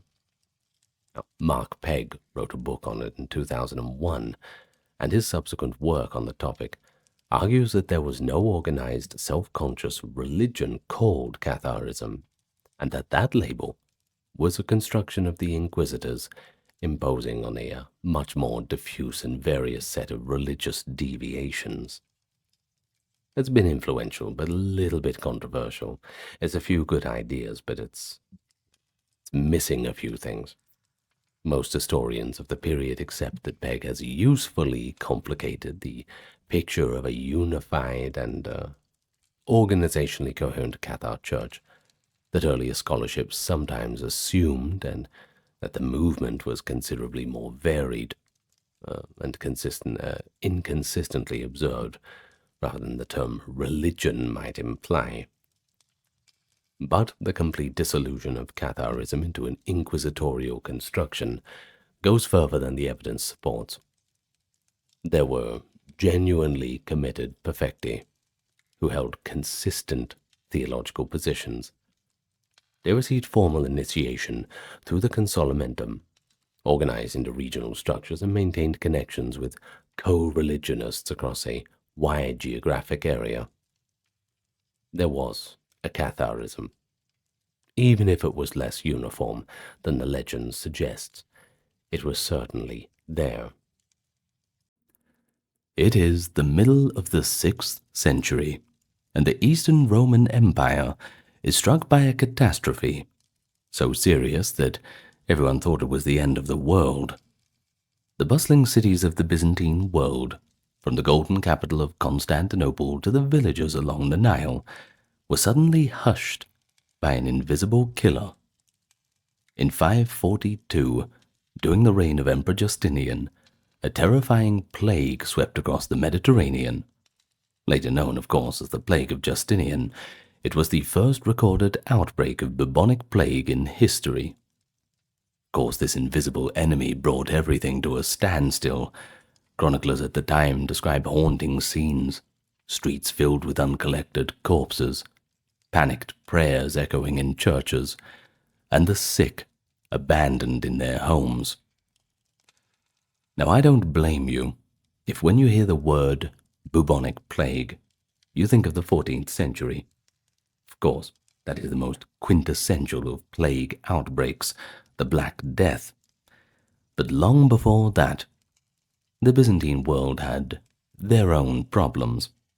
And today, we're going to talk about them in great detail. Of course, we won't leave behind all of the dirty bits. Anyway, welcome to the channel, everyone. You know what you're in for, obviously. Good to have you here with me. Thank you to those supporting on Patreon, YouTube memberships, the merch store, and the occasional donation. Links are in the comment. If you can't do that, give it a like, comment, subscribe, and tell your friends.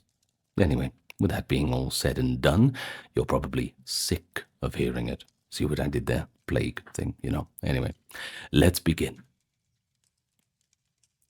And it begins quite quietly. You see, this all broke out in an era when the Byzantine Empire was doing really well. It was reaching a new peak of power, and also ambition.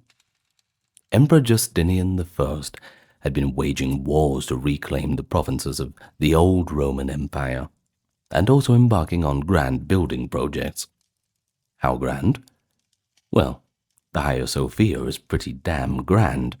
It's about as grand as you can get in Constantinople. Trade and travel knit together a vast territory from Egypt to Italy. And amid that prosperity, in 541, there were a few disturbing reports that emerged from the provinces.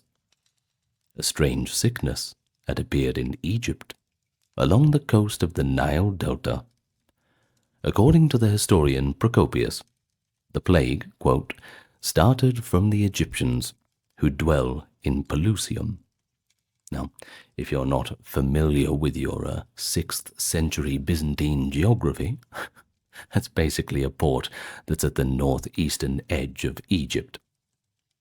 From there, it moved in multiple directions, like a vast scythe cutting through the populations.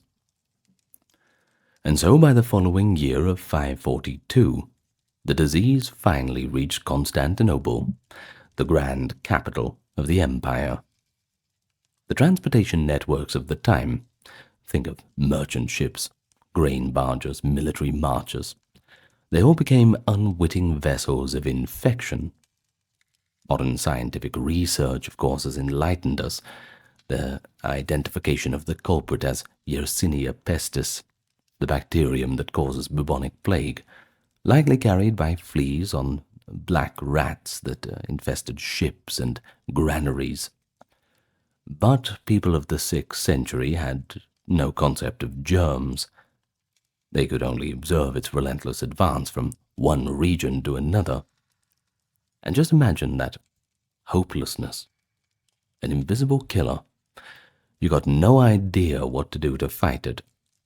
You see, the Byzantines were used to fighting enemies that they could slash up with swords and spears and all the rest, but, well, this, you had no hope. One contemporary chronicle personified the plague as an almost sentient force, spreading deliberately right out to the ends of the world, as if fearing lest some corner of the earth might escape it. It struck port cities first, and then radiated inland, suggesting that maritime trade had played a key role in its spread. But no region was truly safe. The Mediterranean basin, North Africa, the Middle East, even parts of Europe fell victim to the pandemic over the next few years. Byzantine writers were keenly aware that this was not just a normal outbreak, but a global catastrophe. They struggled to find an explanation, and eventually, many people saw the plague as a punishment from God. Humanity had apparently did a bit too much sinning and had to be cut down to size. That was the logic. Procopius admits that, quote, "It is quite impossible to either express in words or to conceive in thought any explanation, except to refer it to God." Another witness, John of Ephesus, likewise framed it as a divine chastisement, invoking biblical language to describe the plague mowing down people like a reaper harvesting wheat.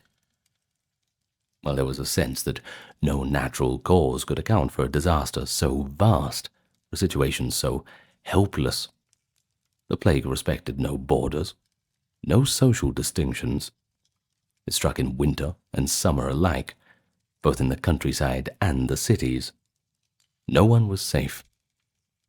As one account notes, it embraced the entire world and blighted the lives of all men, respecting neither sex or age. So I suppose it would have truly felt like the apocalypse. I mean, put yourself in the shoes of someone 1600 years ago, or rather 1500. I mean, how else are you meant to put things into perspective? Well, the fulfillment of apocalyptic prophecies, like something out of the Old Testament, when plague and death stalk the earth. That was the talk on everyone's lips. From Egypt, the contagion moved to the great trading cities of the Eastern Mediterranean. Alexandria, a thriving metropolis in Egypt, was hit hard. John of Ephesus reported that Egypt was ruined and deserted after a plague had killed a large portion of its people. Alexandria, he wrote, was consumed by plague that caused tumors of the groin. And now if you know about the bubonic plague, well, that is the hallmark symptom. The buboes coming out, usually in the groin, under the armpits, the lymph nodes, this kind of thing. These would swell and ooze blood and pus. Absolutely disgusting. Well, the disease then marched onward. By early 542, it swept through Palestine and Syria. Tales spread of entire villages in the Levant where no one was left alive. The great city of Antioch in Syria was also struck. Later accounts by Evagrius Scholasticus, who lived there, describe wave after wave returning in subsequent years. And even the mighty Persian Empire to the east was not spared. The plague crossed into Persian territories, reportedly further forcing the Persian king's army to withdraw from battle due to the mounting illness. I mean, they weren't going to get much fighting done with the plague anyway, unless they just draw lines and cough on each other. By the spring of 542, Constantinople braced itself for the onslaught of the pestilence that had ravaged so many provinces. So, as we can see, while we call it the Plague of Justinian, it really wasn't just his plague, it wasn't just Constantinople. It still had a semi-global focus, at least global in the ancient world. We could say the known world. Let's not get too technical.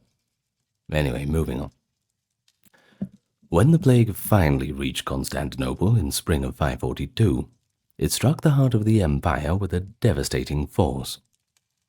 You see, Constantinople was a densely populated city, likely home to several 100,000 people, teeming with merchants, craftsmen, officials, laborers. I know several 100,000 doesn't sound like too much, but we're talking the year 542, so pretty impressive.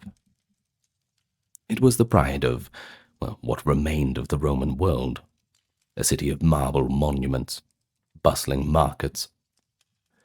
All of this vitality abruptly ground to a halt as the plague marched on in.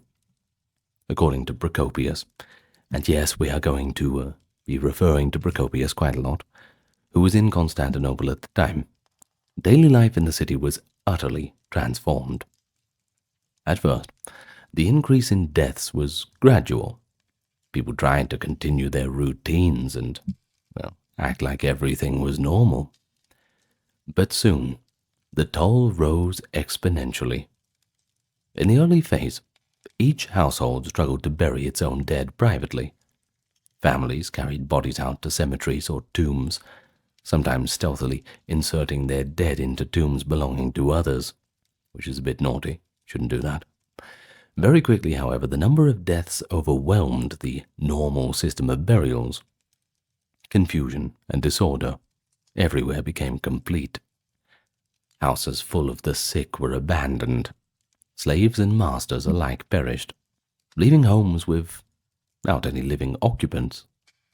Procopius notes that many once prosperous people found themselves without servants to care for them, or servants fell ill or fled. Likewise, slaves lost their masters and wandered off or died. Social and economic distinctions began to blur in the face of universal calamity. On the streets, an eerie emptiness prevailed. It seemed no easy thing to see any man in the streets of Byzantium, wrote Procopius, but all who had the good fortune to be in health were sitting in their homes, either attending the sick or mourning the dead. Shops and workshops closed as artisans and traders took to their homes, or to their beds struck by fever. Work of everyday description ceased. The famous markets and forums of Constantinople were completely silent, save for the creaking of a few carts carrying bodies and one or two cries of despair. To encounter a living person outdoors became a rarity. Those few seen in public were usually carrying a corpse to be disposed of. The entire city's focus narrowed to a single task, dealing with the dead and dying. Now, just quickly, there's one quote that I like. I can't remember who said it, but it basically goes like this. When you're healthy, you have 100 problems. When you're sick, you only have one. And that's true. Now, as the plague worsened, disposing of bodies became a dire challenge. Normally, Byzantine Christians observed elaborate funeral rites. It was all very complicated, processions with hymns, incense, and proper burial on consecrated ground. Now, such rituals were abandoned, all out of necessity. Procopius describes how all customary rites of burial were overlooked. Corpses were often carried out without ceremony and piled onto any available boat or cart. Some desperate citizens simply dragged bodies to the seashore and flung them in, or loaded them onto skiffs to be taken wherever, just away from here. The authorities stepped in as the crisis deepened. Emperor Justinian himself, stricken with the plague but eventually recovering, ordered an official named Theodorus to organize mass burials. Soldiers from the palace garrisoned were assigned to help collect and bury the dead. They dug huge trenches in the suburbs and open areas around the city to serve as mass graves. Now, at first, some attempt was made to lay out the bodies in orderly layers in these trenches. A little bit of dignity at least. But the problem was the deaths kept mounting and, well, even these trenches filled to capacity. And when even the mass graves are not enough, well, you've got problems. Theodorus and his men then resorted to using the towers of the city walls. They tore off the roofs of the defensive guard towers in the suburb of Psyche across the Golden Horn, and threw the bodies inside, piling them up just as each one happened to fall. Tower after tower was filled with human remains and then sealed shut. But I think you can probably know what the problem was going to be. The stench from these mass corpse pits became a new horror for the survivors. Basically like a giant grain silo filled with dead bodies. But that ought to damage the property values. When the wind blew from that quarter, a foul odor wafted over the city, a reminder of the death that surrounded them. At the peak of the outbreak, Procopius estimates that 5 and eventually up to 10,000 people died each day in Constantinople. Perhaps exaggerated. They convey the impression, though, of a city completely overwhelmed. Contemporary observers did agree that the mortality was staggering. Many notable men of the city, i.e. members of old aristocratic families and high officials, died and even lay unburied for days amid the chaos.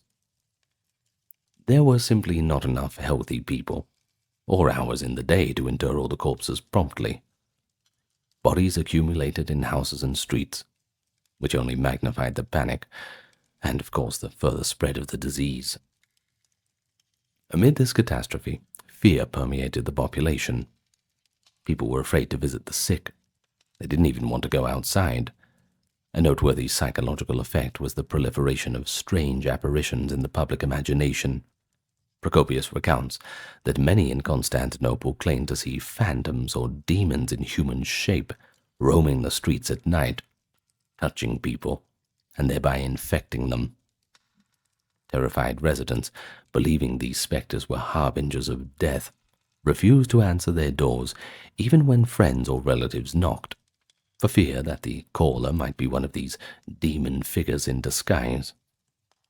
People who did venture out took unusual precautions. John of Ephesus relates that those who went out for essential tasks would hang a wooden tablet inscribed with their name and address on their arm, with a plea. If I die, let it be known who I am, so that my body may be buried by my loved ones. Well, this little detail shows how commonplace sudden death had become. I should having to go around kind of like wearing a dog tag, basically. Citizens assumed they might drop dead in the street at any given moment, and they tried to ensure that they would not end up in one of those anonymous mass graves. The atmosphere in Constantinople was understandably quite grim. It's one of apocalyptic dread, but also pious fervor. The churches had never been more full. Supplicants had crammed into there to the extent where gatherings were still possible, and the air resounded with prayers, psalms, and the weeping of penitents. Even the imperial court participated in public acts of contrition and pleading for divine mercy. Interestingly, Procopius observes a temporary change in the moral climate of the city. Those who had led dissolute or wicked lives suddenly shook off the unrighteousness of their daily lives and practiced the duties of religion with diligence. I mean, that's one way to get people back to services. Longtime rival factions in the city, notably the Blues and the Greens, who were known for their violent sports riots, laid aside their enmity and worked together to bury the dead and help the suffering. It was as if the enormity of the crisis prompted a brief season of solidarity and spiritual reflection among survivors. However, Procopius cynically adds that as soon as the plague abated, people quickly returned to their old vices. soon becoming even more brazen in their greed and immoral behavior than before. Once they believed the immediate danger had passed, many discarded the piety and charity they had shown in crisis. This observation shows that while disaster can inspire altruism and repentance, human nature often reverts to what it used to be once that threat seems gone. You can say that again. But what was it actually like to get the plague in this era? Contemporary descriptions of the symptoms and progression of the disease allow us a glimpse into the suffering of the normal sick man and the desperate measures of the caregiver. The plague typically began with a sudden fever. Procopius notes that victims often fell one moment and then were struck with fever while going about their daily business. Some, quote, when just roused from sleep, others while walking about, and others while otherwise engaged, end quote. But strikingly, he observes that the fever was a little peculiar. The body did not become hot to the touch, nor visibly flushed as you might expect. There was no immediate inflammation or discoloration. The fever was often deceptively mild at first, so that neither the patient nor the physician realized the grave danger. People often did not realize that they were seriously ill initially, thus many expected to recover, and continued their usual activities for a time, inadvertently spreading the illness further. These days we call that incubation period, right? Well, after a day or two, the telltale signs would appear.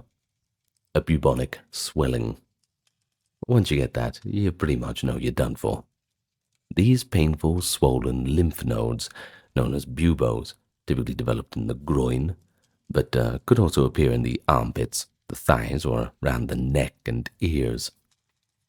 The swellings would sometimes grow to the size of a small egg and become intensely painful.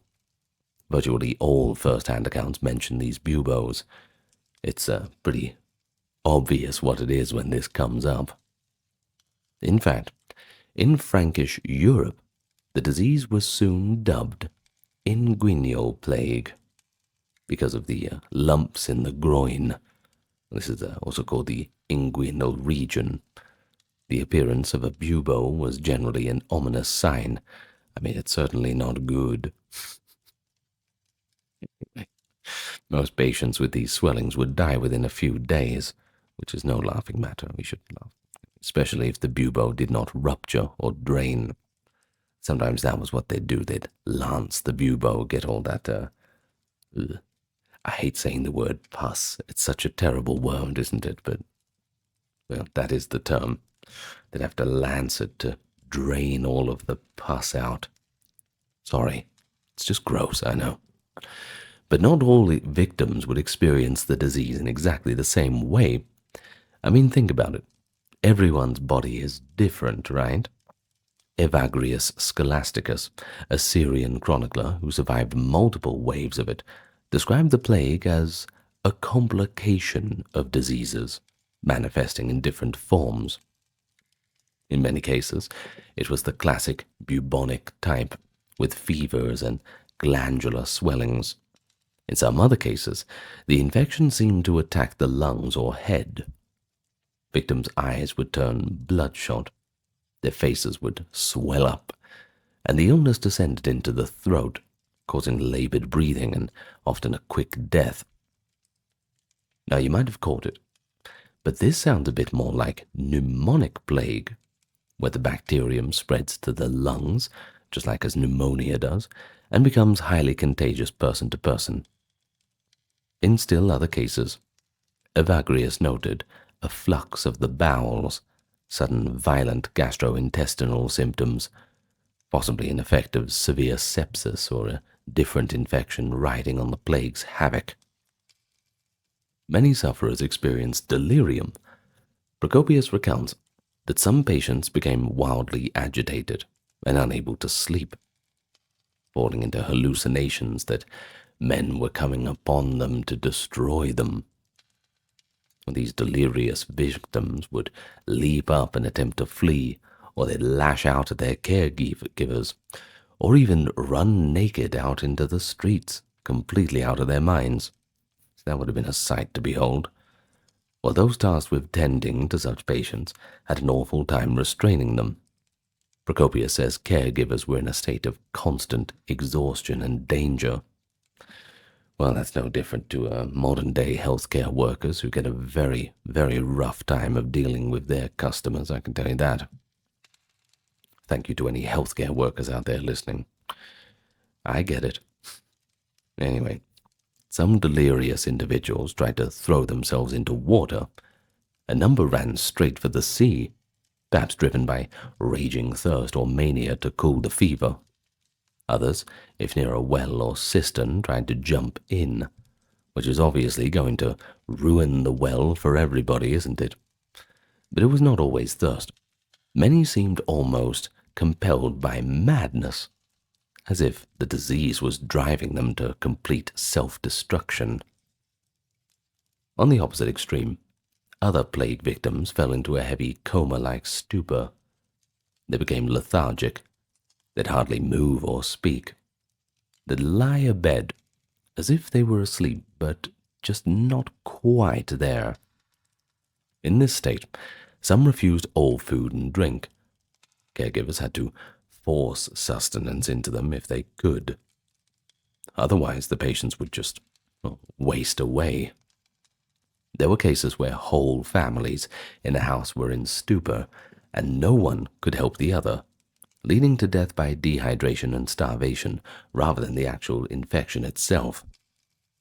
Some comatose victims who were not tended would quietly slip away as hunger and weakness overtook them. Caring for plague victims was an immense challenge and a dangerous duty. Yet it was not an automatic death sentence for the caregiver, as many observed. Interestingly, Procopius and others note that attending the sick did not always lead to the caregiver catching the illness. He goes on to say that neither physicians nor servants consistently contracted the plague through contact. You see, many volunteers, like doctors too, nursed victims and handled corpses, yet remained completely healthy, while others with minimal exposure fell ill. The pattern of contagion was bafflingly inconsistent. This uncertainty only heightened the climate of fear and fatalism. People never knew if their efforts to help family and neighbors would doom them, or if fleeing would save them. A real rock and a hard place, that's for sure. Nevertheless, fear of infection did cause many to abandon even their loved ones. Later writers noted that in some instances even close family members abandoned one another at the first signs of illness, and have a tragic breakdown of social bonds that would recur in later pandemics. There were reports in the following decades of mothers refusing to nurse their ailing children, or of siblings leaving a brother to die alone out in terror. However, it appears that in 542 Constantinople, outright abandonment was somewhat tempered by the collective shock. Some sense of duty and compassion survived, as evidenced by those volunteers who did bury strangers or tend to neighbors. The same could not be said in every locale. Paul the Deacon, writing about a plague in northern Italy a few decades later, remarked that everyone fled from everyone, even parents from children, in sheer horror. For those who did try to heal or comfort the sick, medical knowledge was tragically limited. Byzantine physicians adhered to the classical teachings of Galen and Hippocrates, which offered very limited help against a fast-moving and mysterious epidemic. Doctors attempted various remedies: bloodletting to balance supposed humors, poultices and lancing of the buboes to drain poisons from the body, and concoctions of herbs to reduce fevers and induce sweating. In a few lucky cases, lancing a bubo or treating it with drawing salves did lead the swelling to suppurate and burst, after which the patient sometimes recovered. A burst bubo releasing pus was one hopeful sign, as it seemed the body might expel the corruption. More often, however, attempts to treat the swellings failed. Many buboes remained hard and livid, eventually turning gangrenous, which one source calls becoming mortified. Patients with such buboes were in unbearable pain until death finally brought them release. Some patients did not even live long enough for buboes to form. They succumbed rapidly after the first fever, especially if they began coughing up blood, a likely sign of pneumonic spread or septicemia. No consistent cure could be found. Treatments that saved one patient did nothing for another. Warm baths or soothing potions might comfort some, but for others it might kill them. Procopius lamented that no device was discovered by man to save himself. Suffering came without warning, and recovery was due to no external cause. It seemed random who lived or died. Pregnant women were noted to be especially vulnerable. Almost all who caught the plague while pregnant died, often miscarrying first or dying in labor along with their child. Only a tiny handful of pregnant women were said to have survived, with their infants perishing or vice versa. Now, this grim detail shows again that normal life, even the hopeful act of childbirth, had been completely upended. Some who survived the illness did not escape unchanged.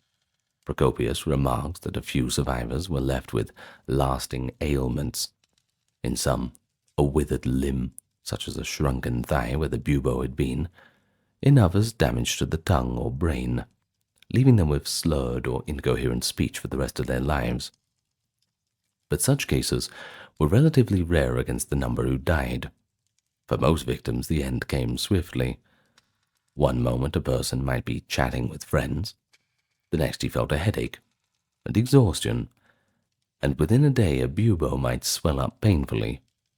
A day after that, he might be gone. Those fortunate enough to remain uninfected faced their own trials.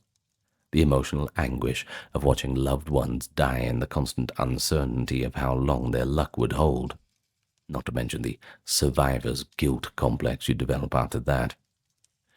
They also bore the burden of caring for the incapacitated and handling the grim business of their disposal. This took both a physical and psychological toll. People were said to become numb to the sight of death. One account claims that corpses were treated like so much dirt, not out of callousness, but because the sheer scale of mortality made it impossible to observe the normal reverence. So many would wrap their mouths and noses with vinegar-soaked cloths or aromatic herbs to blunt the horrible smell of sickness and decay. We read of survivors collapsing in exhaustion after digging graves all day, or falling ill after days of sleepless vigil over relatives. The plague truly tested the limits of human endurance and compassion, that's for sure.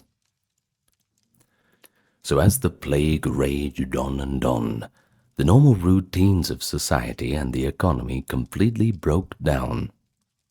In cities like Constantinople, commerce, administration, and public services largely came to a complete halt.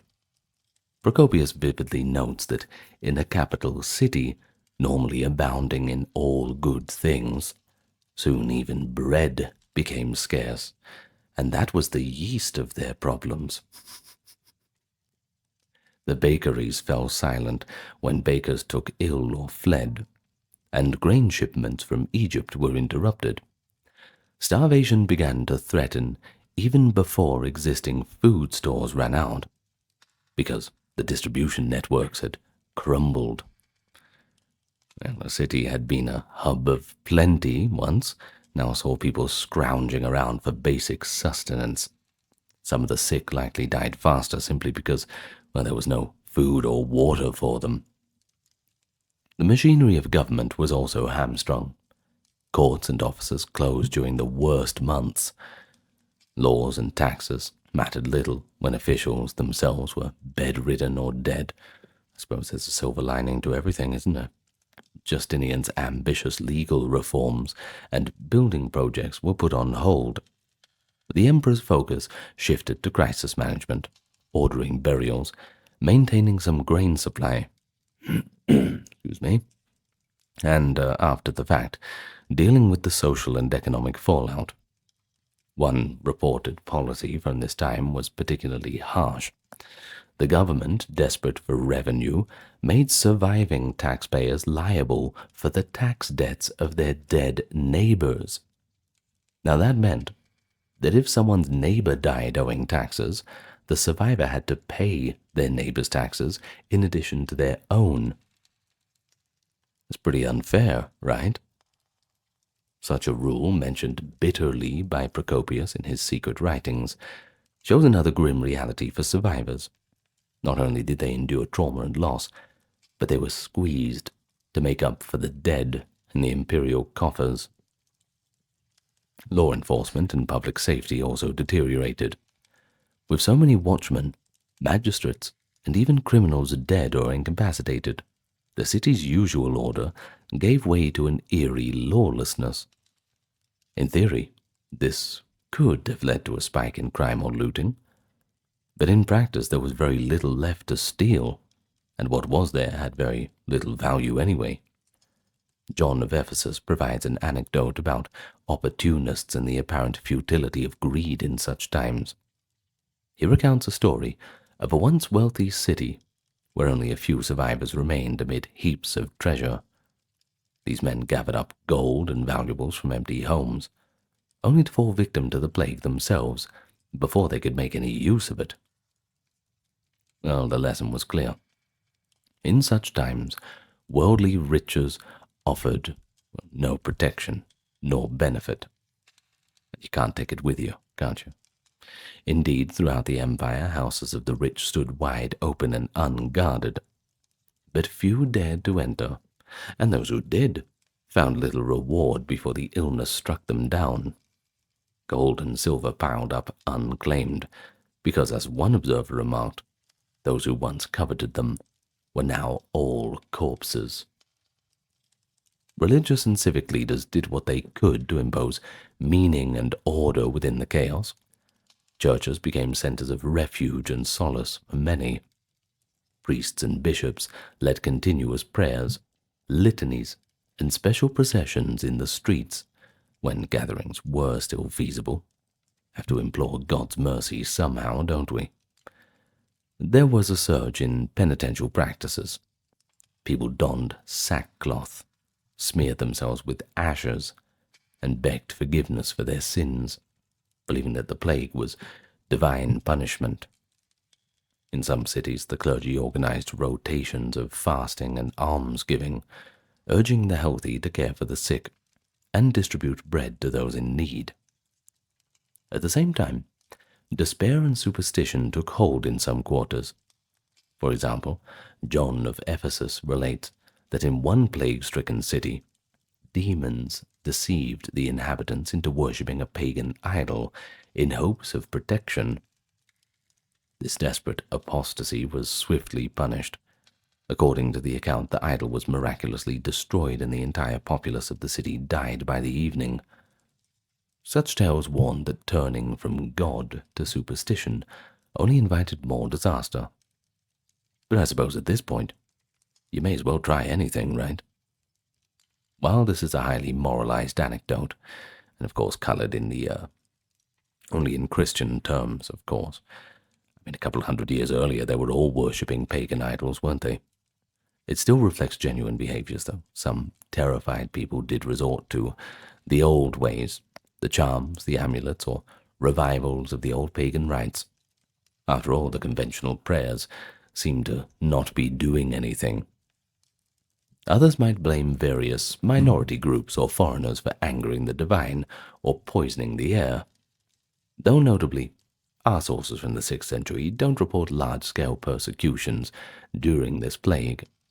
Unlike later medieval plagues where specific groups were scapegoated, in 542, the dominant explanation was uniformly the wrath of God, and perhaps a bit of the old malignant spirits. They didn't really have any explanations in the terms of intentional human malice. In Constantinople, Justinian's regime had to both maintain order and plan for recovery. Once the worst passed, the government promulgated new laws to address the social disarray left behind. For instance, many estates were left without heirs, so Justinian issued edicts simplifying inheritance rules to ensure property could be claimed by extended relatives or reverted to the state without endless legal dispute. Debts and obligations of those who died had to be sorted out. Sometimes entire villages were petitioned for tax relief because half of their taxpayers were gone. The emperor also took steps to prevent a complete economic collapse. Price controls were put on grain to prevent profiteering, and imperial granaries released reserves to feed the populace. These measures helped avert famine in the capital after the plague, although hardship persisted for some time. The death toll also caused severe manpower shortages in both civilian and military spheres. Farmers were fewer, so less land could be sown and harvested the following year. Some fields and vineyards were abandoned entirely just because there was no one there to work them. Observers described ripe grain left standing unreaped and fruit rotting on the branches with no one to gather it. In the countryside, herds of cattle, sheep, and goats wandered untended across empty villages, effectively turning wild once again. John of Ephesus, traveling through Asia Minor, was struck by the sight of once cultivated areas returning to wilderness, weeds taking over farmsteads, roads deserted, way stations empty of travelers and guards. In the cities, trades that required skilled artisans, such as the construction of fine crafts, suffered from the loss of masters and apprentices alike. Rebuilding and projects of civic maintenance slowed dramatically. And then there was the imperial army, too. They'd been depleted. Units on campaign were ravaged by the disease, and recruitment would be difficult when so much of the population was either recovering or already dead. For a time, daily life was at a near standstill. Normal social pleasures, dining with friends and public entertainments, festivals, marriages, all of them were suspended. It was said that for months no weddings were held in Constantinople. The only processions were funerals, and even those were truncated or perfunctory.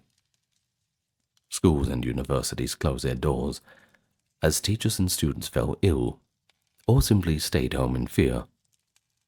The rhythms of urban life, from the opening of the marketplace at dawn to the baths, they were all replaced by an uncanny silence, broken only by the rumble of the death carts and the prayers of the priests. But amidst all the horror, life had to go on for the survivors, right? They improvised new routines. If a city normally drew its water from public fountains, now individuals crept out cautiously at off hours to draw water alone, avoiding any crowd. People tried to minimize contact, an early form of social distancing born of instinct. The few taverns that remained open might set out bowls of vinegar for patients to dip their coins, hoping to disinfect the money somehow. Hey, it's better than nothing. Neighbors communicated by shouting from windows rather than visiting. Everyone was acutely aware of death, which cast a long shadow over daily interactions. While Constantinople's plague was dramatic, the plague also devastated many other regions as well. In the eastern Mediterranean, cities like Antioch, in Syria, and countless villages in Asia Minor suffered a severe loss of life. Even the Persian Empire next door was struck. A plague broke out during a war in 552, and the Persian army had to pack up their things and go home. Egypt and North Africa, where the plague likely began, lost a huge proportion of their people. Some villages were said to be entirely emptied. But the pestilence did not stop at the empire's frontiers. It traveled west and north. Italy, then being reconquered by Justinian's generals, saw plague kill many inhabitants and soldiers around 543 to 44, weakening defences and, well, perhaps easing the later Lombard invasion of the 560s. In Frankish Gaul, i.e. France in modern-day terms, the disease also appeared in 543. Bishop Gregory of Tours describes how people in Gaul were terrified by an inguinal plague, causing swellings on the groin. Some communities there turned to prayer and penitence. One account claims the city of Clermont was spared for as long as its holy bishop Gallus lived, supposedly thanks to his intercession during 3 days of procession and fasting. From the Mediterranean ports to the remote countryside, the Justinian plague cut a path of destruction. Whole towns from the Levant to the Iberian Peninsula experienced death on a massive scale. No class or culture was immune. Everyone was vulnerable. The pandemic's reach may have extended further than contemporary writers even knew. Modern evidence suggests it spread into northern Europe, possibly into South Asia via trade routes. Truly an empire-wide and transcontinental calamity, making it, of course, one of the first pandemics in recorded history. So what happens next, Because obviously the world goes on. And for those who survived the Plague of Justinian, the world that emerged was a little different for them. In the immediate aftermath of an outbreak, communities had to deal with the labor shortages, the economic disruption, and the psychological trauma, which that one doesn't go away. Fields had to be tilled and harvested by far fewer hands. Marginal farmlands were often abandoned for lack of labor, or at least temporarily. In cities, guilds and trades found their numbers depleted. Rebuilding a skilled workforce would take years as survivors trained new apprentices. The imperial government, recognizing the population loss, reduced some taxes and even offered certain incentives to spur economic activity again. For example, waiving taxes for a year or two in the hardest-hit regions. But it also had to maintain enough revenue to govern. Thus, surviving landowners often found themselves shouldering a heavier burden, inheriting not only their deceased neighbors' lands but also their own fiscal obligations. Well, demographic losses were undoubtedly heavy. Modern estimates suggest that perhaps between 1/4 and 1/2 of the population in affected regions died in the first outbreak, and repeated waves over the next 2 centuries killed millions more. The immediate impact included a scarcity of workers and soldiers, a shrinking tax base, and even the contraction of some towns and cities. Some historians have argued that the plague helped mark the transition from antiquity to the Middle Ages, weakening the Eastern Roman Empire such that it struggled against later challenges. And yeah, they've got a pretty damn good point. I would agree with that. But the other thing is, too, that recent scholarship has to walk on in and ruin the fun. They argue how decisive the pandemic really was. There are indications of resilience. The Byzantine state and society did recover in many areas, and the empire continued to function and even launch military campaigns within a generation.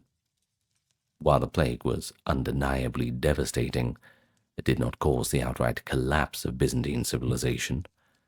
Instead, its effects varied by region, triggering long-term decline in some locales, while others rebounded after a little while.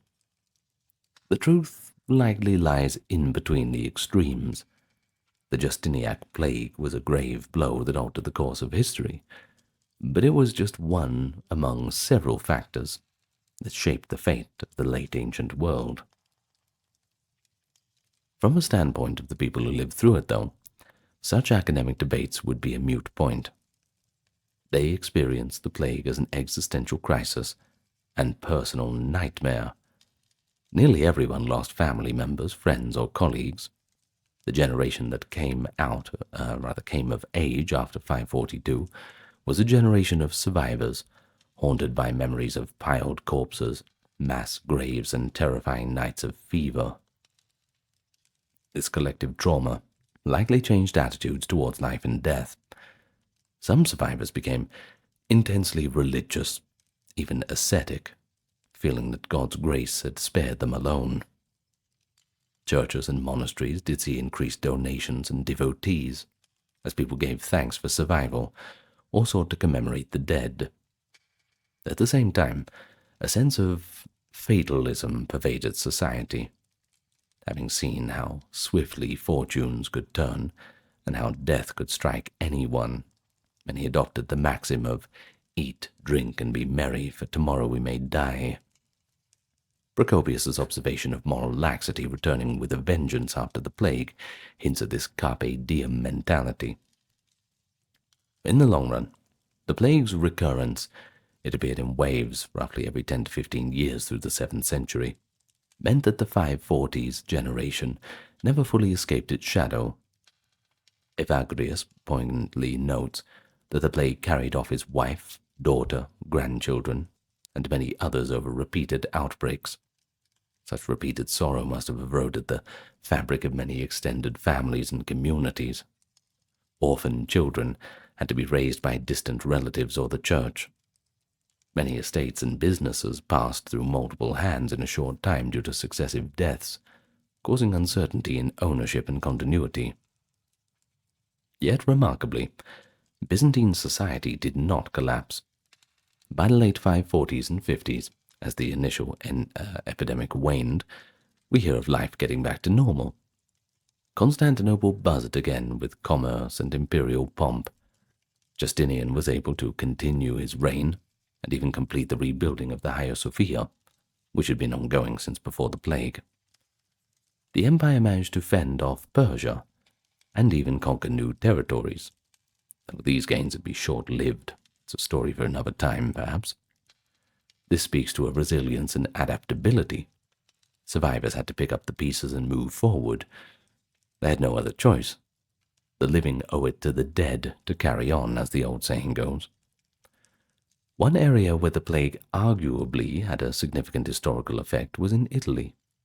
Justinian's forces eventually defeated the Gothic kingdom there, but the war and the plague together had so depopulated and weakened Italy that it could not be held securely.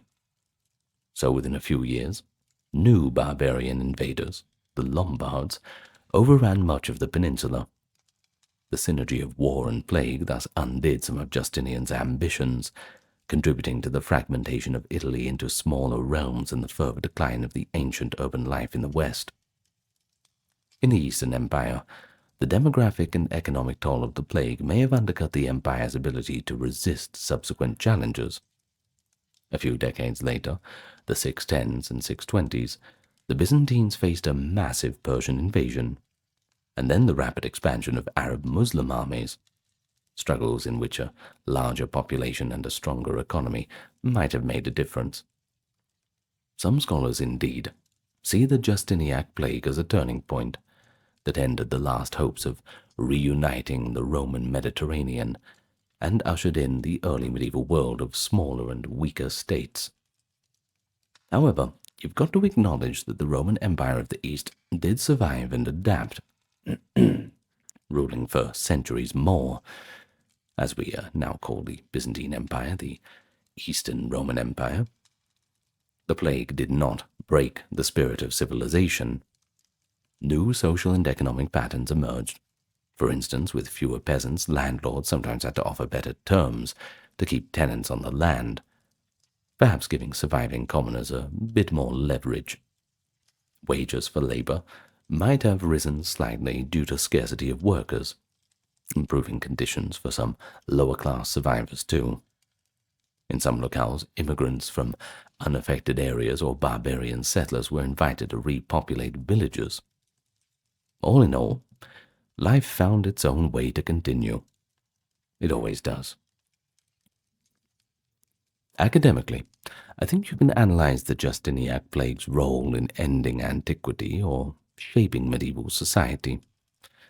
But more importantly, look at it on a human level, because it teaches a timeless lesson. Shows how a society, grappling with a mysterious and deadly epidemic, will employ every explanation it can. Divine punishment, demonic apparitions, astrological signs. You have to make sense of the senseless somehow. and you grasp at anything when you don't know what else to do. It shows how fear can tear apart the bonds of kinship and civility, and conversely, how shared suffering can forge new bonds of solidarity. It reminds us that even the mightiest empire can be brought low by microscopic unseen forces, and who knows when that's going to happen again, and that public health calamities are not solely modern phenomena, or medieval phenomena. They've been a constant throughout human history. Ultimately, the people of the 6th century found a way to persevere. They rebuilt and carried on. So the Plague of Justinian stands as one of history's great tragedies, a grim tableau of death and despair, but also another testament to human endurance. And you'll find that pretty much every human tragedy is like that. We get beaten down, we get dragged through the dirt, but we always come back. As traumatized as the survivors are, they become a bridge between the old and the new, and they carry forward their knowledge and their will to live. So, reflect on your own experiences a little bit. We not only learn about the past, but we glean insight into human conditions when faced with a catastrophe, or the fear and the folly and the courage. It ends up being compassion too. It emerges when life hangs in the balance. After all, the only thing we can do is just keep on going, right? Well, everyone, that is it for today. The Plague of Justinian, huh? Not many people hear of that one. Tuberculosis, the unwelcome and unpleasant guest, shadowing humanity for a millennia. It's been called the Great Killer, the Captain of Death. Yet it also inspired art, shaped social customs, and spurred medical breakthroughs. From ancient Egyptian mummies to crowded 19th century sanatoriums, the history of tuberculosis is quite the saga, one of suffering and hope, science and society. So today we're going to talk about tuberculosis, a global perspective, all the way from the, as far back as we can trace it, to our modern day. And I think you'll meet a few unpleasant little facts along the way. So how about we get started? Not before I welcome you, though. Hello to everyone, new and old, coming back, and thank you to those keeping everything ad-free by being Patreon or YouTube members. Also the occasional merch store visitor and donator, thank you very much. If you can't afford to do that, that's okay. Just give it a like, comment, and subscribe. That pushes us out a little bit more in the algorithm. Anyway, with that being done, let's get down to business. A global history of tuberculosis. It is often that we think of tuberculosis as a modern thing, you know, sanatoriums and somewhat.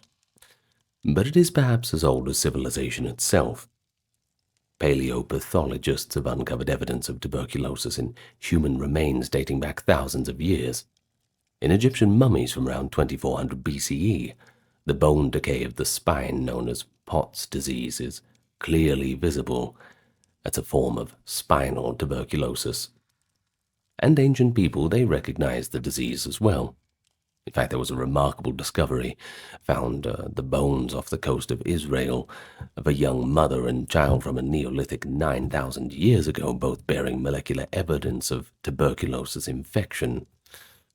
Well, the people didn't really understand the cause of all this, but they knew something was wrong, of course. The earliest written descriptions of what sound like tuberculosis appear in ancient India and China. But one of the most striking ancient accounts comes from the library of the Assyrian king Ashurbanipal of the 7th century BCE, where clay tablets describe an illness with cough, fever, weight loss, and the coughing up of blood. These tablets effectively list the classic symptoms of pulmonary tuberculosis. A fact that a scholar in ancient Assyria could recognize this cluster of symptoms shows how familiar TB was in antiquity. But not just for humans, also its presence in animals, and even myth. Skeletal evidence indicates that ancient cattle had TB, and early herders might have shared the infection through close contact.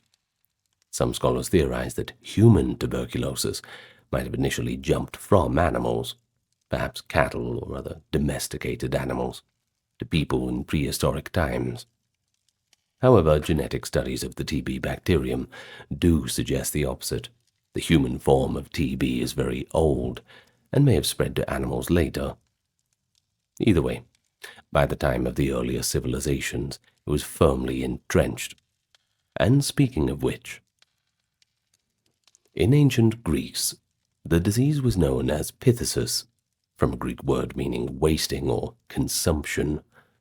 The great physician Hippocrates, writing around 460 BCE, identifies phthisis as the most widespread disease of his age. He noted that it tended to strike young adults in their physical prime, and it was almost invariably fatal. No way of getting out of that one. Hippocrates provided a clinical description too. Patients would develop persistent cough, fever, and emaciation. Gradually, they would just wither away.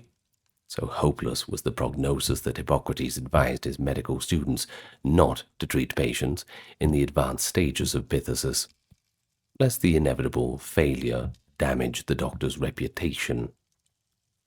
Jeez. Well, pretty stern warning, isn't it? Shows how deadly it certainly was. Even the best healers could do very little to help once the disease had taken hold. Where's that old Hippocratic oath, huh?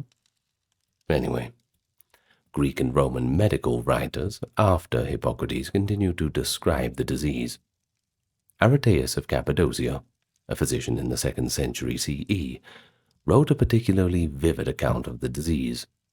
He described how a cough would start small but worsen over time, how patients would become skeletal and weak, their skin pale and translucent with feverish bright eyes.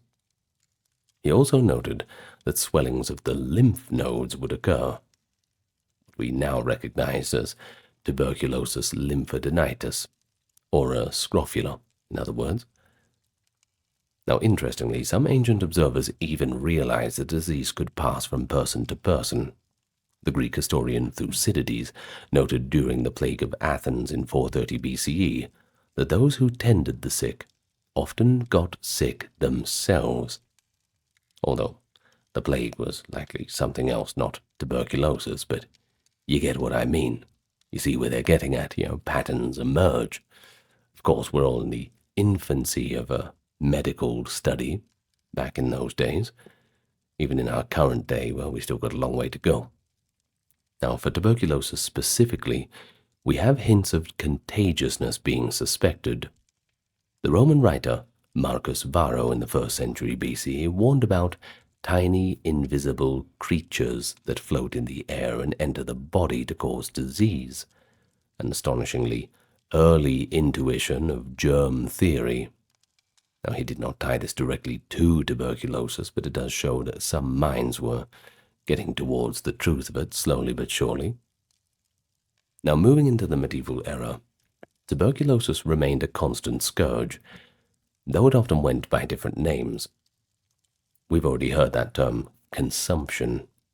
Well, in Europe, that became quite common, referring to how the disease seemed to consume the body. Another form of TB, known as scrofula, which causes swollen glands in the neck, gained a famous nickname, the King's Evil. This moniker came from the belief that kings and queens of England or France could miraculously cure the affliction by touching sufferers. We even do have a few medieval accounts describing monarchs holding grand ceremonies, where they would lay hands on people with scrofula. Afterwards, the patients were given a coin or a medal to commemorate the event. This practice began in the Middle Ages, and it actually continued for centuries. British royalty performed touchings for scrofula up until the 18th century. Of course, any actual cures were coincidental due to their natural remission of some cases, but in any case it shows the despair that tuberculosis brought. But we can't just stay in Europe. Across the world in the Islamic Golden Age, medical scholars carried forward advanced knowledge of the diseases like TB. The Persian physician Ibn Sina, known in the West as Avicenna, compiled his landmark Canon of Medicine around 1025. In this encyclopedic work, Avicenna, devoted attention to phthisis, tuberculosis, and remarkably he recognized the contagious nature of it, stating that phthisis was transmitted through the breath and that patients should be isolated to protect others. He also recommended fresh air, milk, and even sea voyages for treatment, echoing some ancient Greek ideas but with a clearer preventative stance. Avicenna's advice to quarantine patients was far ahead of its time in Europe, that's for sure. However, because of limited contact between medieval Islamic and European medicine, the knowledge did not immediately change how things were handled back on the home front. In medieval times, general treatments for consumption were pretty much futile. They tried bloodletting to rebalance the humors, herbal remedies to ease coughing, and palliative measures like perfumes or burning incense to purify the bad air. Of course, there was plenty folk remedies that were around.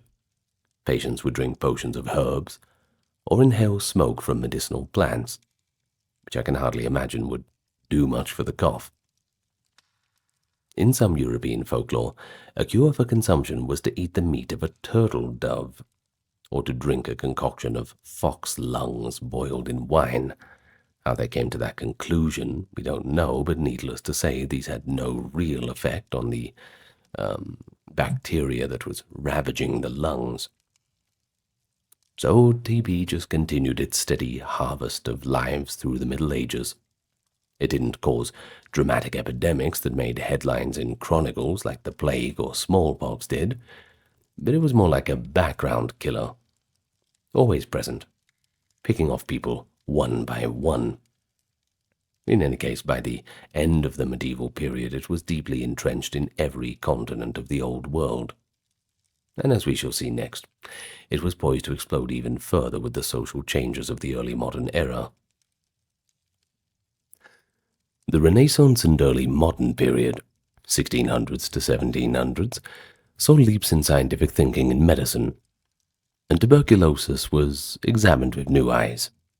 Physicians and anatomists began to conduct systematic autopsies, allowing them to correlate symptoms with the internal pathology.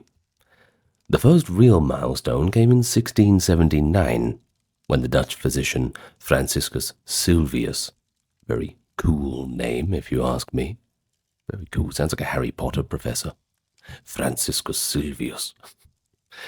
Well, he published his findings on consumptive patients. In examining the lungs of those who had died from consumption, Sylvius noted the presence of consistent tubercles, small, hard nodules in the lung tissue. Sylvius described how these nodules would progress to form cavities in the lungs as the tissue broke down. His careful anatomical description established tuberculosis as a distinct pathological entity, even though the cause was still unknown. Following Sylvius, other doctors started using the term tubercle and recognizing TB in various organs, the bones, the lungs, the lymph nodes, as manifestations as one disease process. Around the same time, observations in Italy hinted at the contagiousness of tuberculosis. In 1699, the Republic of Lucca, a small Italian state, do remember Italy was a bit complicated at that time, issued a remarkable public health edict concerning consumption.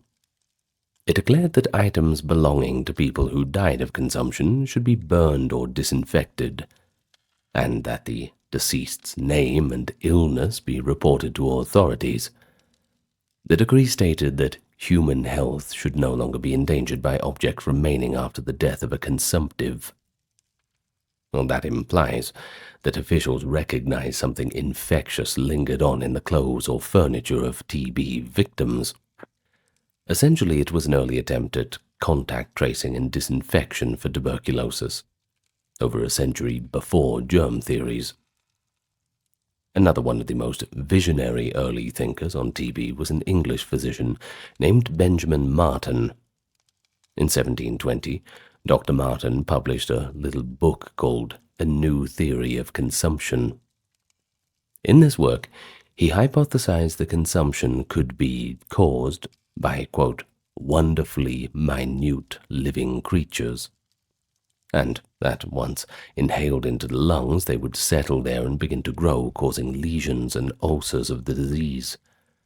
Martin went further to suggest that these microscopic organisms could be transmitted between people. He wrote that sharing a bed or even sitting near a consumptive person and breathing in their exhaled breath might give the disease to a healthy individual.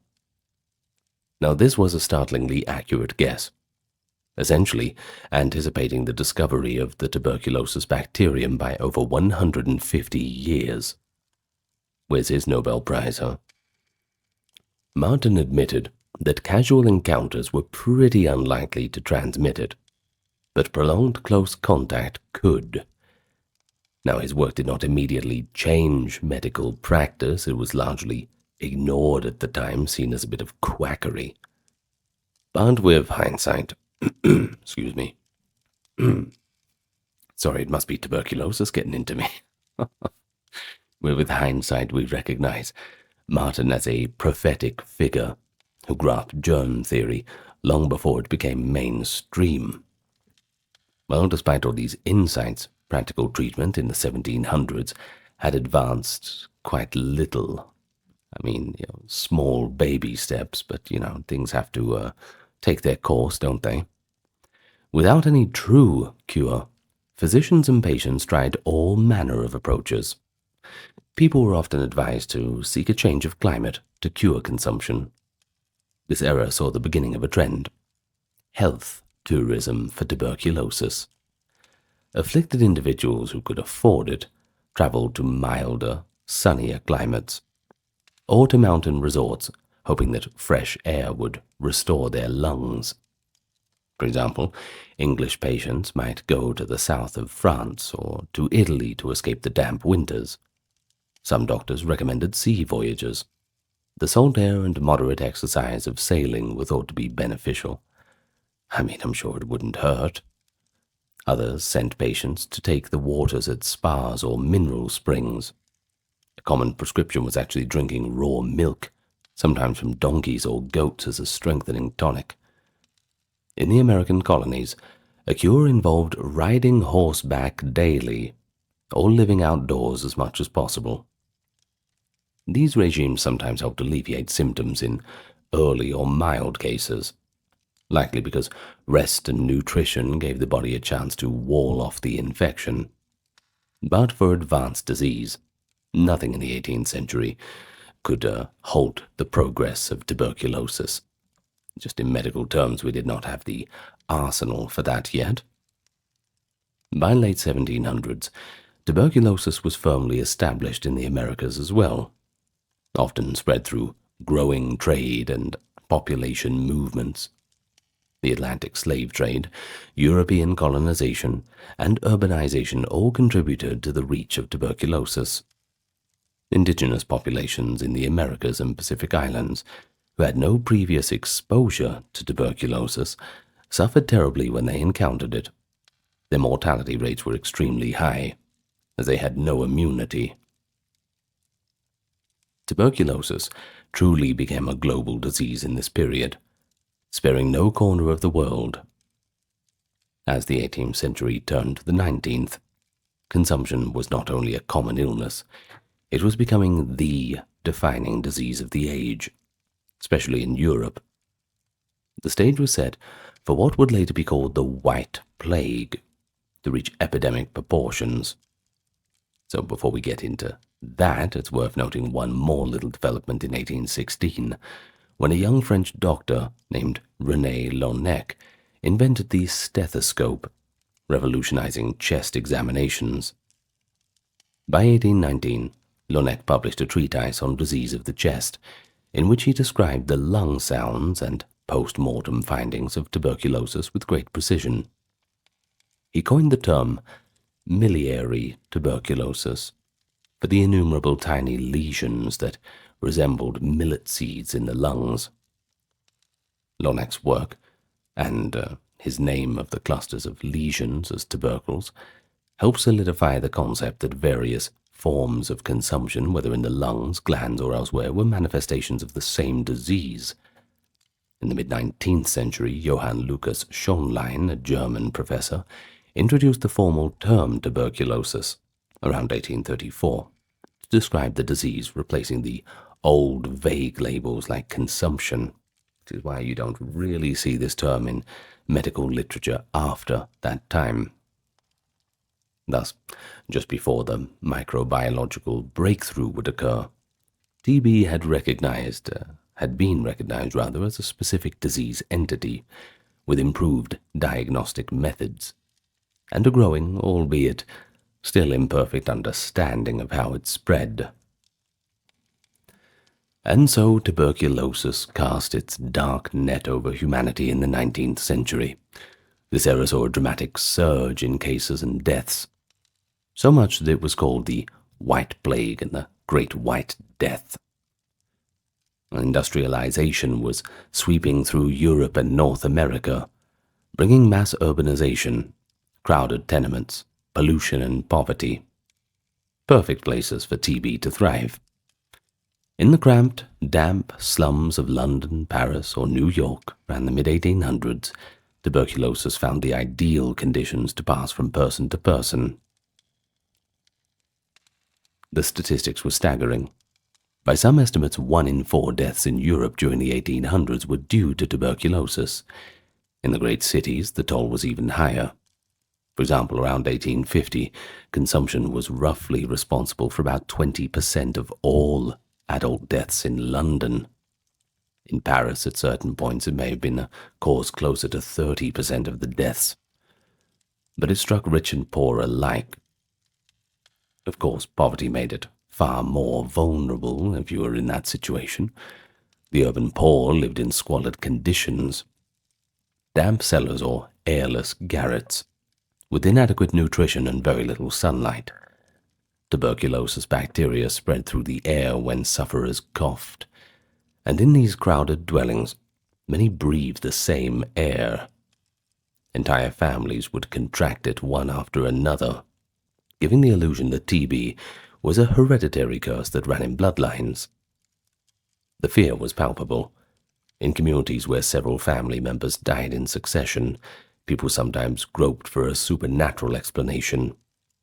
A haunting example of this took place in rural New England in the late 1800s, during what has been called the New England Vampire Panic. I know, right? That's just what they called it. Maybe a full video on that one time. Well, no, maybe. In towns in Rhode Island and other parts of New England, families devastated by consumption began to believe that perhaps one of their deceased relatives was rising from the grave to drain the life back out of the remaining family members.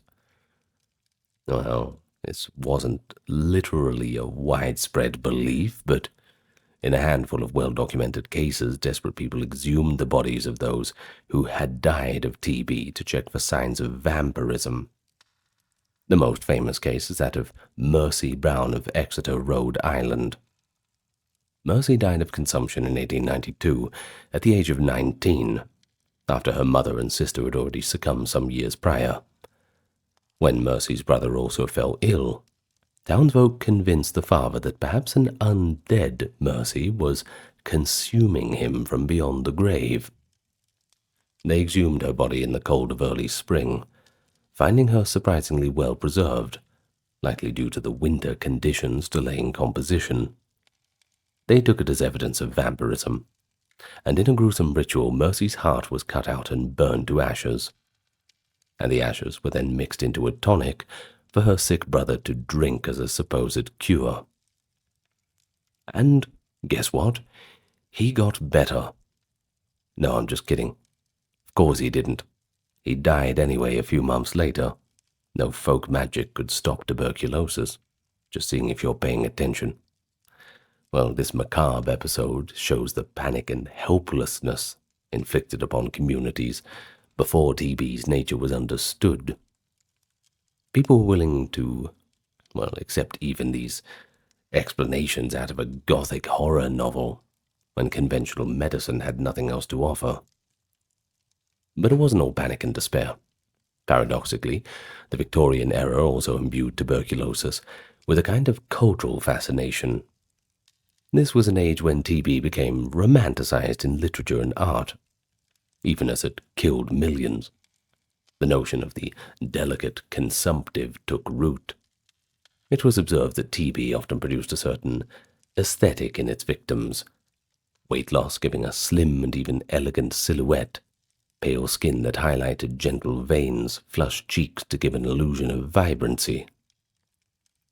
To a society obsessed with romantic art and the idea of poetic suffering, this look became perversely fashionable. Between about 1780 and 1850, there was an increasing asceticization of tuberculosis, especially in women.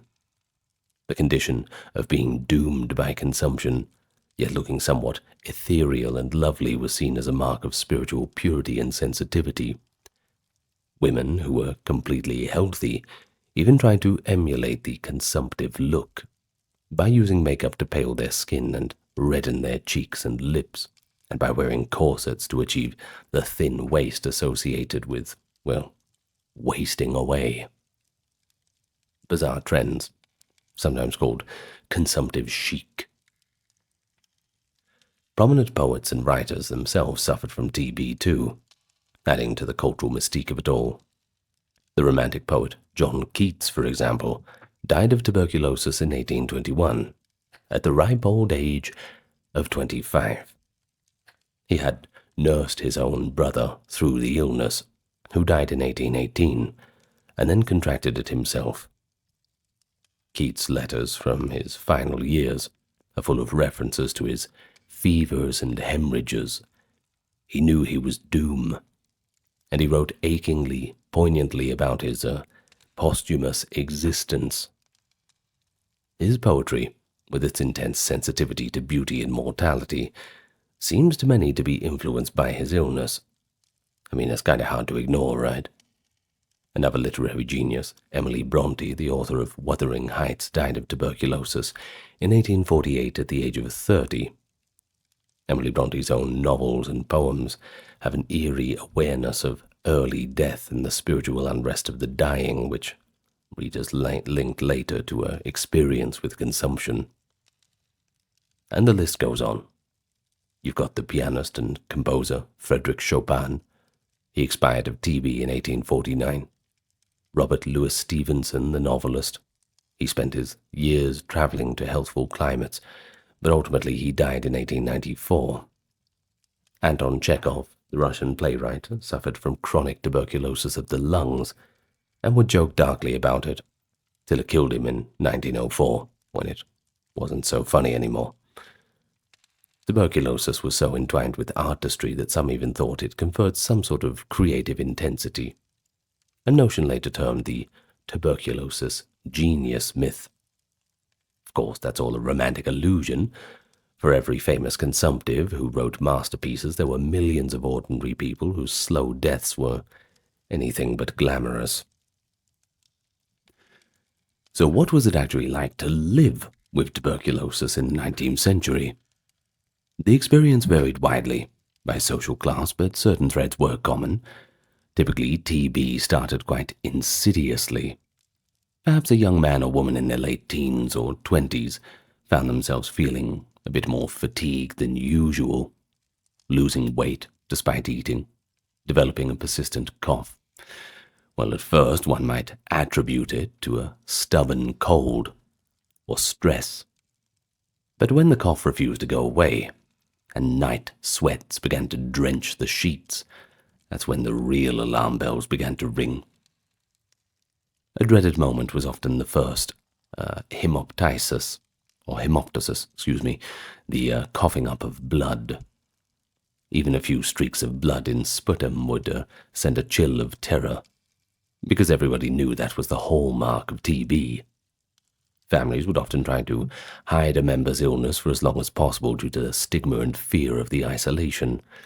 But once it became obvious, they mobilized to take care of the patient. A consumptive life was often one of enforced rest and isolation. Doctors usually prescribed the rest cure, complete physical rest, confined to bed, in a well-ventilated room, or even outdoors if possible. The patient might be moved from the family home to a more salubrious location if they could afford it. For instance, many families sent their sick to live with relatives in the countryside, or rented a cottage in the mountains or by the sea. Sounds okay. It's just too bad you can't enjoy it in good health. I mean, what's the point, right?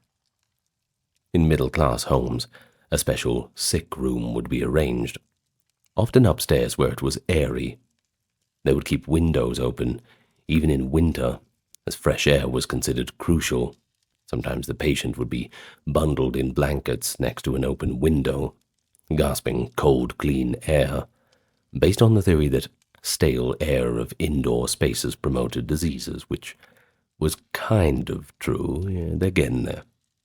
Visitors were restricted, and when they did come, they often wore a look of forced cheerfulness, as if they were denying the likely outcome. Everybody knew the crack, though, that's for sure. Diet was a major focus. The idea was to bolster the patient's strength through nutrition. Rich, fatty foods with plentiful milk, they were the staples of consumptive care. Many patients were encouraged to drink a liter upon liter of whole milk a day, or eat raw eggs, whipped into foamy eggnogs. Meat broth and red meat were served frequently if the patient could digest them. Cod liver oil, a rather unpleasant-tasting oil from fish, became a popular supplement, as some doctors believed it helped tubercular patients gain weight and provided vital nutrients. And yes, they were correct. It's rich in vitamin D, which might have had some immune benefits. Also, fish oil is a great supplement.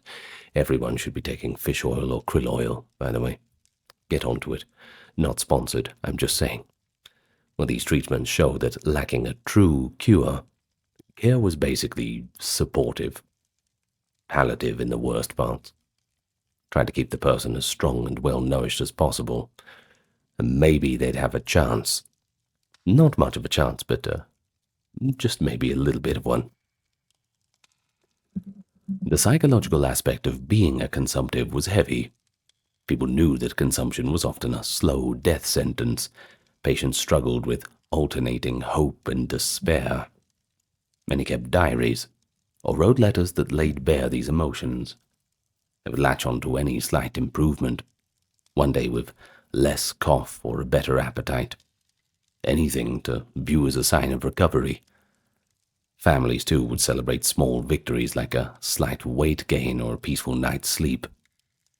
But then, there were the crushing setbacks.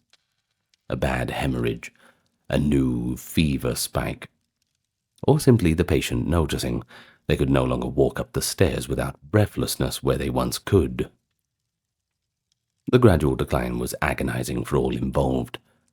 One contemporary observer wrote that in some ways consumption was crueler than the quick diseases, because it offered false hope by its very slowness, giving months or years of deteriorating health where the patient and loved ones could see the end coming in a very slow motion. But of course, gender roles did influence the experience too. In Victorian society, women with tuberculosis often felt an extra burden of guilt or duty. Many were the primary caregivers for the family. Falling ill meant they couldn't fulfill their expected roles. Some mothers with TB, anticipating they might die, went to great lengths to secure their children's futures, finding adoptive homes or extended family who would take care of them, writing detailed letters of these instructions or love to be read when the child grew up, and so forth. It was a heartbreaking process of saying goodbye in advance. As for the unmarried women with consumption, they frequently faced the collapse of marriage prospects. I mean, it's kind of a red flag if they have tuberculosis, right? It's not going to be a long marriage. A known TB diagnosis might scare off suitors due to fear of contagion and, well, the whole death thing. Thus, there was often secrecy. Families sometimes concealed a daughter's illness, as long as possible to preserve her social standing or chances of normal life, at least for a time. That's not to say it was much better for the men. That could mean the end of their career or education, and they had to leave their families behind too.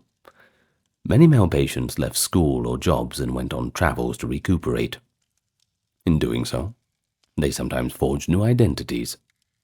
A number of early American frontier figures were actually tuberculosis patients who moved to the West. For example, Doc Holliday, the infamous gambler and gunfighter of the Old West. He was a dentist from Georgia who had TB. He headed to the dry climate of Texas and later Arizona, where he lived a short but eventful life in cowboy towns, carrying his persistent cough all the while. So, there we go, TB once again leaving its little mark on a few unexpected historical narratives. But one commonality for all consumptives was the longing for normalcy and human connection. The isolation imposed by the disease could be, well, quite depressing, to be frank with you. If in a sanatorium, which we'll get to in a minute, or away at a health resort, patients miss their families terribly, and of course vice versa. Even at home, a patient often had to eat separately, use separate dishes, and refrain from kissing their loved ones. If the family heeded the increasing warnings about contagion, that is. Late 19th century public health campaigns were beginning to teach people that careless spitting or coughing spread TB. Many cities passed anti-spitting ordinances. Since spitting in public was a common habit, especially amongst men, the no spitting signs went up on train cars and in taverns. Violators could be fined, too. Yeah, fair enough, we should have that rule everywhere. Don't like seeing people spitting on the streets. Well, patients were urged to use personal spittoons or cough into cloths that could be boiled or burned. Some families implemented some of these measures at home, trying to protect other members from these seeds of consumption, as they were often called. This was before the word bacteria was in everyday use, by the way, so do keep that in mind. All these precautions, while wise, had the effect of making the consumptive person feel like a dangerous vessel of disease. The social stigma was significant. Many felt shame or embarrassment about their illness on top of the physical suffering. Yet many consumptives also showed remarkable resilience and formed communities of mutual support. This was most evident in the burgeoning sanatorium movement, which we'll turn to next. In those institutions, patients bonded over the shared condition and often developed a camaraderie. Think about the solidarity that modern cancer patients have during chemotherapy. They called themselves lungers humorously, or spoke of stamping out the white plague as if they were on a crusade against it. Some wrote newsletters or little magazines inside the sanatorium to keep spirits up. Through all the coughing and fevers, people still felt like normal humans. They felt love, they celebrated birthdays, they played card games, performed amateur theatricals and gossiped about the doctors. Anything to distract themselves. While they were alive, they just wanted to live a normal existence. That's the human spirit, right? So as the 19th century progressed and rolled into the early 20th, one of the most significant developments in the fight against TB was the rise of the sanatorium movement. Before antibiotics, sanatoria were the closest thing medicine had to a specific treatment strategy for tuberculosis. The concept was pretty simple. Give the patients a controlled environment in which every aspect of their life, from air to diet to rest, was managed to maximize the chance their bodies could heal. Really, you were just trying to speed run, not dying. Sanatoria were often built in locations believed to be beneficial, high mountain valleys, sunny seaside towns or dry desert climates. The prototype for the sanatorium came from an unlikely source, a Silesian botany student named Hermann Bremer. Bremer himself was diagnosed with tuberculosis as a young man in the 1840s. His doctor essentially told him that since there was no cure, he should at least travel somewhere with a healthy climate to stave off decline. So Bremer traveled to the Himalayan mountains in India, under the assumption that the high altitude might help. He spent some time there studying plants, fulfilling his botany interest, and to everyone's surprise, he actually recovered significantly. Convinced that the climate and fresh air were key, Bremer went on to study medicine, and in 1854 he wrote an optimistic dissertation titled "Tuberculosis is a Curable Disease," which I'm sure was a work flying off the shelves for tuberculosis patients. He wasn't claiming a magic bullet cure, though, but he was rather arguing that with proper care, consumptives could improve or even be cured. To test his approach, Bremer established an institution specifically for TB patients in Gorbersdorf in the mountains of Silesia, now in Poland. Opened in 1859, Bremer's sanatorium set the pattern. It featured open balconies where patients would spend hours each day lying in the fresh air of a pine forest, a nourishing diet with plentiful milk, and a regimen of gentle exercise, combined with good rest. Sounds pretty good, actually. Bremer's apparent success, some of his patients did recover and leave, spurred others to emulate him. And soon, sanatoria, as is the plural for sanatorium, for tuberculosis patients, popped up all across Europe, in Germany, Switzerland, France, and Italy by the late 19th century. One notable advocate was Dr. Peter Detwiler, a patient of Bremer's, who later ran his own sanatorium and added the practice of the rest cure, strict bed rest during feverish periods. In the USA, the movement took hold a bit later. The first American TB sanatorium was started by Dr. Edward Livingston Trudeau, who had contracted TB as a young man in New York. After improving in the Adirondack Mountains, Trudeau founded the Adirondack Cottage Sanatorium at Saranac Lake, New York in 1885. The institution began with one small cottage, where a couple of patients, including himself, simply lived in a rustic life of fresh air, but it grew to a larger complex over the years. The sanatorium regiment was quite structured. Typically, the patients were kept on a schedule that maximized time outdoors. Even in winter, nurses would wrap patients up in thick blankets and park them out on the open porches for hours on end. This was the famous open-air treatment. Well, one can imagine rows of patients, swaddled like mummies in reclined chairs, faces peeking out into that crisp mountain air with little icicles forming on the blankets from their breath, maybe. Doesn't sound like a place where you get better, but, that was just the science of the time. Now, importantly, sanatoria also served a public health purpose, and that was isolation. And some of them were, really, really good, too. They had, billiard rooms, libraries, music performances, kind of a mix of hospital and resort. By gathering those with active TB in one place, however, they were to some extent removed from the general population, reducing opportunities to infect others. In an era before antibiotics, this was a crude but effective means of control. So the question is, did the sanatorium cure actually work? Kind of. Results varied. Many patients in early or moderate stages of TB did improve in sanatoria. Their weight went up, their fever subsided, their cough calmed. Some indeed left sanatorium after a year or two as apparent arrests, which is the term used when TB disease became inactive. However, it's hard to disentangle how much of this was due to environment and how much was due to the natural course of the disease. Some cases of TB do spontaneously go into remission for long periods, especially if the patient's immune system is strong and they get good rest. Late-stage patients, unfortunately, often continue to decline even in the best sanatorium.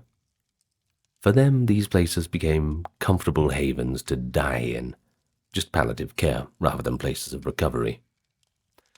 Nonetheless, the sanatorium movement significantly changed patient experiences and even medical practice. Doctors who specialized in tuberculosis learned a great deal from running these facilities. By observing many patients over time, they refined their supportive treatments. One innovation in the late 19th century was the idea of lung collapse theory. The logic was that a diseased lung might heal if given complete rest, just as one might rest a broken leg. In 1882, coincidentally the same year that Koch discovered the TB bacillus, we'll get to that in a minute, an Italian doctor, Carlo Forlanini, pioneered the technique of inducing an artificial pneumothorax. Essentially, he inserted a needle between the patient's ribs and pumped air into the chest cavity to partially collapse the affected lung. This procedure would make it easier for cavities in the lung to close and scar. Now, it sounds drastic, but surprisingly it did help some patients, and became a standard treatment for decades before antibiotics. Later, even more aggressive surgeries were attempted for those who did not respond. Thoracoplasty, where surgeons removed a few ribs to permanently collapse part of the lung, or surgical resection of the localized lung lesions. Dr. Edward Archibald in Montreal was an early adopter of thoracoplasty around 1908, removing ribs to collapse cavities. But besides surgery, other therapeutic ideas at sanatoria include heliotherapy, that is, sunlight therapy, helios being the Greek word for that. TB of the skin, lupus vulgaris, was known to improve with exposure to sunlight. Niels Finsen, a Danish physician, even won a Nobel Prize in 1903 for his work treating skin TB with concentrated light rays. So many sanatoria encourage patients to sit in the sun for periods, weather permitting of course, to get both fresh air and sunshine. This was particularly common in places like the Swiss Alps, where sunny days were frequent above the clouds. Social life in the sanatoria was a double-edged sword. On one hand, patients suffered together and thus understood each other. Lifelong friendships were forged. Some even found love and married fellow patients. But on the other hand, being surrounded by others with the disease meant daily reminders of mortality, especially when the black wagon, the euphemistic term for the hearse or mortuary cart, rolled up to take away the latest victim. Sanatorium patients had a lingo of their own, of course. Now, by the early 20th century, the sanatorium had become an institution nearly everywhere.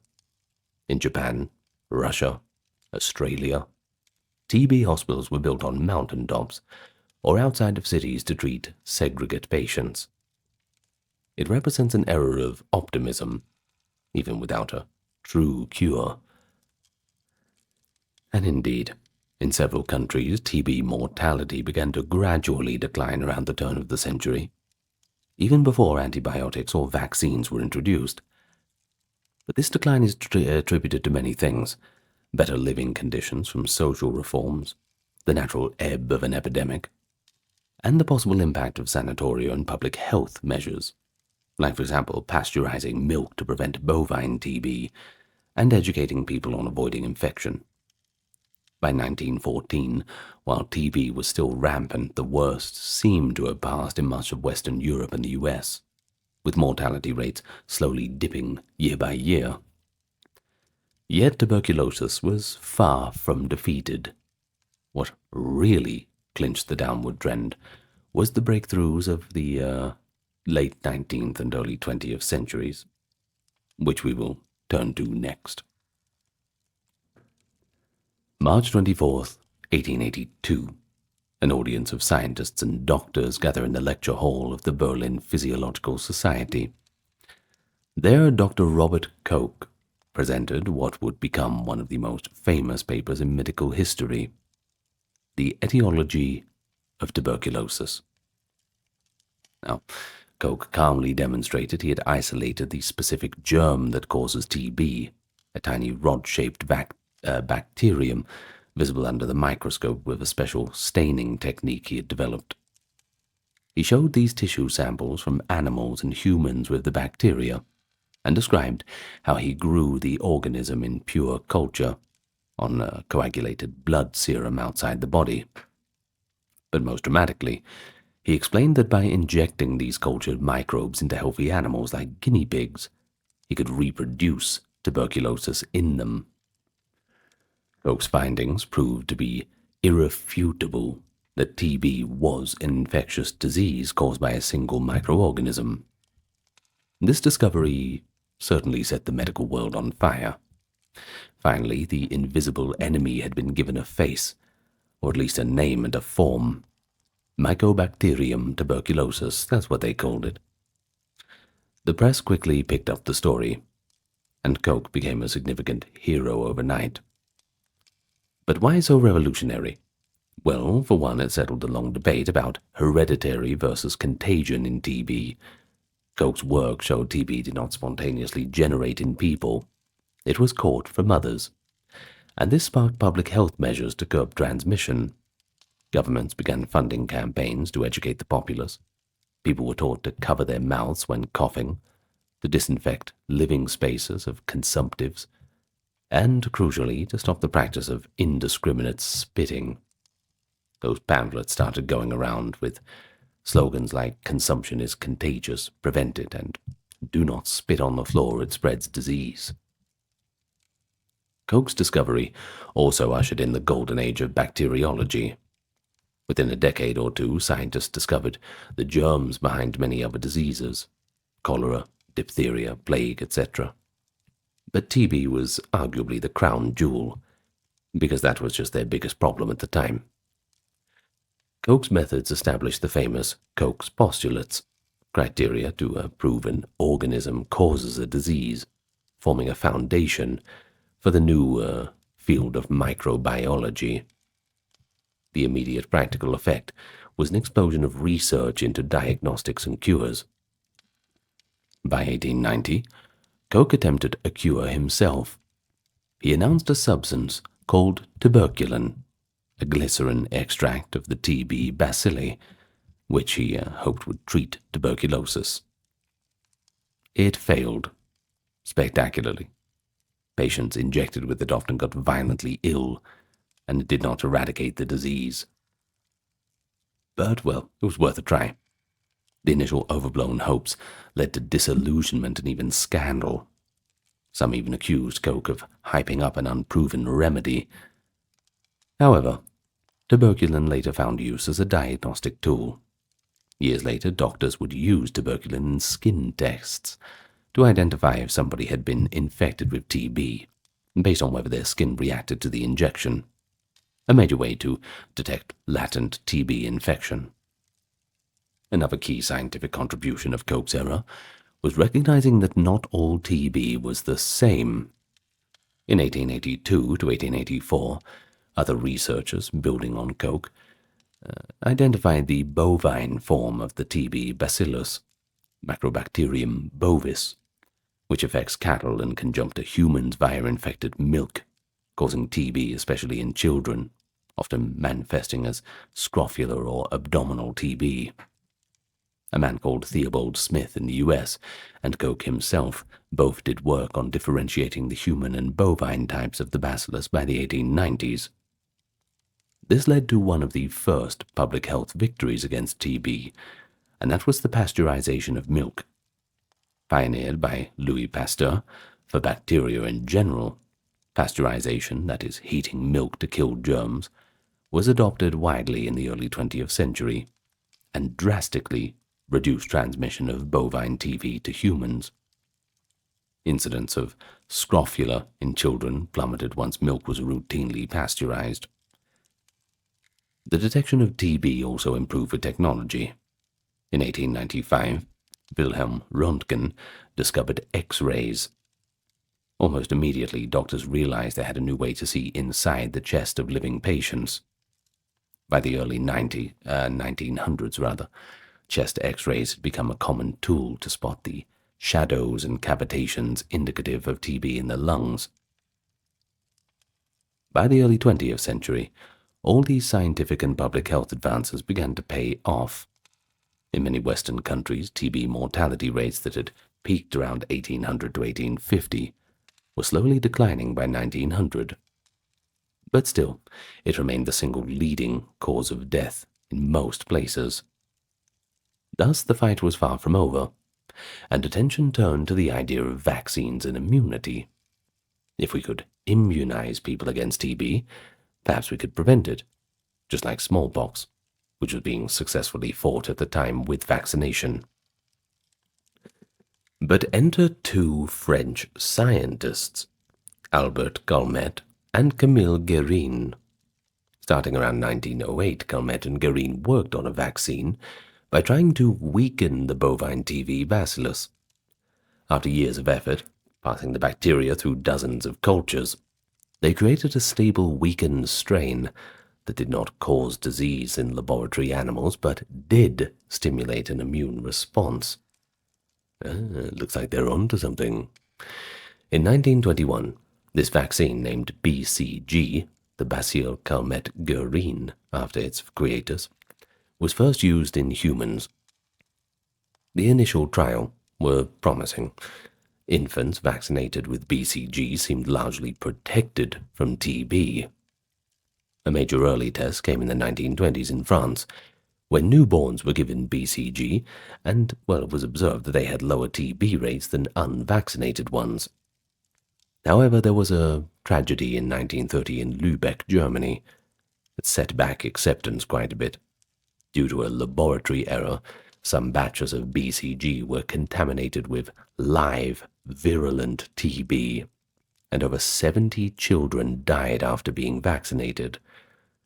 Had to mend the public relations after that one. Understandably, the public were quite weary. It took time and further demonstrations of safety to rebuild the trust. After World War II, the BCG vaccination was adopted on a wide scale in Europe, Asia, and Africa. It was less used in the United States and some other countries that preferred to focus on treatment and case finding. BCG had a mixed track record. It does protect infants very well from severe TB like TB meningitis, and also save many young lives, but it was less effective in preventing adult pulmonary TB, showing variable efficacy in different studies.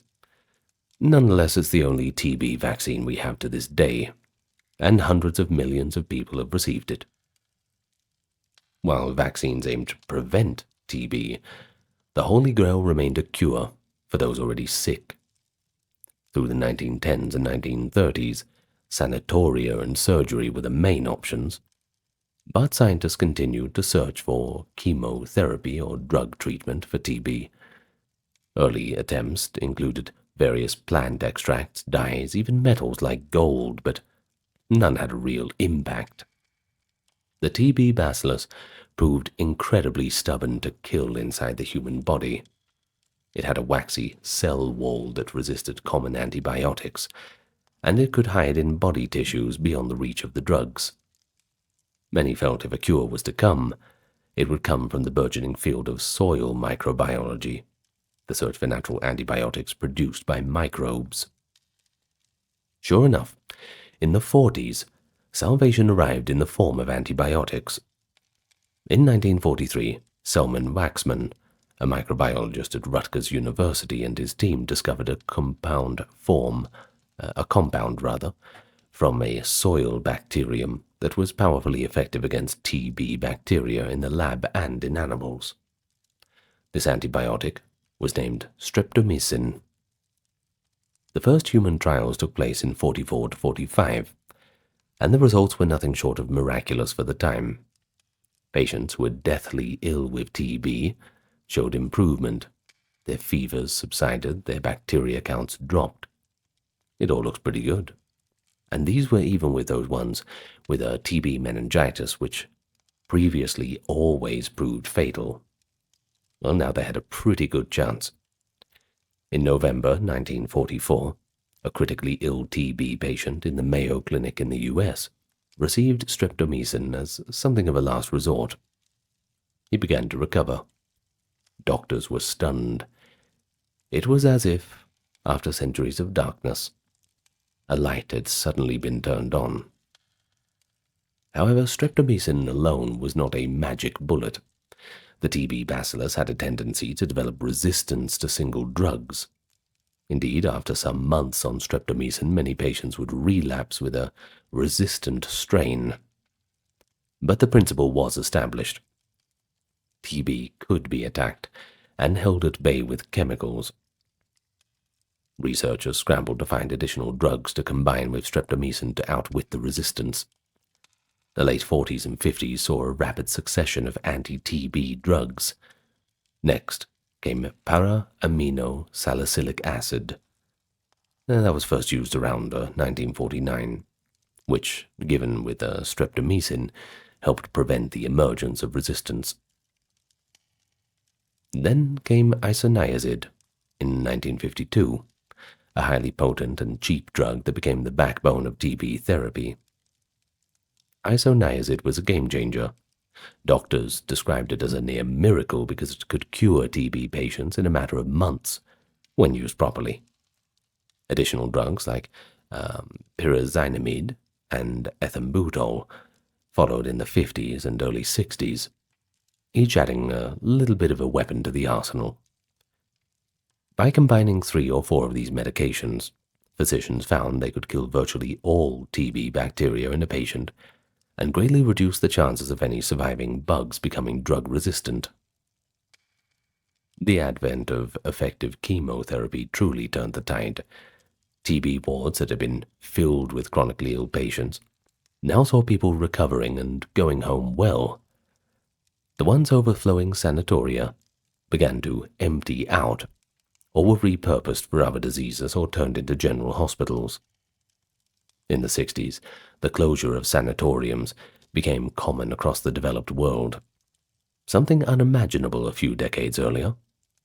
Mortality rates from TB plummeted, and by the late 20th century, many people in wealthy countries came to see TB as a disease of the past, something that their grandparents had worried about, but finally, no longer a pressing threat. But it has to be said that the story doesn't completely end with triumph. Tuberculosis persisted in areas of poverty and in the developing world.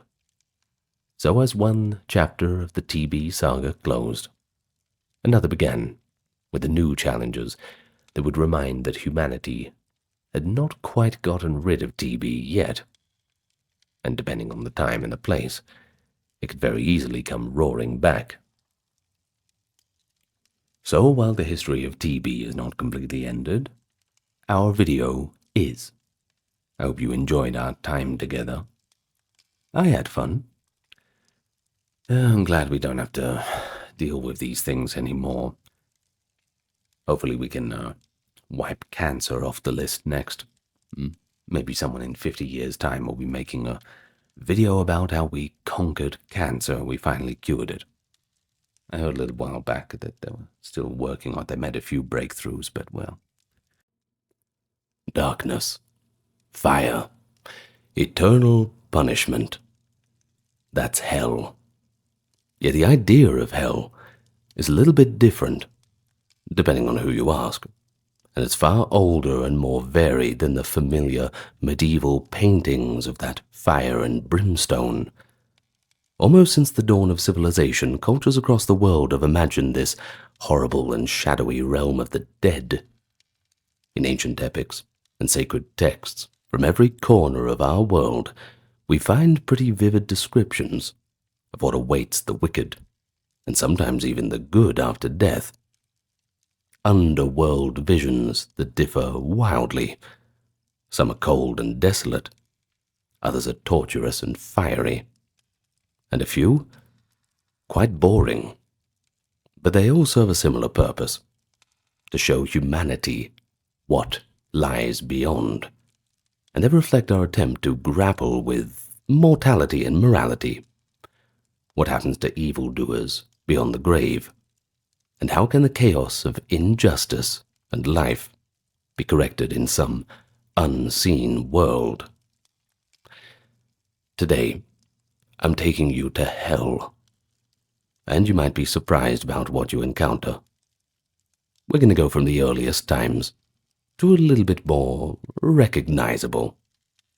In any case, it might not be the most pleasant of trips, but you already know that. Before we head off into the underworld, let me just welcome you. Thank you for being with me today. And thank you to those supporting on Patreon, YouTube memberships. The occasional donation in the merch store helps us keep everything ad-free. If you can't do that, then just give us a like, comment, and subscribe, because that is 100% free of charge and helps us out in the algorithm. Anyway, that being said, let's go to hell. What better place to start off than Mesopotamia? Of course, the cradle of civilization has its own ideas. Here, 5,000 years ago in what is now Iraq, the Sumerians imagined a pretty dreary underworld. Sometimes they called it Kur, sometimes they called it Irkala. But don't think too much in modern or even Christian perceptions. It was not a place of fiery punishment for sin. In fact, it was not reserved for sinners at all. You see, in Sumerian belief, everybody had to go down to the same dark realm after death. It doesn't matter how much you behaved in life, everybody gets tarred with the same brush. The afterlife was quite literally this land of no return, a big old cavern beneath the earth. In the Epic of Gilgamesh, which was written around 2100 BC, we did a full reading of it about a year or so back from memory. One of humanity's oldest literary works, by the way. The hero's friend Enkidu describes a frightening dream of the underworld. Now, quote from the text, "There is the house whose people sit in darkness. Dust is their food, clay their meat. They see no light, living in blackness." End of quote. Well, it sounds pretty hellish, doesn't it? You see, in this realm, the dead exist as bird-like shadows. They're clad in feathers. They're always hungry. They're always thirsty. Only offerings from living relatives, poured down through special clay pipes in graves, could give the dead a brief taste of water or food. This Mesopotamian hell was a bit of an equalizer. Kings and peasants alike languished in the dark.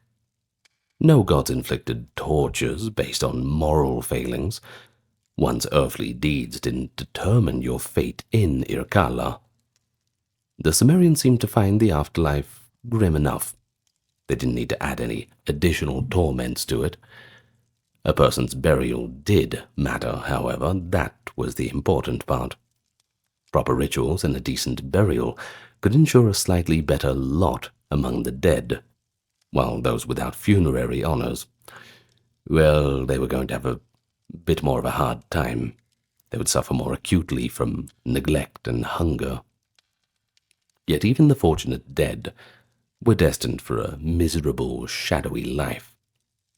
The goddess Ereshkigal, the stern queen of the great below, ruled this subterranean world, and even the gods feared to trespass in her kingdom. One Sumerian myth recounts how the goddess Inanna, also known as Ishtar, descended into Ereshkigal's realm and was stripped naked and killed. No one, not even a deity, could escape the laws of the underworld. Once again, everyone gets painted with that same brush. But here's the interesting part. Mesopotamian texts do mention certain demons associated with the underworld. For example, Gala demons were said to drag unwilling mortals down to Irkala before their time. One legend suggests how the young god Dumuzid also known as Tammuz, was seized by these demons and hauled off to the netherworld, kicking and screaming, one can imagine. Well, tales like that hint at a feeling that a premature or violent death could doom one to an especially harsh fate below. But on the whole, the Mesopotamian concept of the afterlife was not about ethical punishment, but rather the universal condition of death. This ancient vision of hell is, well, it's quite dreary. It's an unavoidable fate that would persist for centuries and influence other cultures. But in any case, it stands out as our starting point, where hell really begins. Humanity's first recorded depiction of hell, a place of darkness and dust. Not quite fire, more of a house of shadows, where the only torment was the absence of life's joys. But let's get away from Mesopotamia, because Egypt has its own ideas, and we find a very different early vision of the afterlife. The Egyptians, by around 2000 BCE, developed elaborate beliefs about what happened when you die. Their concept of the underworld, called the Duat, by the way, was detailed in funerary texts like the Book of the Dead. Now, once again, we've talked about the Book of the Dead in a different video. It's not really a book, it's rather a collection of different spells and scrolls taken from sources from tomb walls and inside coffins and all the rest, but we're not going to get into that anyway. If you want to know about the Book of the Dead, go and watch the Book of the Dead video. Now, in any case, in contrast to Mesopotamia's one-size-fits-all kind of hell, Egypt's afterlife was a little bit more moralistic. The fate of your soul depended on how you lived and how you died, and a little bit of the proper ritual, hence having the Book of the Dead as a bit of an instruction manual. You see, the Duat was not exactly hell for everyone. Instead, it contained both perilous regions of punishment and more blissful realms for those who had a bit better luck and behaved a little better in their lives. Upon death, according to Egyptian belief, a person's soul embarked on a pretty perilous journey through the many regions of the Duat. The journey was often envisioned as passing through 12 gates or caves. This corresponded to the hours of the night. The deceased had to overcome demons, magic gates, lakes of fire, and giant serpents. Egyptian tombs were stocked with magical spells, written on papyri or coffin walls to help the soul survive these ordeals. One common image is the sun god Ra traveling through the underworld each night, battling the chaos serpent Apophis, a mythic model for the soul's own fight through darkness. Now, just a quick little personal aside, this sounds like a very cool idea for a video game. If they made Dante's Inferno as a video game a little while back, albeit with a bit of poetic license, I'm sure they can do it with Egyptian hell. That would be cool. Anyway. Now, the climax of this journey was the Hall of Judgment, which basically is exactly what it sounds like. Here the dead person's heart was weighed on a great scale against the feather of Ma'at, the symbol of truth and cosmic order. Now, this scene is famously illustrated in the papyrus of Ani from around 1250 BCE, essentially a exercise in moral accounting. If you had led a righteous life, your heart would be light and pure. It would balance equally with the feather. Good job. But if you were laden with wrongdoing, the heart would be heavy, and the scales would tip. Not such good luck. Presiding over this ceremony was the very stern-faced Osiris, the god of the dead, famous for his sense of humor, I would assume, along with 42 assessor deities who each examined a particular aspect of the soul's conduct and were kind of like a jury. Anubis, the jackal-headed god of embalming, manipulated the scales, while Thoth, the ibis-headed scribe, recorded the verdict. For those who passed the test, the afterlife was pretty good. A paradise. The field of reeds, as they called it. A heavenly version of Egypt, with all the good things and none of the bad. Lush fields where the righteous could live eternally in joy, reaping the plentiful crops and reuniting with loved ones. But then there's the other side of it. For those who failed the weighing ceremony, a dire fate awaited them. Arguably an annihilation, rather than eternal torture. You see, lurking behind the scales was another deity, Amit, the Devourer, a fearsome demoness, depicted with the head of a crocodile, the foreparts of a lion, and the hind parts of a hippopotamus.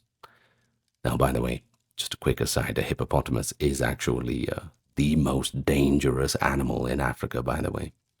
And these three together, the lion, the crocodile, and the hippopotamus, make up the holy trinity of animals you want to avoid in Egypt. Now, if a soul was judged corrupt, Amit would pounce and swallow the heart whole. Well, without a heart, the individual would just cease to exist. A second death, this eternal oblivion. To the Egyptians, this total destruction of the soul was the worst punishment imaginable. Nothing gets worse than just, well, being annihilated. It meant that the person would never enjoy the afterlife or be reunited with ancestors. In effect, their journey was over, and they were erased from order and memory. And that, for them, was the real kind of hell. Some Egyptian texts do go further in describing hellish torments for certain damned souls. You've got things like the Book of Caverns, the Book of Gates, inscribed in the New Kingdom's pharaoh's tombs around 1300 BCE. They talk about regions of the Duat, where the enemies of the sun god are eternally slaughtered and dismembered, or where the damned are burned in fire.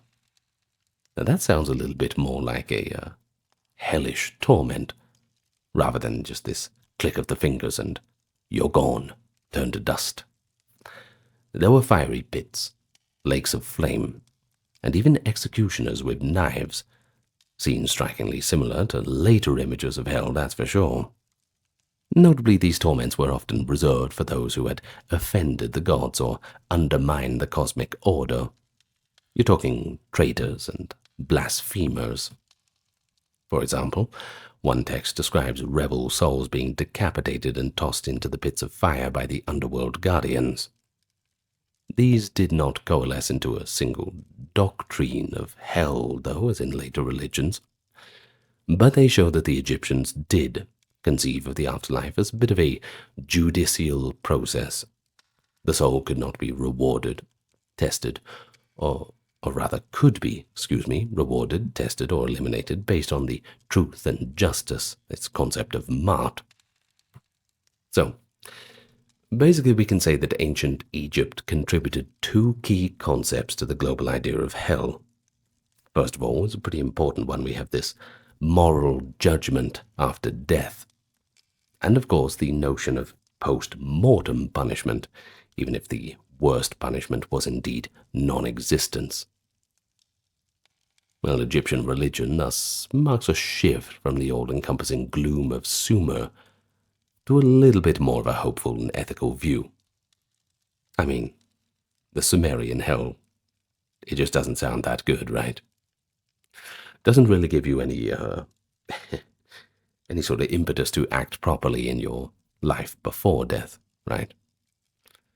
Well, this theme of afterlife judgment would resonate through many later cultures, and honestly, it's a cornerstone of how we think of hell today. So thank the Egyptians for that one. But we can't forget Persia, especially as we move further into the timeline. And it is in Persia that we encounter one of the world's earliest monotheistic faiths, Zoroastrianism. It was founded by the prophet Zarathustra, also known as Zoroaster, perhaps around 1000 to 600 BCE, but there's a lot of argument with that. In any case, For argument's sake, we will just put it between 1000 to 600. Zoroastrianism had a pretty big influence on later Western ideas of heaven and hell. You'll get what I mean as we move forward. You see, in Zoroaster's teachings, recorded in parts of the Avesta scriptures, the universe is this battleground between good, i.e. Ahura Mazda, the wise lord, and evil, Angra Mainyu, the destructive spirit. This dualism extended into the afterlife. For the first time in recorded history, we see a clear promise of heaven for the righteous and hell for the wicked, under the gaze of a single moral God. According to Zoroastrian doctrine, immediately after death, each soul faces judgment at the Chinvat Bridge, also called the Bridge of the Separator. On the dawn of the 4th day after death, the soul approaches this mystical bridge that connects the world of the living to the world of the afterlife.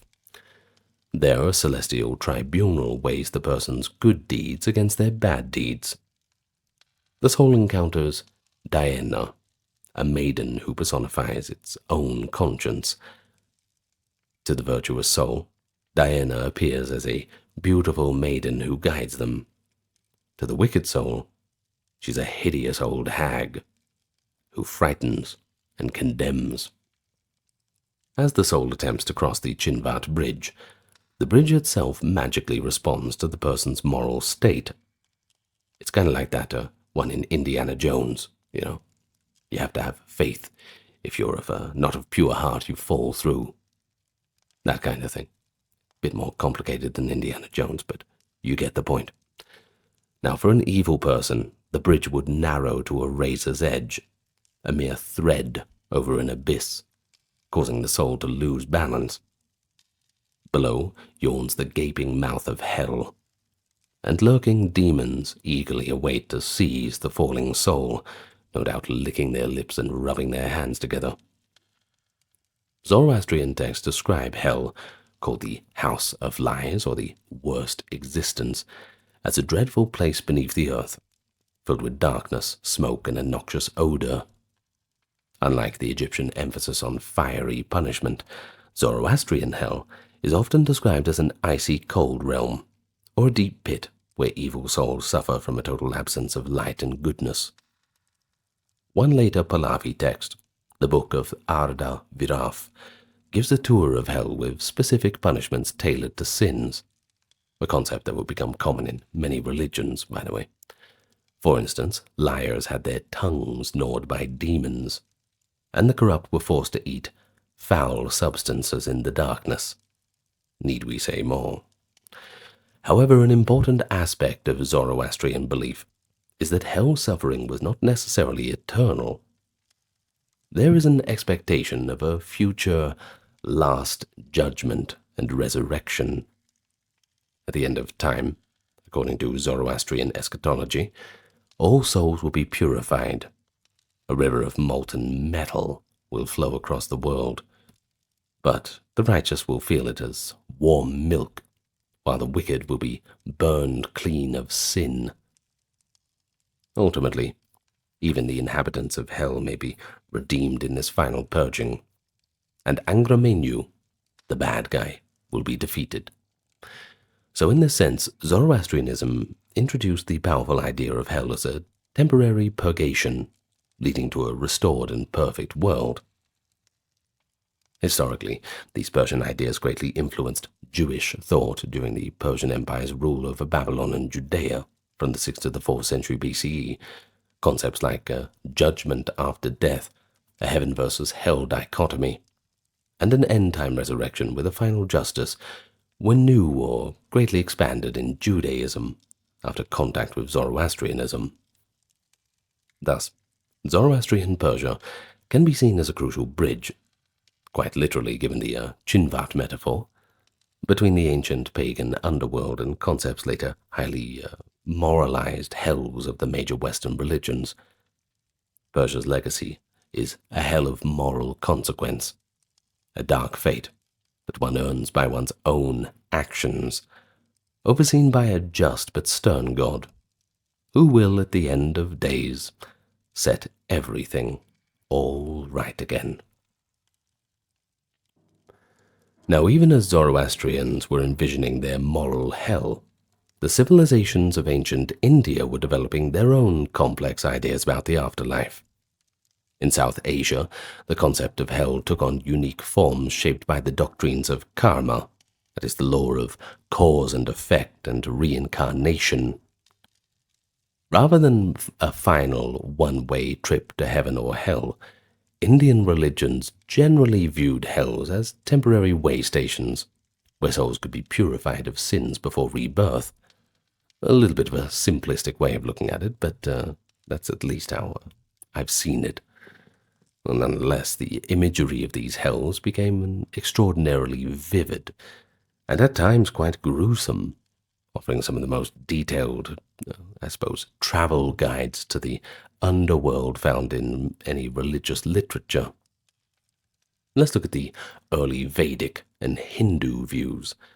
The earliest sacred texts of India, the Vedas, from 1500 to 500 BCE, only have hazy notions of punishment after death.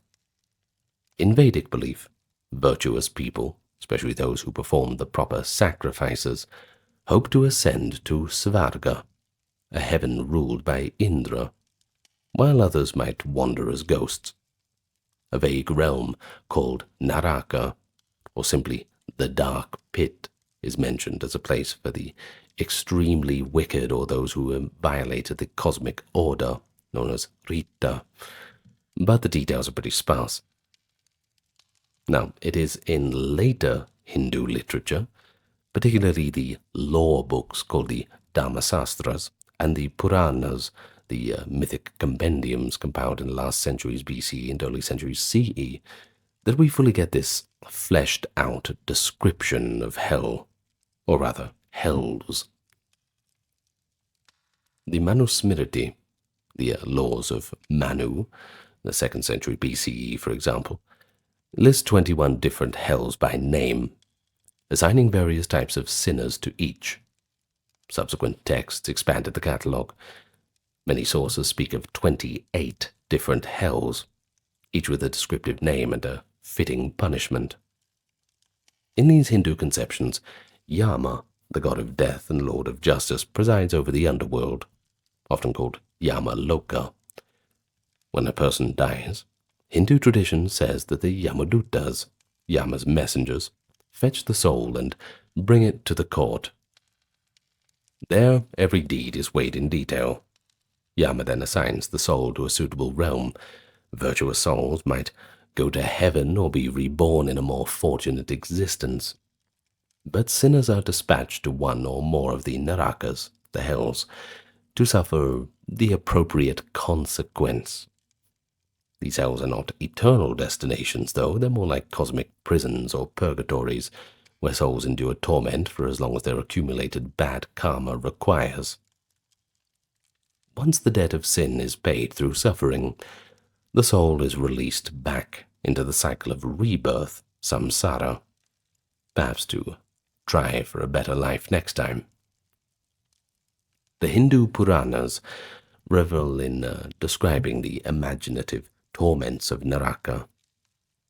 The names of the hells often hint at their punishments. For instance, Tamisra, darkness, is a hell for thieves and those who grab others' wealth. Their souls are kept in blinding darkness and beaten by demons. Next we have Kumbhipaka, or cooked in a pot. That's a hell reserved for those who harmed animals. There the sinner is boiled alive in vats of oil. In Raurava, the place of howling, violent men are thrown into a pit full of ferocious creatures, whose bites cause constant howls of pain. A particularly nightmarish hell is Shamali, or Salmali, where adulterers are hung upon a silk cotton tree studded with razor-sharp thorns. As they struggle, the thorns tear the flesh. Another grim fate is found in the Asipatravana, the forest of the sword blades, where souls have Whoever harmed innocents must run and flee while razor-sharp leaves cut them to ribbons. Some texts even describe a hell often called the Lalabaksa for sexual sinners, where the punishment is grotesquely poetic. They are damned to be cast into a river of pus or semen, a revolting reflection of impurities indulged in life. Graphic punishments, that's for sure. It's all meant to correspond symbolically to the sin, an early form of the idea that the punishment fits the crime. Of course, I hear some of you already saying, hey, that's just like in Dante's Inferno. And yeah, well, basically, that's it. Every idea comes from somewhere, right?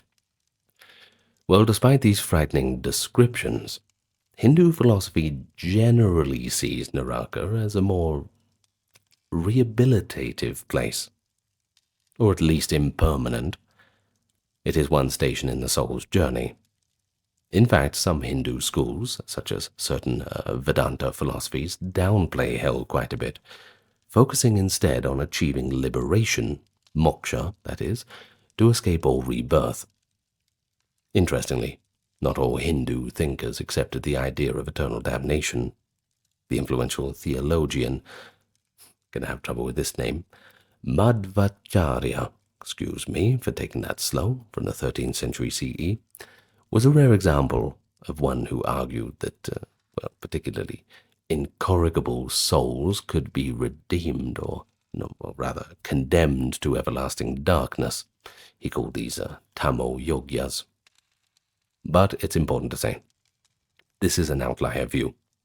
For most Hindus, Naraka serves as a moral deterrent and a mechanism of cosmic justice. But it's not an ultimate fate.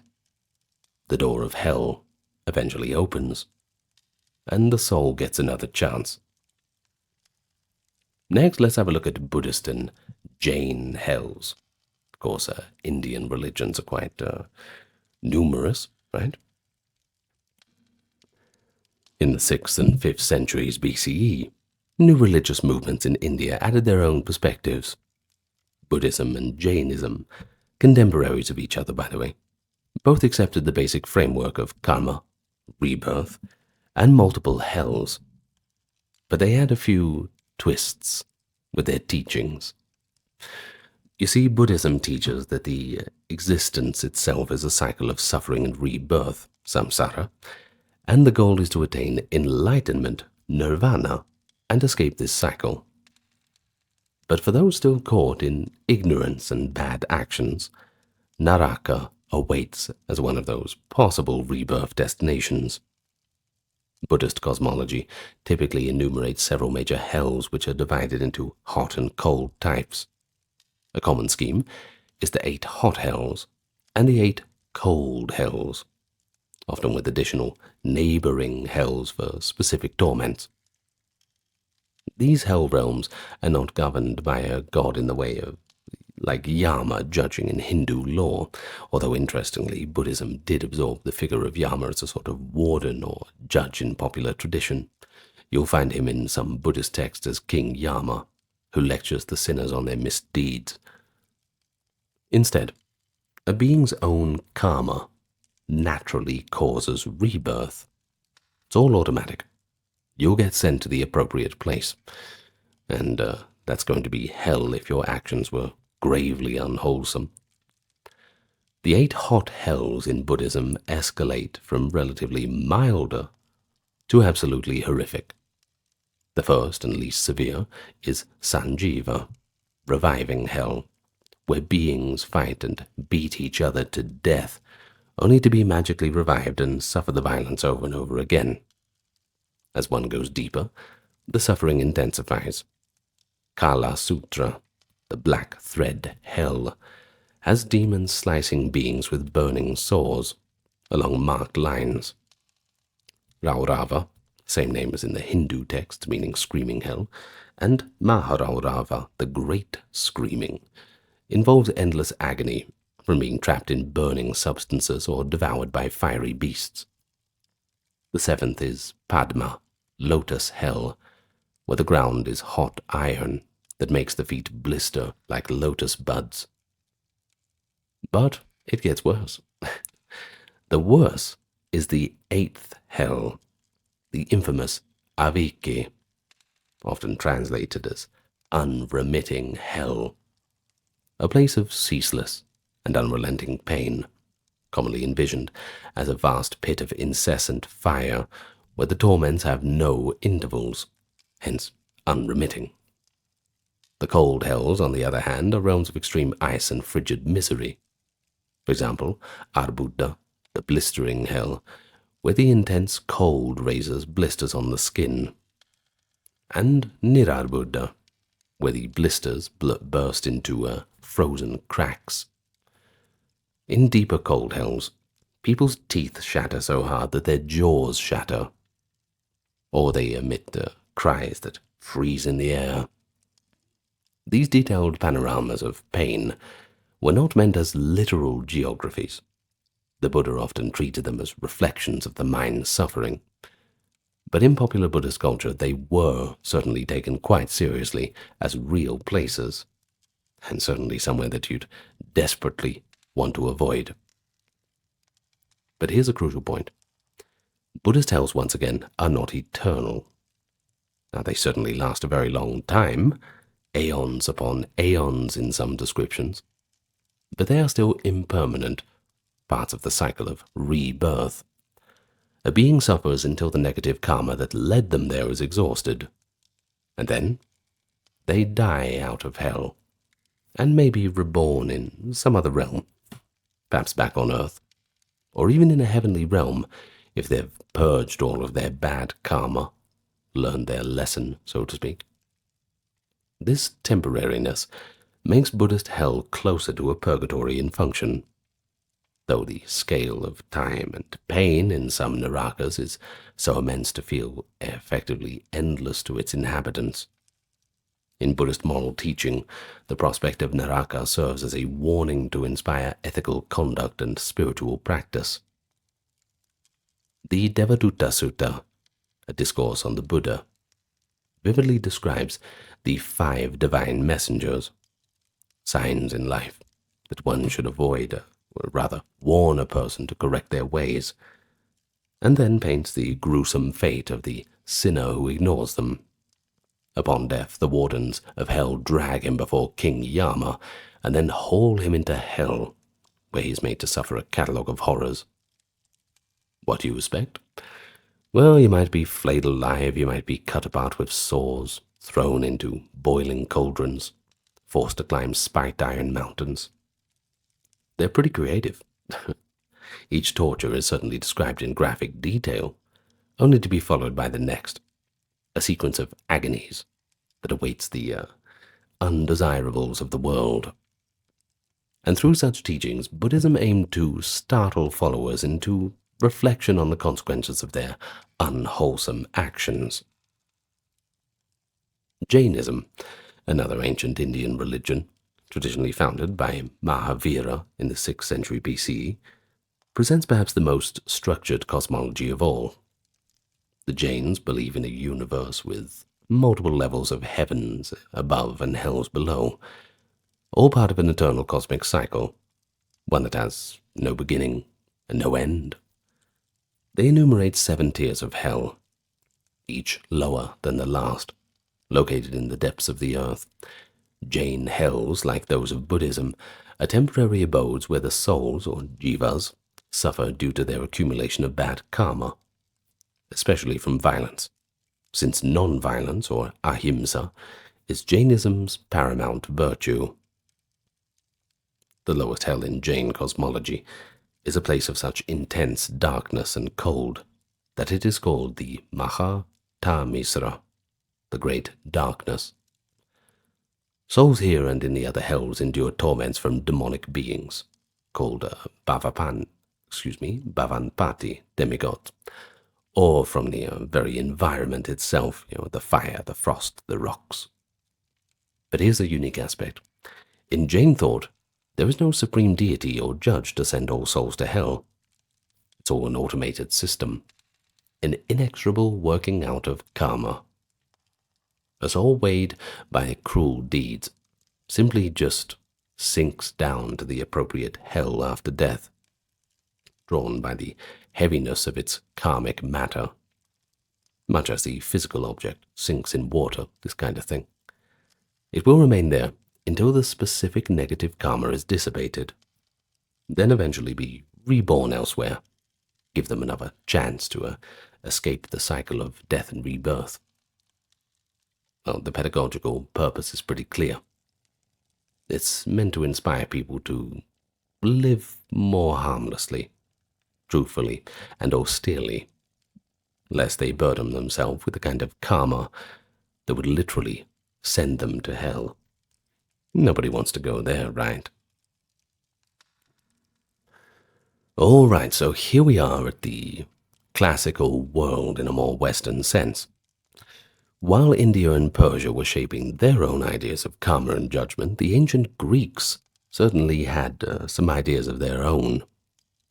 Greek mythology and philosophy, added crucial new dimensions to the concept of hell, including the idea of differentiated fates for souls and the very word Tartarus, a term later often synonymous with hell. The Greco-Roman vision of the afterlife was pretty complex. It combined all the dreary uniformity of the earliest beliefs with the emerging notions of moral recompense, especially for extreme sinners or blessed heroes. Anyway, let's start with Hades. In Homeric Greek thought, around the 8th century BCE, the afterlife was somewhat akin to the Mesopotamian model, a shadowy realm known as Hades. This is basically where the dead would reside as insubstantial shades. In Homer's Odyssey, Odysseus travels to the land of the dead, and he's not impressed. He finds it to be quite a cheerless place. Talk about a wasted trip, right? Well, even great heroes like Achilles exist there as feeble spirits. Achilles famously laments that he would rather be a landless serf alive than the king in the land of the dead. This early Hades is not a place of torment for wickedness. It's just a place that awaits everyone. A dreary, monotonous existence. Yeah, that's a kind of hell of its own. Sinners and saints alike share the same gloomy halls. The dead in Hades drink blood. When Odysseus offers sacrificial blood, the spirits flock to it, temporarily invigorating them to speak. Well, a detail that, like the Sumerian dust-eating, shows the deprivation inherent in this existence. They have memories and can suffer emotionally. But physical punishments are not the norm. Oh, by the way, there is this part in the Odyssey where Odysseus meets the spirit of his mother, and she describes the sorrow of the dead. And I tell you what, it must have been hard to leave the underworld and knowing that your mum is still going to be there. Ugh. Mum, if you're listening, I'd never leave you to that fate. But even in these early myths, the Greeks did set aside a bit of special treatment for the notorious offenders, the blasphemers against the gods. In the Odyssey's underworld and other mythic accounts, we hear of certain damned souls suffering more unique and personalized punishments, often in that deeper realm called Tartarus. Now, Tartarus in Greek cosmology was originally an elemental place, a primordial abyss as far below Hades as the sky is above the earth. It was considered a cosmic prison for defeated gods, like the Titan gods who were imprisoned by Zeus. But gradually, Tartarus also became the dungeon for mortal sinners who had committed especially heinous crimes, particularly those who violated the gods' laws or offended divine honor. 3 famous examples we got to illustrate the idea of eternal punishment in Greek myth. That's Tantalus, Sisyphus, and Ixion. Tantalus was a king favored by the gods. Committed a gruesome crime, however. In one version, he killed and cooked his own son and tried to serve it to the gods. They didn't order that, that's for sure. Wasn't even on the menu. For his hubris and cruelty, Tantalus was damned in Tartarus with a fruit tree and a pool of water. A seemingly pleasant setting, but it was turned into torture. He stood up in a pool to his chin, with a fruit-laden bough dangling above. Tormented by raging hunger and thirst, Tantalus would reach for the fruit, but the branches would lift just out of his reach. He would bend to drink, but the water would recede. For eternally, he was tantalized, a word that we still use, coined from his name, by the way, by food and drink he could never consume. Now, then there's Sisyphus, the wily king of Corinth, who twice cheated death. He was punished by being forced to roll a great boulder up a hill. Every time Sisyphus approached the summit, the enchanted boulder rolled back down, forcing him to begin again, over and over. This endless, futile labor made Sisyphus a symbol of absurd and never-ending punishment, hence we have the term a Sisyphean task.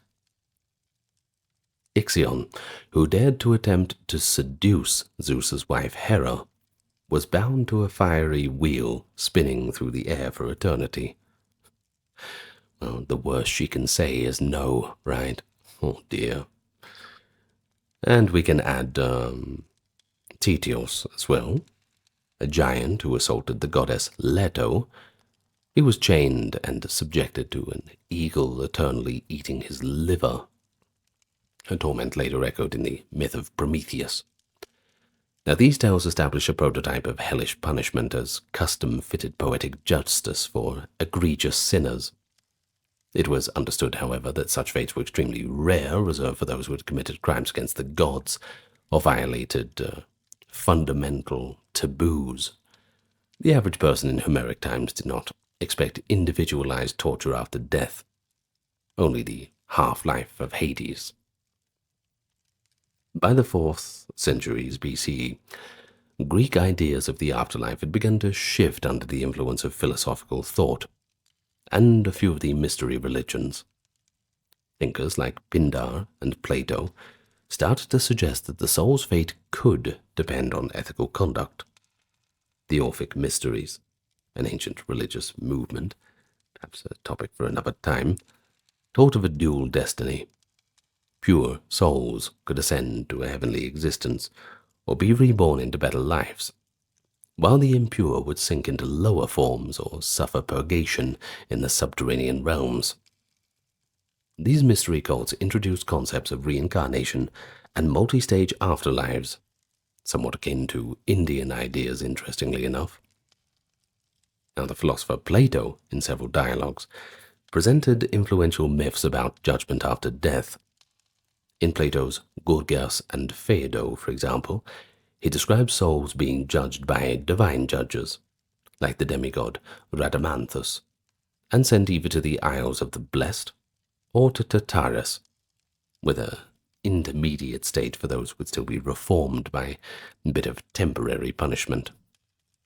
Most famously, Plato ends the Republic with the myth of Aer, a visionary tale of a soldier who dies in battle, visits the afterlife, and returns to life to report what he saw. Aer describes how souls are judged, and then either ascend to a heavenly place or descend into the earth. Those who descend re-emerge in his account, after 1,000 years, bearing the marks of their punishment, while the blessed come down from heaven, quite pleasantly refreshed. Then all souls gather, and they choose new destinies for the next cycle of life, a philosophical merging of moral retribution and reincarnation. Plato's myths aim to illustrate his ethical ideas, rather than to lay out a literal doctrine, but they certainly had wide influence on later religious thought, so they're certainly worth mentioning. The Romans, inheriting Greek concepts, often identified Hades with their own underworld and Tartarus with a hell pit. In the Roman poet Virgil's epic Aeneid, from 29 to 19 BC, we have one of the most detailed classical underworld tours. In Book 6 of the Aeneid, the hero Aeneas descends into the land of the dead to seek his father's spirit. Under Virgil's pen, the underworld is clearly divided. Aeneas first passes by the mournful souls of those who died young, or who took their own lives, and the neutral fields where ordinary souls linger, a little bit dazed and confused. He then comes to the fork in the road. One path leads to the Elysian fields, and the other leads to Tartarus. Virgil gives a memorable description of Tartarus as a gigantic fortress surrounded by the fiery river Phlegethon and triple walls. From within comes an awful cacophony, the cracking of whips and the groans of men with the clanking iron, all those tortured souls screaming out. Ah, something like that, I would assume. Although Aeneas does not enter Tartarus, only looking on from a distance, I can't really blame him. His guide, the Sibyl, explains what lies within, and she lists categories of sinners confined there. Now these include traitors, adulterers, incestuous perverts, greedy hoarders of wealth, frauds, and people who are not subscribed to this channel. No, I'm just kidding. And those who struck their fathers. A catalogue of moral and impious crimes, quite in line with later Christian lists of the damned. Each suffers a punishment. For example, Virgil mentions Salmoneus, who tried to impersonate Zeus. Now he's blasted by real thunderbolts in Tartarus. Or Theseus, condemned to sit forever trapped in a chair of his... sit forever trapped in a chair for his earthly misdeeds. He tried to kidnap the goddess Persephone, by the way. Well, at the very heart of Tartarus, Virgil places the mythic offenders like Tityos, Sisyphus, and Tantalus, still enduring their ancient torments. Over them all presides the judge, Rhadamanthus, who forces the damned to confess their crimes and doles out the penalties without mercy. Virgil's underworld, with its clear-cut moral topography, reads almost like a pagan prototype of Dante's Christian afterlife, just many centuries before. It reflects the intermingling of Greek philosophical morality and the Roman cultural orderliness, a sense that divine justice will sort out the good from the evil in the world beyond. So by the dawn of the Common Era, the Greco-Roman world had established the idea that hell is for the bad guys. Yet it coexisted with the older notion that most people, good or bad, simply go to a dull underworld. One might say that there was a two-tier model, an ordinary Hades for the masses and a special Tartarus for the truly wicked. This ambiguity persisted until Christianity gradually reshaped the Western conception of the afterlife into a more absolute dichotomy. Still, the classical contributions, judging souls, tailoring punishments to crimes, and even the word Tartarus left a permanent mark. And by the way, in the New Testament, written in Greek, they use the word Tartarus once in 2 Peter 2:4, 2 Peter 2:4 rather, to describe the abyss of punishment for fallen angels. The classical hell gave later ages the idea that justice extends beyond moral life, and that even if one evades punishment on earth, you've got it coming to you when you eventually pass away. No one gets away with anything. Next, let's move to the Hebrew Bible, those old scriptures of the Israelites. The early view of the afterlife that was somewhat like the Mesopotamian and Homeric model, a rather shadowy and morally indifferent underworld called Sheol. The Old Testament portrays Sheol as a pit or a grave where all the dead go, a land of silence. For example, the book of Ecclesiastes states quite bluntly, "There is no work or thought or knowledge or wisdom in Sheol to which you are going." End quote.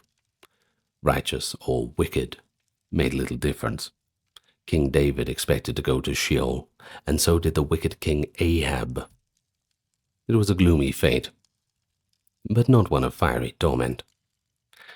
The worst you could say is that being in Sheol meant being cut off from the living and from God's worship, a fate viewed with dread by the devout.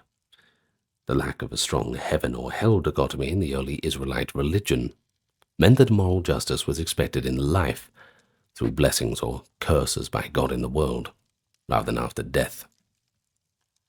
However, during the later part of the Second Temple period, from about 500 BCE to 70 CE, Jewish thought began to absorb new ideas, partly from Persian influence and partly from internal developments. We start seeing references to a post-mortem judgment and separate destinations for the good and bad. One milestone is in the book of Daniel, which contains one of the earliest biblical hints of resurrection and a final sorting of souls. Quote from Daniel 12:2, "Many of those who sleep in the dust of the earth shall awake, some to everlasting life, some to shame and everlasting contempt." End quote. Well, that suggests a belief that at the end of days the dead will rise and face either eternal reward or disgrace, although it's brief, not very detailed. It's a clear move toward the concept of hell as a fate for the wicked.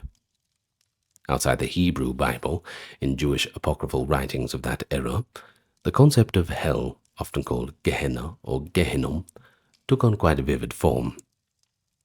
The term Gehenna originally referred to the valley of Hinnom on the outskirts of Jerusalem, a place with a grisly history of child sacrifice in ancient times, which by the Roman period was used as a garbage dump where refuge was buried. This valley, with its smouldering fires and repugnant associations, became a handy metaphor for the fiery fate of sinners. First Enoch, a popular Jewish apocalyptic book, describes the seer Enoch's tours of the afterlife. He sees deep hollow places, one where the spirits of righteous people rest in peace, and others where wicked spirits suffer torment. Especially striking are Enoch's visions of punishment for fallen angels and evil humans, bound in a burning valley or a desert full of fire. Although these texts are not part of the canonical Bible, they were widely read and influenced Jewish and Christian imaginations. By the time of Jesus in the 1st century CE, the idea of Gehenna as a fiery hell for the damned was well established in Jewish law. Different Jewish sects had varying beliefs.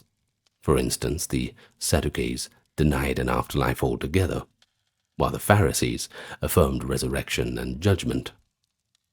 Mainstream rabbinic Judaism after 70 CE typically taught that most souls undergo at most 12 months of purification in Gehenna before moving on, a bit like a spiritual cleansing process.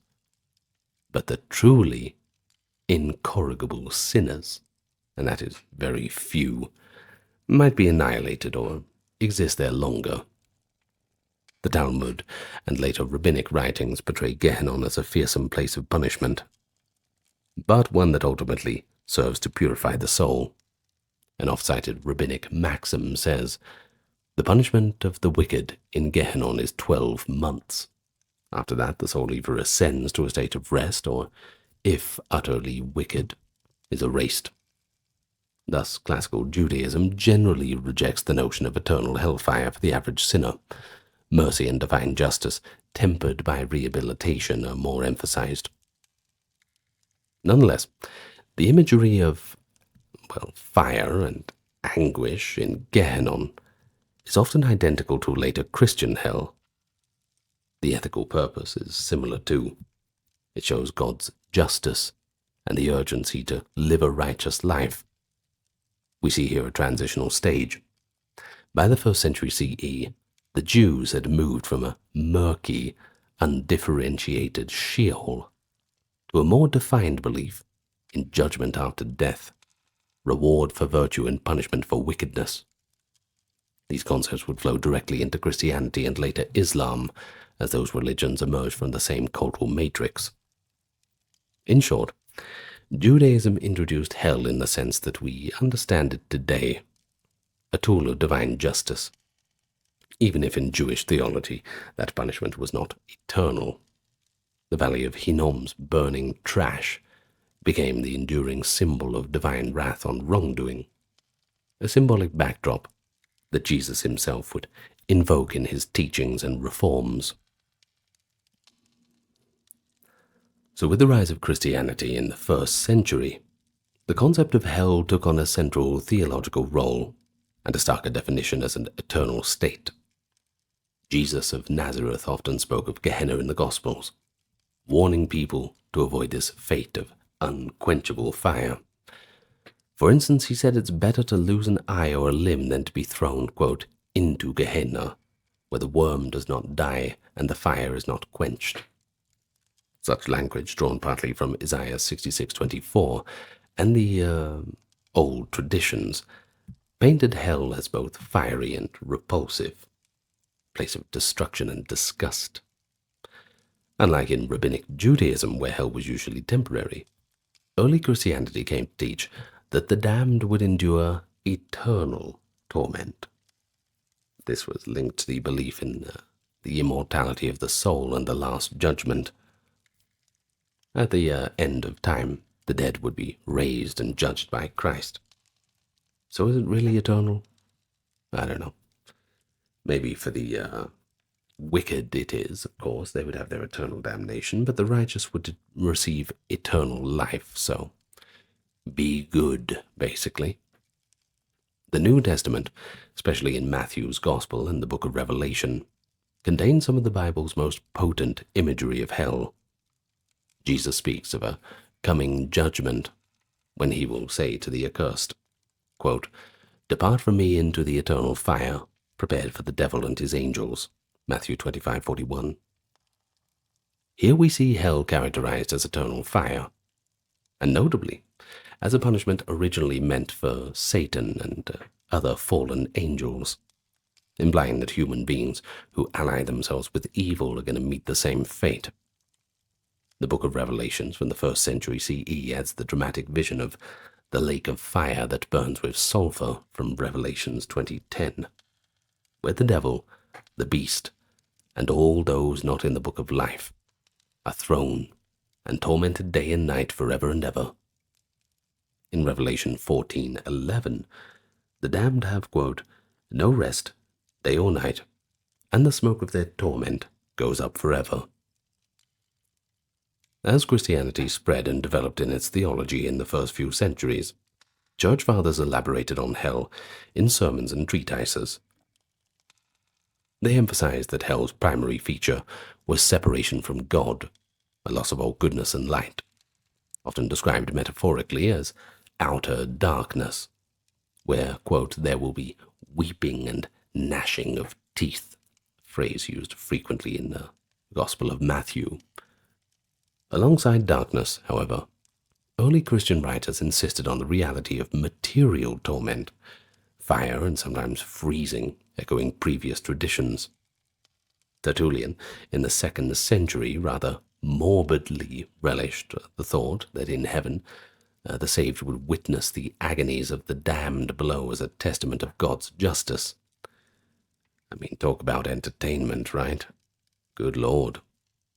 They banned gladiatorial combat because it was too rough, and then they give us this. Well, the concept of hell became not just a vague warning, but a cornerstone of Christian teaching.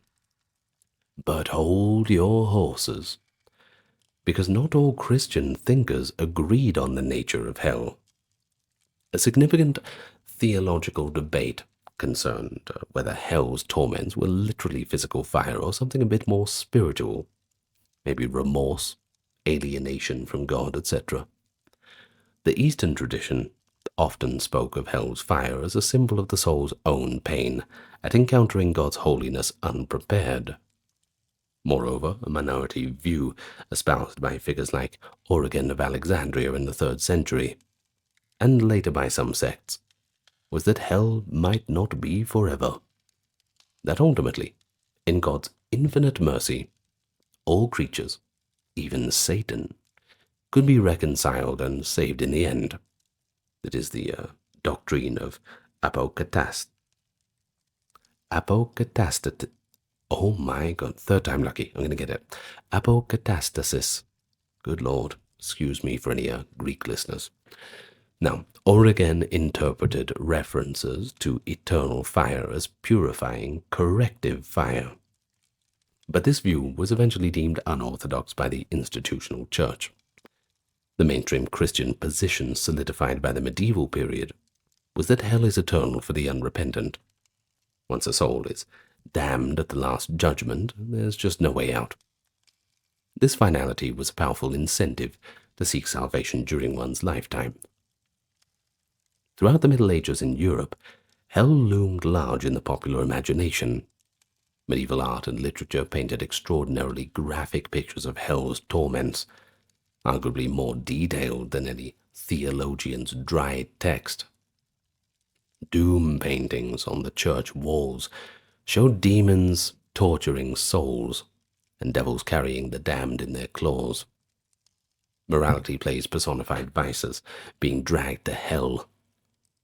Perhaps the most famous and influential depiction is Dante Alighieri's Inferno from 1320, the first part of the Divine Comedy, which I did a full reading of.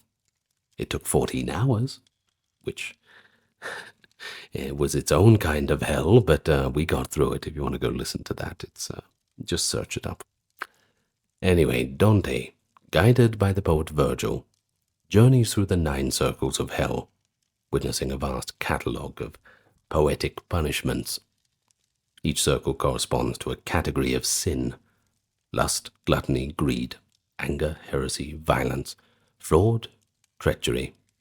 And each sinner suffers a punishment that symbolically mirrors that sin's nature.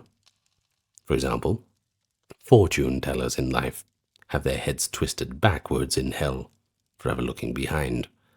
Flatterers wallow in the pit of excrement. Violent souls boil in a river of blood, while centaurs shoot them with arrows as they try to crawl out of it. Dante's hell is a brilliant synthesis of classical, Christian, and new imaginative elements. He uses Minos, the judge from Greek myth, to send souls to their assigned circle. He populates hell with both historical figures and mythical creatures, and also a bunch of people that he just doesn't like. At the very bottom, in a surprising twist, Dante's Satan is not in flames, but trapped in a lake of ice, endlessly chewing on history's 3 greatest traitors: Brutus, Cassius, and Judas Iscariot. He's got 3 mouths, by the way, for this job. Dante thus incorporated the idea of freezing cold as an ultimate punishment for treachery, showing that the absence of God's warmth can be as deadly as any flame. While Dante's work is literature and not scripture, it really did shape later Western notions of what hell looks like. Even today, people allude to Dante's circles of hell when describing awful experiences.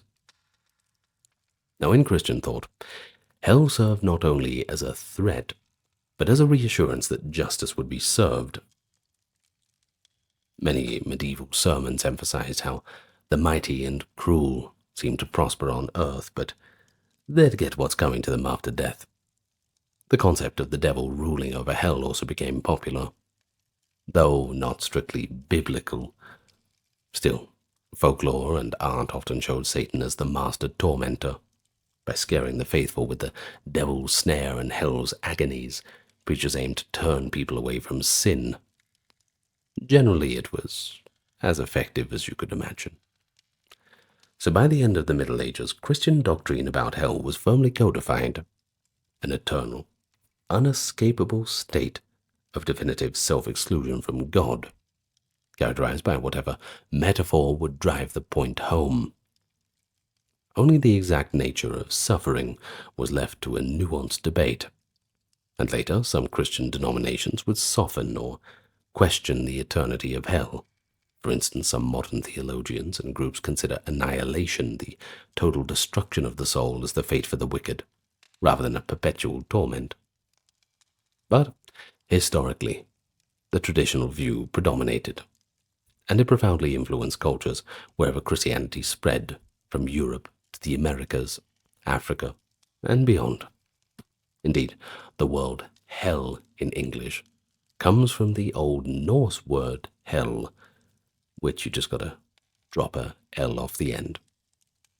And, well, that leads us to another part of the world's history, right? Let's talk about the Norse and the Northern Europeans.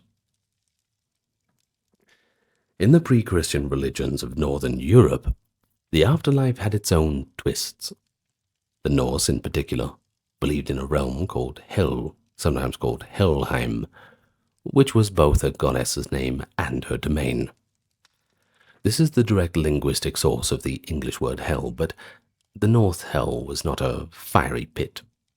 In fact, it was generally described as a cold, misty, and cheerless place. In Norse mythology, those who died gloriously in battle were taken by Odin's Valkyries to Valhalla, a heavenly hall of feasting heroes, or by the goddess Freya to her hall. But those who died of sickness or old age, and generally the ordinary population, went to Hel's realm, which lay beneath one of the old roots of the world tree.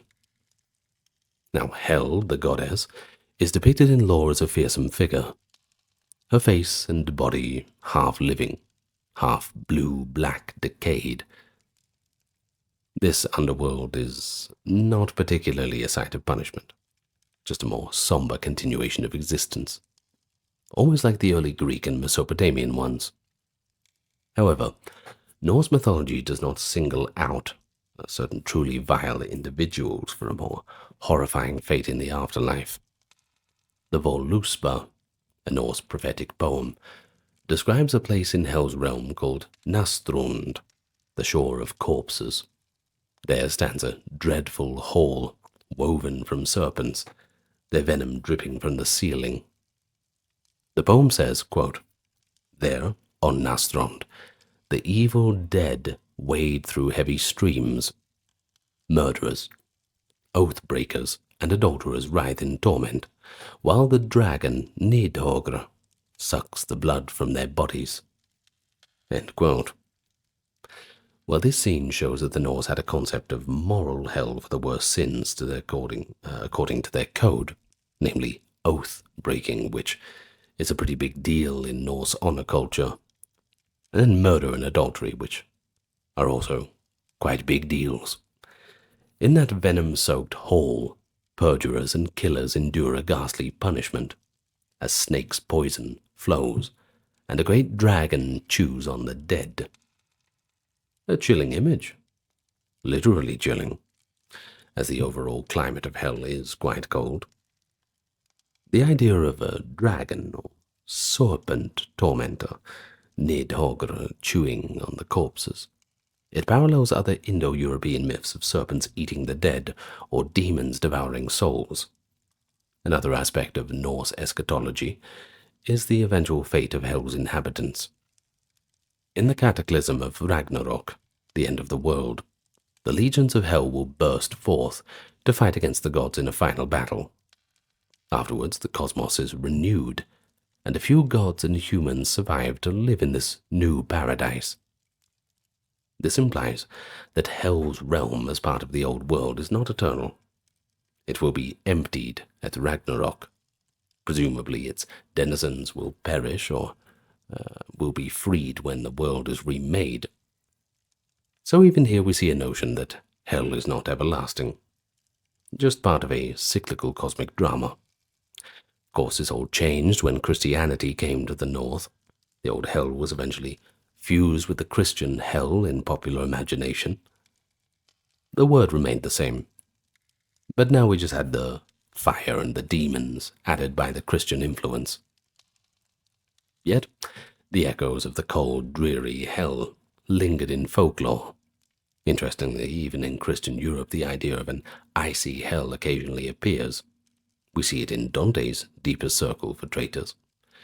The Norse legacy is thus twofold. Linguistically, giving us hell, and conceptually introducing a vision of hell as a dark and cold wasteland, especially for certain heinous sinners, traitors, etc. And it reminds us that not all hells were hot. What they all share is the aspect of being cut off from warmth, life, and light. Whether by freezing or burning, hell is just a place where hope and joy is extinguished. Meanwhile, in East Asia, the concept of hell developed through a blend of imported Indian ideas and local folklore. Neither Confucianism nor Taoism, the indigenous philosophies of China, not really religions, by the way, more philosophies. Well, Taoism kind of is, but there's two kinds of Taoism. Anyway, I won't get into that. Now, neither of these two philosophies had much emphasis on afterlife punishment early on. The focus was more on this life and one's ancestors. But with the arrival of Buddhism in China from the 1st century CE onward, the intricate Buddhist cosmology of heaven and hell took root. Chinese popular religion and later Japanese and Korean traditions creatively expanded these ideas into elaborate underworld bureaucracies that reflected their own imperial government structures. In Chinese Buddhism and folk belief, the underworld is often called 地狱, which basically means like underground prison or underground dungeon. Or sometimes it's just called, sometimes just hell in English descriptions, It is depicted not as a single place, but as a vast subterranean region containing multiple courts, chambers, or levels where souls are taken after death to atone for their misdeeds. A common representation is the 10 courts of hell, each ruled by a judge, often called a Yama king, borrowing the name from the Indian death god Yama. Newly deceased souls report to the first court for an initial judgment, and then, depending on the verdict, are sent to one or more of the various hells for specific punishments corresponding to their sins. The Chinese hells show a high degree of moral specificity, and also sometimes a bureaucratic flavor. One can almost imagine a record-keeping office tallying one's sins and assigning appropriate sentences. The punishments themselves are lurid and detailed, much like those in the Puranas or Dante. For example, traditional illustrations and texts describe a mountain of knives, where those who committed murders or violent crimes must climb, only to be incessantly pierced and cut by the sharp blades. Another hell is the cauldron of boiling oil, for sinners who exploited or tortured others. They are fried mercilessly by demons. There is a tongue-plucking hell for liars and blasphemers, where huge demons yank out the tongues of the damned. For adulterers, a common punishment depicted is being forced to climb a tree bristling with sword-like thorns, an interesting parallel to the Hindu Shamali hell that we mentioned. The mirror of retribution in the first court of hell reveals all the misdeeds of the newly dead, stripping away any pretenses they had in life, before they're sent to a proper torment. These torments are not random cruelty, though. Each is symbolically suited to the crime in that classic poetic justice mode. Chinese folk religion also added its own unique touch. For example, one hell is reserved for those who are ungrateful or disobedient to their parents, filial piety being a supreme virtue in Confucian culture. Such souls might be tortured on ice or have their bodies sawn in two. Another chamber punishes the corrupt officials from life, making them stand before tall columns that suddenly close in and crush them, perhaps reflecting a bitterness towards bureaucrats and judges who are unjust in their own earthly lives. Notably, the Chinese hell is also not eternal.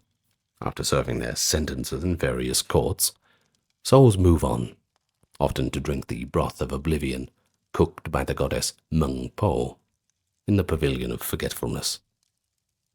This special potion causes them to forget their past lives and sufferings. Then they are reincarnated into the next life, So, just like the Indian model, Chinese hell is essentially a way station for moral cleansing and retribution before the cycle continues. But because Chinese religion focused strongly on filial duty and proper ritual, the vision of seeing one's ancestors possibly suffering in Diyu, this underground prison, spurred practices like ancestor worship and dedicating merit to the dead. The Chinese Ghost Festival, in the 7th lunar month, even has a belief that the gates of hell open for a time, allowing spirits to roam the earth and to be placated by living with food and entertainment. Fascinating contrast to the Western fixed, impermeable hell. Here, hell's denizens kind of get a bit of a parole every year, a more porous boundary between the worlds in the Chinese cosmology.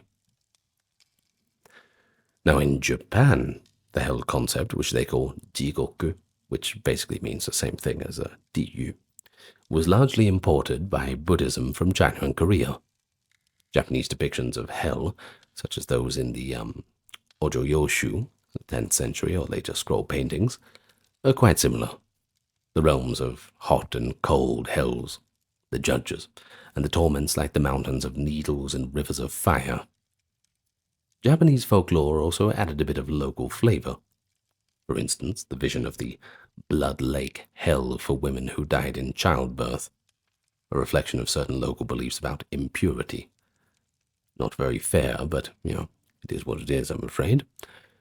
Oni, or demons with fierce expressions and iron clubs, would populate these scenes, tormenting the damned.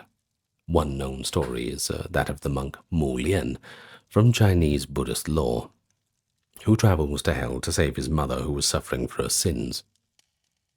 This tale exemplifies the virtue of filial piety and the power of devotion to alleviate suffering in hell. It became popular in Japan too, showing a hopeful aspect, that prayers or the merit of rituals performed by the living could lessen the torments of those who were trapped in the other world. Taoism too, which some people call Taoism, but I call it Taoism, the proper naming convention, integrated the concept of hell in later centuries, developing the idea of Diyu as part of the balance of yin and yang. Excessive yang, hot passions and violence, might lead the soul to be restrained in yin, a dark, cold hell, until the balance is restored. Taoist priests sometimes performed rituals to journey in spirit to hell realms to negotiate the release of a soul, an interesting spiritual counterpart to the bureaucratic appeals one might find in the imperial court. But no global tour of hell would be complete without looking how the idea appeared or sometimes didn't appear in other parts of the world. Among the indigenous religions of the Americas, concepts of the underworld were quite common, but they didn't always align with the strict moral punitive model seen in European and Asian civilizations. The ancient Maya of Central America, for example, had a rich mythology of the underworld, which they called Xibalba, which often translates as the place of fright.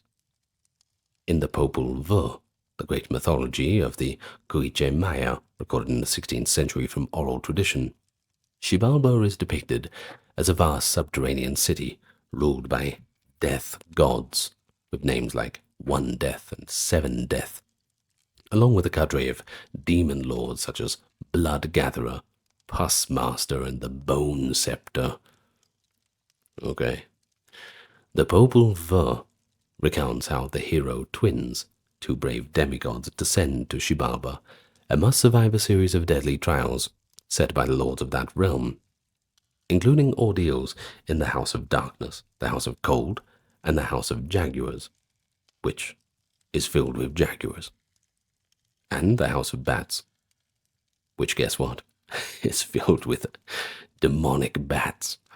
Anyway, eventually, through wit and magic, the hero twins outsmart the lords of Xibalba and even kill a few of them, thus symbolically overcoming death and evil. But for ordinary Maya souls, The journey to reach the quiet paradise of ancestors involved passing through Xibalba's trials. There wasn't a clear notion that only bad people go there. It was more or less the default afterlife, with the possibility of danger along the way. However, in certain Mesoamerican belief systems, those who died heroically or particularly virtuous deaths could bypass the harder underworld altogether. For instance, warriors fallen in battle were believed to go to the House of the Sun to accompany the sun god, and women who died in childbirth, viewed as battle deaths in a sense, went on to a celestial paradise. Meanwhile, those who died of ordinary causes went through the challenges of Mictlan, the Aztec underworld similar to Xibalba. Now, the Aztec underworld Mictlan consisted of 9 levels that the soul had to traverse over 4 years before coming to rest. They had to cross treacherous mountains that clashed together, pass through winds of obsidian knives, and a deep river, which is why Aztec burials often included a small dog to guide the soul across the water. Now ultimately, the soul would reach Mictlan's ruler, the death god, and find eternal sleep. Notably, this journey wasn't depicted as punishment for sin, but rather an inevitable gauntlet for everyone. The Aztecs did have concept of Tlalocan, a paradise or afterlife for those who died by drowning or lightning, associated with the rain god, by the way. They had a few other specialized afterworlds, but they didn't articulate an ethical hell where evildoers suffer more than others. The absence of a strict moral hell in many Native American cultures, maybe because their religions often emphasize living in harmony with nature and appeasing spirits in life. The afterlife, while certainly believed in, it wasn't necessarily a judicial system. Now, in Africa, at least outside of Egypt, which we already covered, many traditional religions similarly focused on ancestors and spirits rather than a codified hell. Some cultures believed in a vague underworld or the idea that the dead live in a world similar to ours but inverted. Yet moral punishment after death was not always elaborated. In West Africa, the concept of wandering ghosts or unhappy spirits often served the function of a hell. Someone who lived wrongly might not be welcomed among the revered ancestors, and instead became a restless, lost soul. This was viewed as a kind of punishment, not a fiery torture, but exclusion from an honored community. The Yoruba people, for instance, have an interesting notion.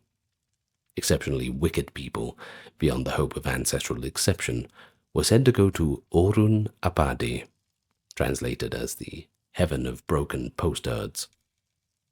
It's a poetic image. Broken potsherds evoke waste and pain, sharp shards underfoot, essentially a spiritual rubbish heap for those who violated fundamental societal or spiritual norms. Now, many African societies shared the idea that living rightly would ensure that the spirit would join the ancestors, while living wickedly would leave the spirit rootless, possibly malevolent. In the Pacific and among many Polynesian cultures, beliefs varied widely from island to island. Some believed in an underworld called Hawaiki, or Po, but it wasn't necessarily a place of punishment, more an origin or return point for souls. Others imagined multiple levels of heavens and a few subterranean abodes for certain spirits. For example, the Maori of New Zealand spoke of Renga or Rarohenga, an underworld where spirits of the dead go, accessible by a legendary departing point at the northern tip of New Zealand. There wasn't a strong notion of hellfire, though, but rather a continuation in a shadowy homeland of the dead. What is fascinating is that despite these differences, once global communication increased and major religions spread, the imagery of hell as a fiery punishment often blended in with local traditions. We've seen that in Japan and Africa, where Christian or Islamic influence added the fire and brimstone element to older concepts.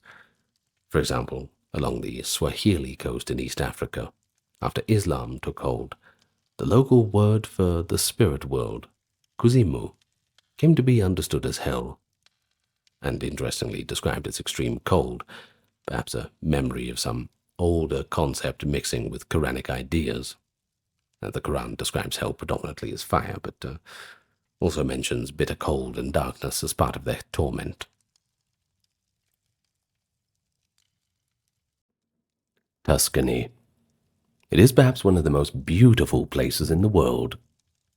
I know what comes to mind: the rolling green hillsides, or those lovely wineries, and all of those stone buildings. But among those buildings, there is one that's a little bit more notorious than the others. A place so notorious that the locals dubbed it the place of no return. In the early 20th century, families whispered that if you were sent behind its iron gates, you'd never come back. One former inmate recalled arriving in chains under the summer sun. Optimistic, he thought he'd only spend a short time there. Little did he know he would endure 6 years of hunger, cold, and cruelty within those walls. It's not a prison, it's a hospital. Volterra Psychiatric Hospital, an institution whose very name became synonymous with the darkest chapter of Italian mental health care. Today, we continue our series into the world's worst asylums. And we arrive in Italy this time. If you spend the next hour with me, if you got the stomach for it, well, you might encounter a few things you did not quite expect, and a few things you'd rather not. Well, let me welcome you to the channel first. I am your host once again for today. Good to see you back, and if you're new here, good to see you. Well, I'd like to just quickly thank the Patreon and YouTube supporters for keeping the entire channel ad-free. We hate ads as much as you do, so we turn them all off. So thank you for your support. And also those who visit the merch store and give the occasional donation. Thank you very much. But if you can't afford to join that camp, well, that's fine. I don't blame you. Everything sucks at the moment. It's probably best that you save your money anyway. But liking, commenting, and subscribing is completely free, and it helps us push out in the algorithm a bit more, so if you want to do that, fair enough. If not, just enjoy the video. Speaking of which, let's get going. It all begins in 1888, where Volterra began quite humbly as a small ward for demented patients inside a larger charitable poorhouse. The city of Volterra had an ancient heritage and about 20,000 residents at the time, but tucked away in the former San Girolamo convent, a new reality was forming. The poorhouse's administrators, led by local benefactors like Aurelio Caoli and the Congregation of Charity, carved out a section to shelter those deemed mentally ill. By 1897, the Sezione Dementi had grown so crowded that it became a separate institution, the Asilo dei Dementi, occupying most of the old convent. Official recognition soon followed. In 1902, the government chartered it as the Frenocomio di San Girolamo, Volterra's lunatic asylum. In its first decades, Volterra's asylum was relatively small and served as a custodial home for the, quote, incurable, harmless, insane, often overflow patients transferred from older asylums in Siena and Lucca. Yet even in these early years, reforms were stirring up. In 1899, a medical director's post was created and new regulations were approved, signaling the shift from mere custodial care toward a more modern medical approach. Many at the time still viewed mental illness with fear and suspicion.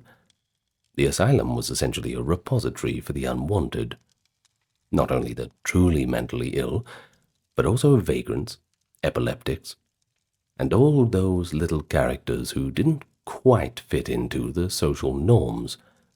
Social norms, of course, being quite rigid. Conditions in the late 19th century asylums in general were often quite Spartan. You'd know that if you've been following along with the series. But Volterra's records hint that basic hygiene and care slowly improved around the turn of the century, but still it remained a closed world apart from the town, where those inside were largely forgotten by those outside. But then, a turning point. It came in 1902, when the asylum hired its first full-time director, Dr. Luigi Scabbia. Scabbia was a Padovan psychiatrist, and he arrived with quite a few ambitious ideas. Under his leadership from 1900 to 1934, the Volterra Asylum transformed into what he envisioned as a city within a city, an open, self-sufficient, therapeutic village. What could possibly go wrong? He expanded the hospital dramatically. He constructed over 40 pavilions across a vast campus of oak-dotted hills. Each pavilion functioned like a separate ward or workplace. Patients were put to work in myriad occupations. There were workshops for carpentry, shoemaking, weaving, tailoring, blacksmithing, and even a print shop and brick-making kiln. I don't know who would put their hand up to work in the brick-making kiln, but yeah, it is what it is. The grounds housed a bakery, kitchens, a laundry, an electrical generator, a slaughterhouse, a mill, a winery, and a farm. Got to have the winery, we are in Tuscany after all. Virtually every service needed to sustain a small town. As for the patients, they grew their own food on institutional farms and vineyards. They baked their own bread. They made their own clothes.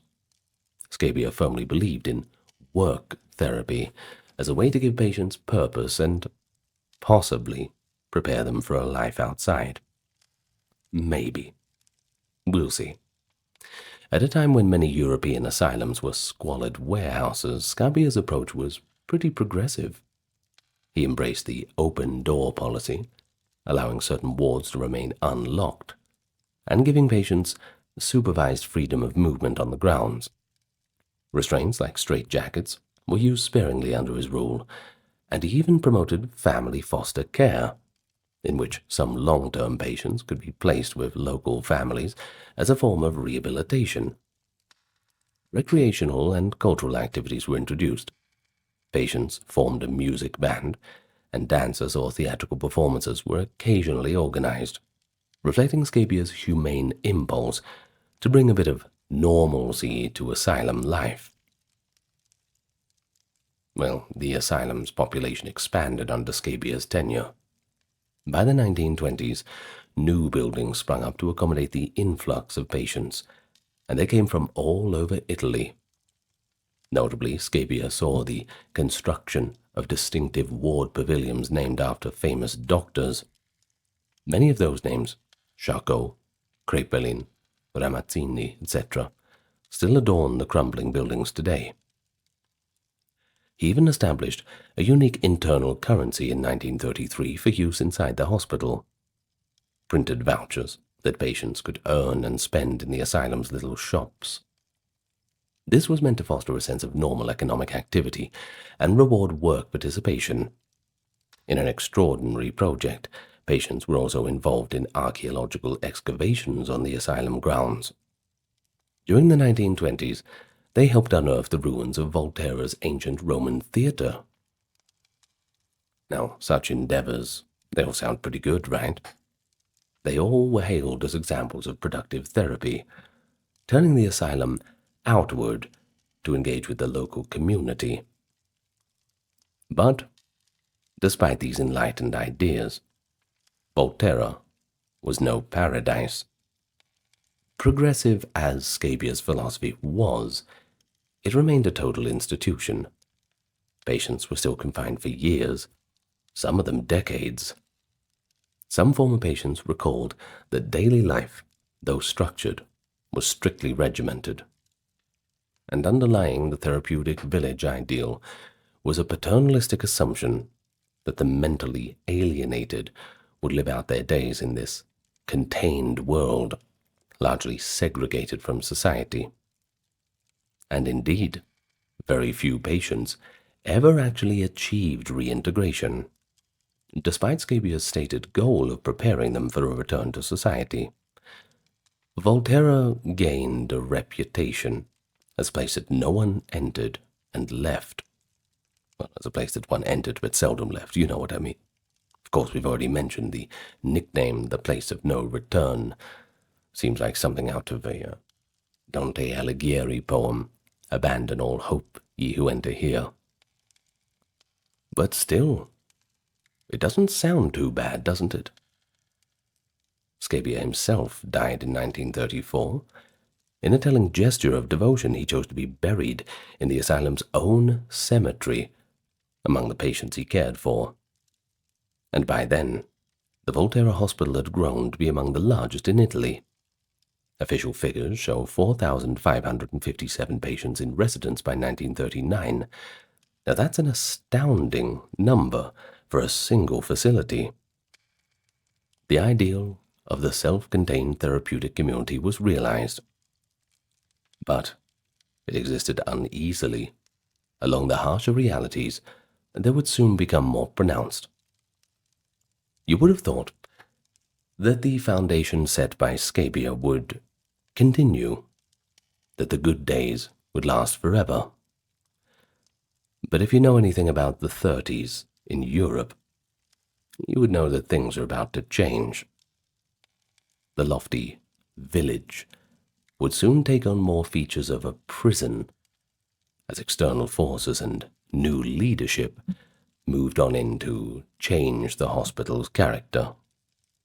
And change it certainly did. During the 20s and 30s, Italy's fascist regime took power, and social control tightened somewhat across the country, including inside psychiatric hospitals. After Dr. Scabia had passed away, new directors steered Volterra into a more aggressive course. Dr. Giovanni de Nigris, who became director in the mid-1930s, enthusiastically adopted the latest somatic therapies that were sweeping psychiatry. Under de Nigris, Volterra introduced insulin shock therapy, malaria fevers, and electric shock as treatments for schizophrenia and other disorders. Not welcome additions, that's for sure. By the late 30s, even lobotomy, the neurosurgical destruction of brain tissue, was being performed on some patients at Volterra in step with international trends. Now, the optimistic humanism of Scabia's era gave way to a more clinical experimental atmosphere, in which patients often became test subjects for risky procedures. But the same thing was happening in France. The same thing was happening in the United States. This isn't something just happening in the Axis powers of the war. It's everywhere. It's just the psychiatric climate of the time. But the mid-1930s also saw Volterra's use as kind of an instrument of the regime. Under the rigid new social policies, asylums were convenient places to sequester individuals considered subversive or undesirable. It became alarmingly easy to be thrown behind the walls of Volterra and forgotten about. Political dissidents, outspoken anti-fascists, and even people accused of being immoral could end up in Volterra on the thinnest of pretexts. The saying went that one could be locked up at the first sign of depression or schizophrenia, or for a political or moral transgression. Once inside, These new inmates joined the ranks of genuine psychiatric patients in an environment that was increasingly custodial and punitive. An internal regulation from this era speaks volumes about the asylum's insularity. Quote, "Nurses are not required to communicate with the families of the sick, give news, send out letters, nor may they bring patients any news or messages from the outside." Well, in practice, this meant that patients were cut off from the outside world, their letters were censored or simply never mailed, and their families often received no truthful information about their fate. One later published collection of patient letters even titled itself Denied Correspondence, and because so many heartfelt pleas written in Volterra were just found unsent, stashed away in the archives decades later. This intentional isolation ensured that whatever happened inside Volterra's walls remained inside the walls. Surviving first-hand accounts from the late 30s and 40s revealed the daily brutality and absurdities of life in Volterra. One inmate, a young man that we will call Antonio, arrived in late August 1940 under armed escort, having been declared criminally insane. In his memoirs, Antonio describes being led up to the hilltop asylum in handcuffs, passing chained convicts from the local prison who jeered sympathetically. Roughly, misery loves company, malcomune mezza gaudio. Well, upon entering the forbidden gates, he was struck by the strange beauty of the setting. Olive trees and bright Tuscan sky surrounding the asylum grounds didn't seem too bad. For a fleeting moment he felt a bit of relief, thinking a 2-year sentence here might not be so bad amid such scenery. But little did he know he would endure hunger and torment that left him, in his own words, destroyed by starvation. After 3 years, he weighed only 34 kilograms. That's about 75 pounds in freedom units. Antonio was placed in the Ferry Pavilion, Volterra's notorious judicial ward, which housed the criminally insane. Ferry was a relatively new building opened in 1935, perched on the Hill of Crosses, where executions had once been carried out in old Volterra, lending a sense of sinister aura. I mean, they could have picked a better spot. In any case, a small separate section held 20 to 30 periziandi, those still undergoing psychiatric evaluation for court. These were Italy's castaways, the murderers, the thieves, the violent offenders from every region tossed together in one building. Antonio vividly recalled the babble of the dialects in the ferry courtyard, Sardinians conversing with Piedmontese, Calabrians with Triestines, each in their own tongue, forging a rough pidgin Italian to gamble over card games. All the dialects of Italy mingled, he wrote, likening it to a chaotic marketplace of language, a true cross-section of the nation's underbelly gathered behind bars. While Scabia's era had emphasized an open village, Ferry Pavilion in 1940 felt more like a prison. The windows were barred, the rooms cavernous and cold. Nurses were even called guards and wardens by the inmates. Discipline, well, that was often enforced with fists and clubs rather than therapy. Antonio discovered that any attempt to challenge authority could be met with severe punishment. He describes an early incident where he tried to send extra letters home complaining of hunger. The ward physician, Dr. Maurizio Mazzi, sternly warned him that if he wrote one more such letter, that he'd have him tied up for 15 days.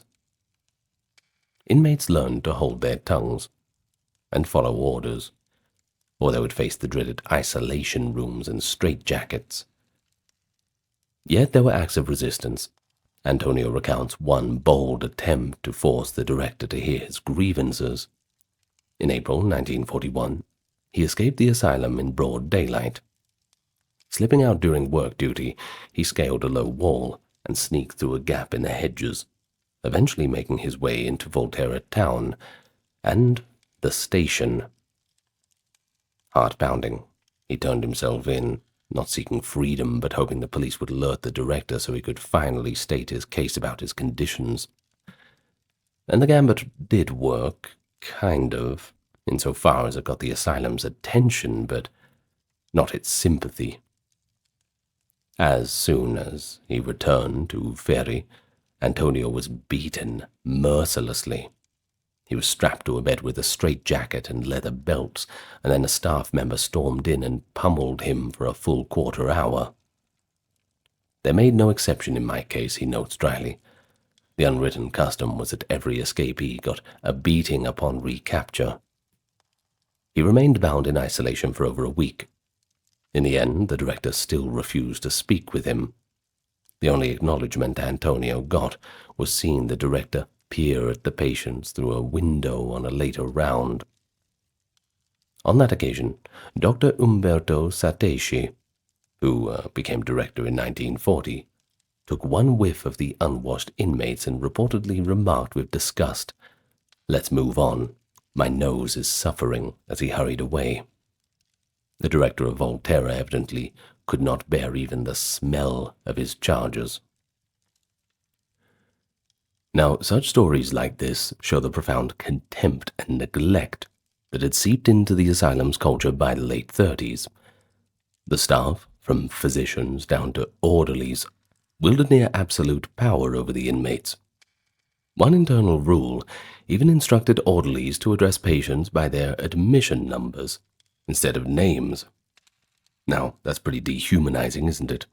It was mirrored in the asylum cemetery, too, where countless graves were marked only by numbers. It's little wonder that a contemporary witness described the Ferry Pavilion as a refuge of all sinners, a chaotic dumping ground for society's most marginalized. Next to petty thieves and peasant schizophrenics, you could find an educated man. Problem was, he crossed the regime.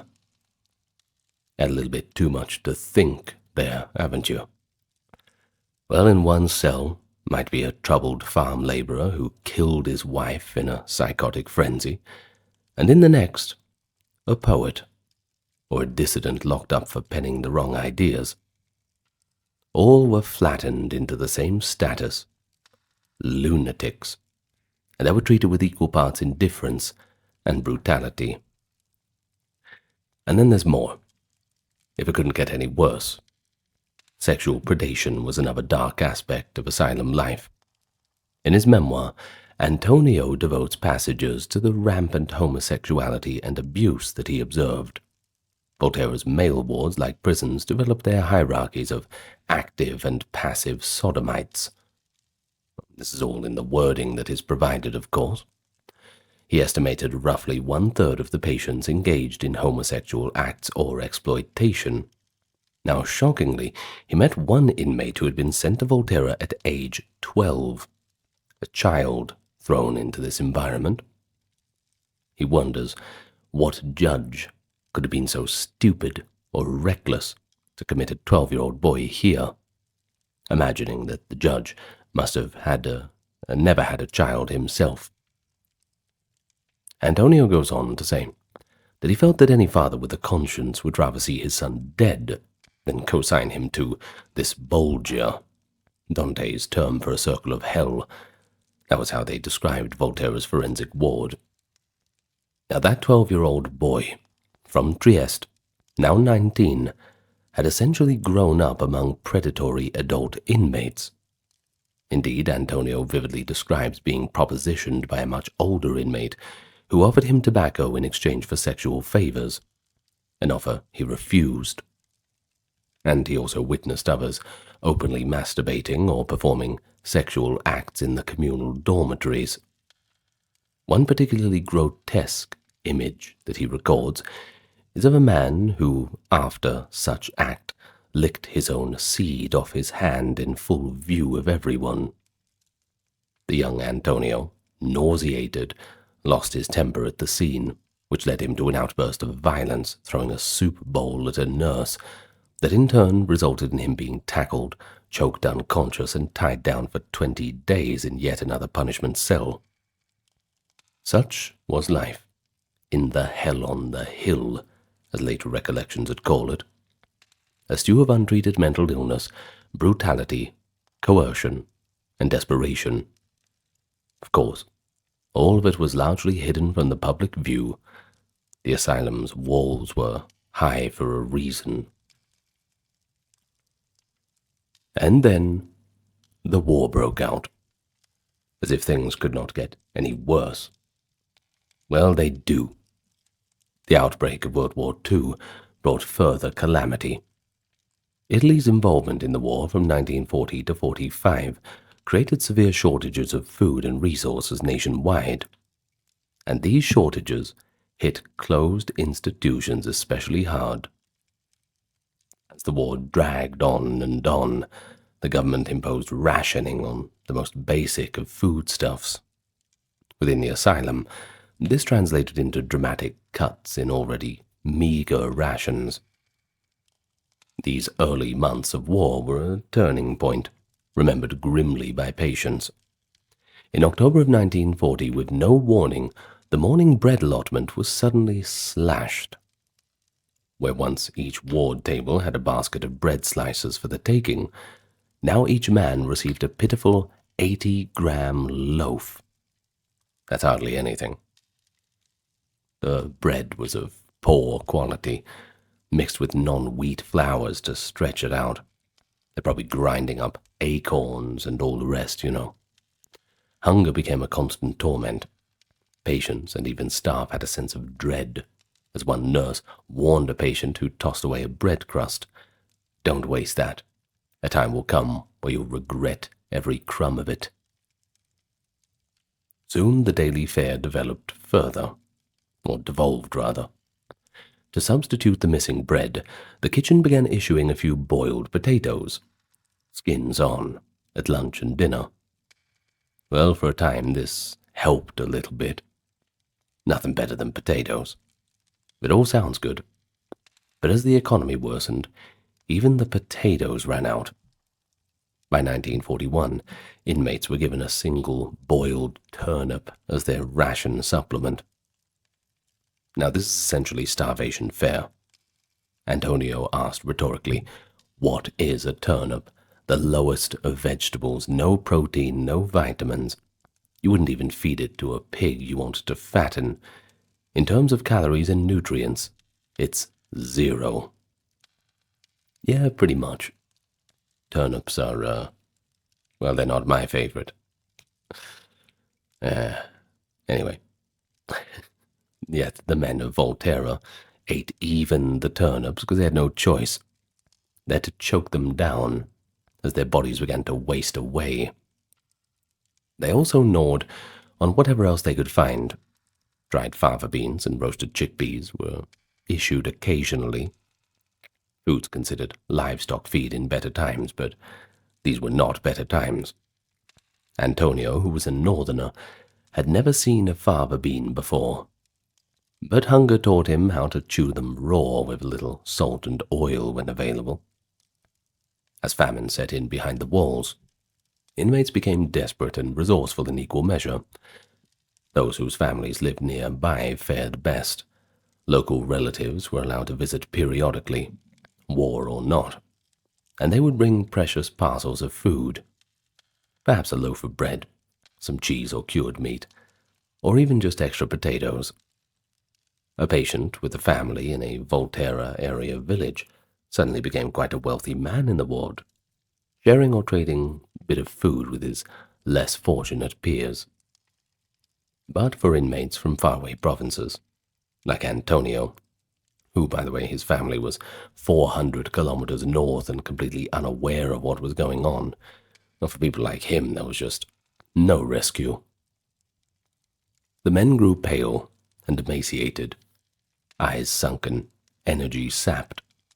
Antonio wrote that by the winter of 1941, everyone's face was the color of wax from malnutrition. Some work assignments provided slim opportunities to scavenge food.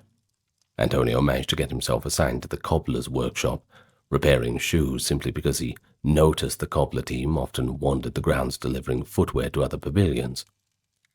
Sure enough, one of the inmate cobblers, a clever hustler named S, used the errands to obtain food.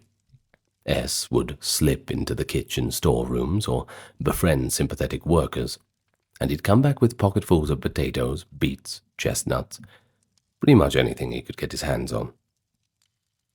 In the shoemaker's shack, they had a charcoal brazier for heat, called a caldano in Tuscan slang. S would bury a small bucket of potatoes in the embers to roast while the men worked. At most, this yielded half a potato extra per person. Better than nothing, Antonio notes. But they savored those smoky roasted potatoes like they were a delicacy. Hunger also drove men to extreme acts that read like a dark comedy. Perhaps the most infamous story concerns the pet dog of director Sarteschi, a large friendly Newfoundland named Lampo that roamed the grounds. One day, a group of starving patients, including Antonio, conspired to kill and eat poor little Lampo. Sounds pretty unbelievable, but Antonio's diary describes it in detail. He and an accomplice lured Lampo with a meatball and swiftly strangled or stabbed the dog. The account is a little coy on the exact method. They had already arranged with an orderly to turn a blind eye.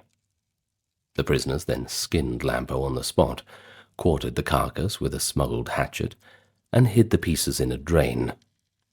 Over the next day or two, they covertly retrieved each quarter from the drain and cooked the dog meat in the kitchen, feasting, quote, gleefully in defiance of the director, as Antonio put it. Well, the director was understandably distraught when his beloved pet vanished. He assumed that local thieves or gypsies had taken Lampo. He even posted a 1,000 lire reward in Tuscan newspapers for the dog's return. But needless to say, Lampo was never found. The patients had literally devoured the evidence of their rebellion. By eating the director's dog, the inmates exacted a secret, symbolic revenge on the man whose regime starved them. But in reality, the war almost caused Volterra to implode. By 1944 to 45, food supplies were so scarce that many provinces pulled their sponsored patients out of Volterra, not out of mercy, but because they could not afford the upkeep or feared for the patient's survival. Official records show that between 1940 and 45, Volterra's population dropped by about 2,000 inmates. Some were sent back to families or to smaller provincial asylums that could still support them. Others simply died of malnutrition and disease. The war literally starved the asylum systems. Historians have documented that thousands of psychiatric patients perished of hunger in Italy during the Second World War. In the case of Volterra, the massive decline in census was noted as a grave crisis. Ironically, this temporary thinning of crowded wards may have saved some lives by 1945, as those who remained had slightly more to eat once the Allied relief efforts began providing food to institutions. When the war ended in 1945, survivors like Antonio were gaunt and traumatized. In May of 1946, after 6 hellish years, he was finally discharged, and he went home, only to find himself so institutionalized that freedom was a new struggle. He developed agoraphobia, a fear of open spaces after being so long behind walls. Many others simply had no homes to return to, and they remained in the asylum. Nonetheless, the immediate post-war period brought a brief glimmer of hope that conditions might improve. The old government was gone, and Italy's new democratic ethos called for more humane treatment. But, as we shall see, Volterra's darkest fame was yet to peak. The worst overcrowding and notoriety came in the 50s and 60s. You'd think it would get better, but it only gets worse. In the 50s, Volterra entered its busiest and most infamous phase. By the mid-60s, it was one of the largest asylums in Europe, reportedly housing over 6,000 patients at once. Italy's booming post-war population and a still conservative social climate meant that people continued to be committed to asylums in great numbers. Volterra took in patients not just from its home province of Pisa, but also from nearby regions like Livorno and even further afield, if the beds were available. And sometimes, even if they weren't. You see, the facility swelled beyond its intended capacity. Overcrowding was severe. Many pavilions housed double or triple the number of patients they were designed for. For example, the Ferry Judicial Pavilion, built for a few hundred, ended up cramming in well over 500 inmates at times. One account notes that Ferry only had 20 sinks and 2 toilets per 200 patients, a ratio that speaks to the appalling sanitary conditions. Imagine the smell. In such an environment, privacy was also non-existent, and basic hygiene a constant struggle. The hospital's therapeutic pretensions faded as it essentially became a human warehouse. These years solidified Volterra's reputation as the place of no return. It was commonly observed that people admitted for even minor mental or social troubles often never got out. Families might commit a difficult relative, say someone who had depression, an intellectually disabled child, or just an unruly teenager. They expected treatment, but once inside, the patients would languish for decades. Discharge rates were extremely low. And part of the problem was that Italy's mental health law dating from 1904, which emphasized custodial care. If someone was deemed of danger or of self to others, or simply a public nuisance, they could be interred indefinitely unless they were explicitly cured. Not 90% there, or deemed safe enough to be in society with people watching them. No, they had to be 100% cured. And certainly a cure was a high bar in an era before effective psychiatric medications. Thus, many patients simply disappeared into Volterra and were forgotten. They became long-term inmates, regardless of their initial diagnosis. Treatments in the 50s and 60s remained brutal, despite some medical advances. Electroconvulsive therapy was administered frequently, often without adequate anesthesia or muscle relaxants in those days. Volterra was known nationally for its heavy use of electroshock. It was not uncommon for patients to receive dozens of ECT sessions, sometimes as punishment for misbehavior as much as therapy. Insulin coma therapy was another widely used intervention through the 50s, gradually waning after 1960. Basically, they would induce hyperglycemic comas in patients. And then there were a handful of frontal lobotomies performed in the 40s and 50s, leaving some patients in vegetative states. Additionally, a curious therapy called opoterapia, was tried under one director, essentially hormone injections in psychopathic and aggressive patients, an experimental treatment aimed at calming them. By the early 60s, psychotropic drugs had finally arrived. Chlorpromazine or thorazine and other early antipsychotics started to become available.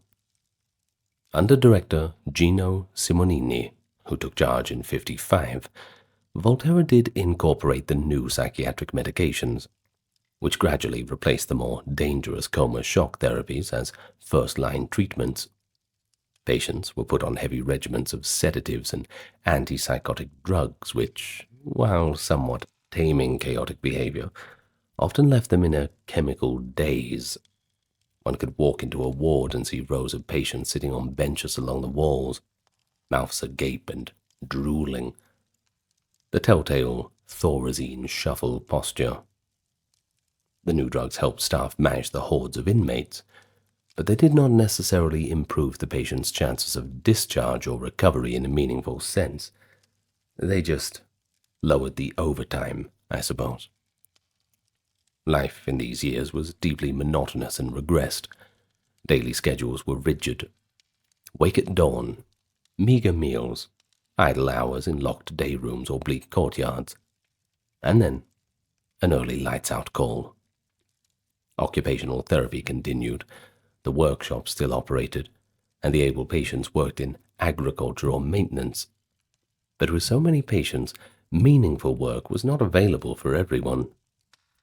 Many simply idled in the chronic wards. A patient described the endless walking in circles in the courtyard or pacing the corridors, a ceaseless attempt to quell anxiety or just pass the time, the shuffle of hundreds of feet on stone floors creating a constant background noise. As for amusements, card games and cigarettes did the heavy lifting there.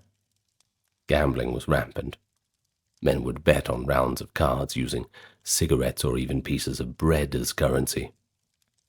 In quieter corners, some patients formed improvised families or friendships, looking after each other in the absence of real kin. But violence was never far away. Scuffles and outbursts routinely broke out, given the volatile mix of illness and institutional stress. Meanwhile, letters remained strictly controlled. Most outgoing mail was still censored or just thrown out during this era, unless it spoke only of innocuous things. Indeed, when investigators later opened Volterra's archives, they found piles of unsent patient letters spanning from the 50s and 60s, ranging from heartbreaking appeals, "Dear family, please take me home, I'm badly treated here," to confused ramblings that likely never stood a chance of being delivered. The regime of silence persisted.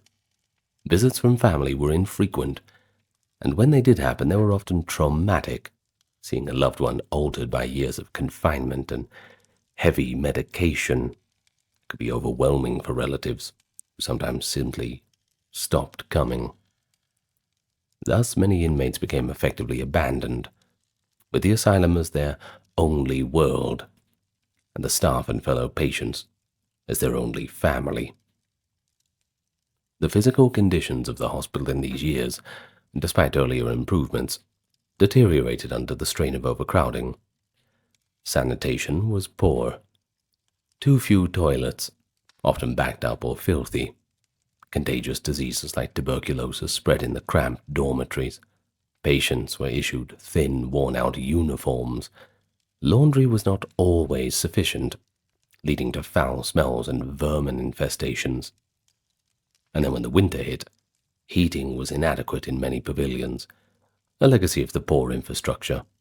Now remember that the ferry ward was built without central heat. Patients slept fully dressed under the threadbare blankets, shivering through the cold, windy nights. Some older buildings grew dilapidated. Leaking roofs and peeling paint were a common sight in the 60s.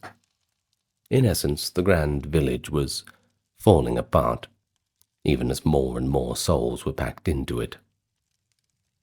But this was also the period that Volterra's most famous patient artwork came into being, a poignant counterpoint to the darkness.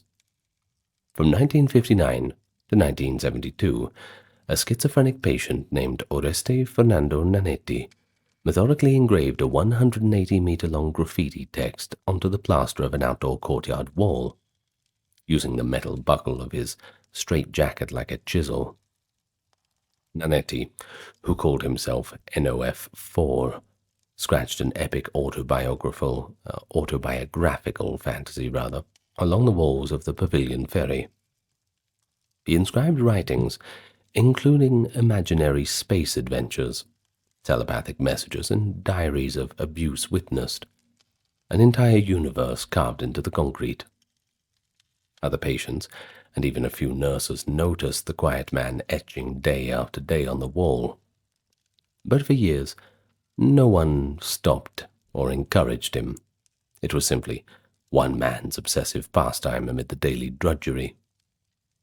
Only later would Nanetti's graffiti wall be appreciated as a work of art, a rare creative expression that somehow survived the erasure of identity enforced by the asylum.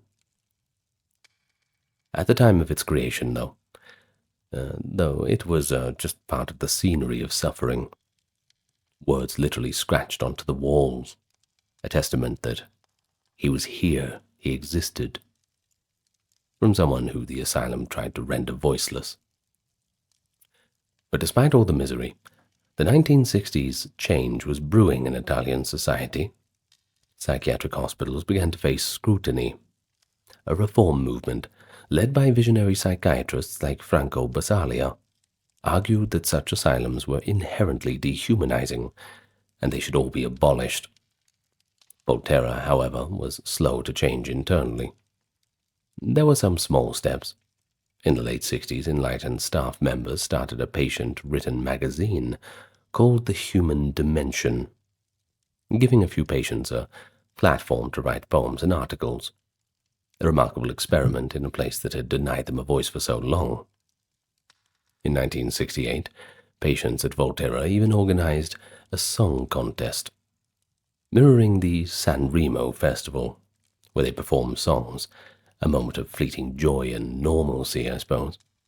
Such initiatives hinted at reforms to come, but at heart Volterra in the 60s was still operating under the old custodial model. One internal report at the time admitted that Law No. 36 of 1904, the antiquated mental health law, was still being applied to the letter, meaning the focus was on segregation and maintenance, not cure. It would take national legislation and a paradigm shift in the 70s to finally break Volterra's oppressive hold on its thousands of patients. And so came the early 70s, and with it, a wave of psychiatric reform. And Volterra would eventually be forced to close as a result. This was nothing short of revolutionary.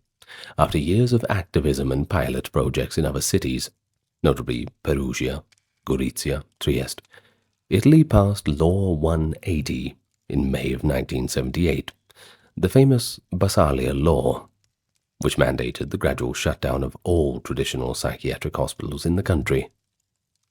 Italy became the first nation in the world to legally abolish the old asylum system.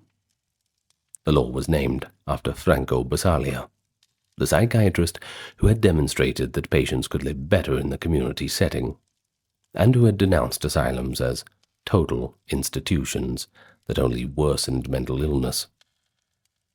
For Volterra, a place that embodied everything that Basaglia criticized, Law 180 was truly the death knell. But it didn't happen overnight. In the years just before 78, Volterra had already seen a few internal shifts. A new director, Dr. Carmelo Pellicano, took charge in 1975 and was openly in favor of deinstitutionalization. Under his leadership, they began to implement a therapeutic community approach. More open doors, fewer restraints, and careful relocation of patients to smaller halfway houses or family care when possible. Some of the worst old buildings were demolished or remodeled in the early 70s, and efforts were made to integrate patients into surrounding communities through day outings and work programs. The number of inmates started to drop as admissions slowed and discharges increased. After 1978, Volterra officially ceased admissions and gradually began transferring or releasing its remaining population. This process, however, took a few years. The Italian system allowed a transition period. By the early 1980s, most of the wards at Volterra were shuttered.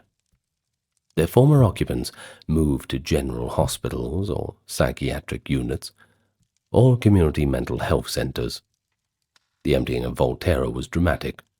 Where once thousands had milled about the courtyards, Now the great complex fell eerily silent, inhabited by a skeleton staff caring for the last few dozen chronically ill patients who, well, frankly, had nowhere else to go. The final closure date is often cited as 1978, because that is when the asylum function effectively ended. But in reality, a few residual patients lingered on for years. In fact, the formal bureaucratic end came on December 31st, 1996, when Italy's government required that any residual psychiatric hospitals to be completely shut down by law. At Volterra, those last years saw maybe a few geriatric patients or forensic cases in one corner of the campus. Some sources indicate a small forensic unit remained operational into the 80s. But symbolically, 1978 stands as the year where Volterra's age of horrors was pretty much over. The closure had significant ripple effects. Economically, it was a shock for the town of Volterra. The asylum had been a major employer for local residents, nurses, cooks, laborers, etc. In 1978, the population of Volterra was around 11,000, and a large fraction of families had someone working at the hospital. When it closed, unemployment spiked, and the community had to reinvent itself. Some turned to tourism and alabaster handicrafts, for which Volterra is known. But many locals also greeted the closure with relief and a bit of pride. Relief that such a place was no longer operating, and pride that Italy had taken a humane step forward. For the patients, closing Volterra was a bittersweet liberation. Some long-time inmates had difficulty adjusting to life outside the institution after decades inside. There were stories of patients who, upon being released to new group homes, would still line up at 6 a.m. or ask for permission to use the toilet, their habits ingrained by years of regimentation. Others, well, they blossomed once free of the oppression. They learned basic life skills, formed friendships, and lived in dignity in small-scale residences. Italy invested in a network of community mental health care centers, and psychiatric wards in general hospitals would handle the acute cases in line with Basalia's vision of care without incarceration. That's not to say it's perfect. Post-asylum services were underfunded at times, but it was certainly a radical departure from the past. The brick walls of Volterra would never hold inmates again. But before we go, you might want to go and Google Volterra, because you can take guided tours. That's right, they haven't demolished it. Guided tours of the facility are sometimes offered where safe.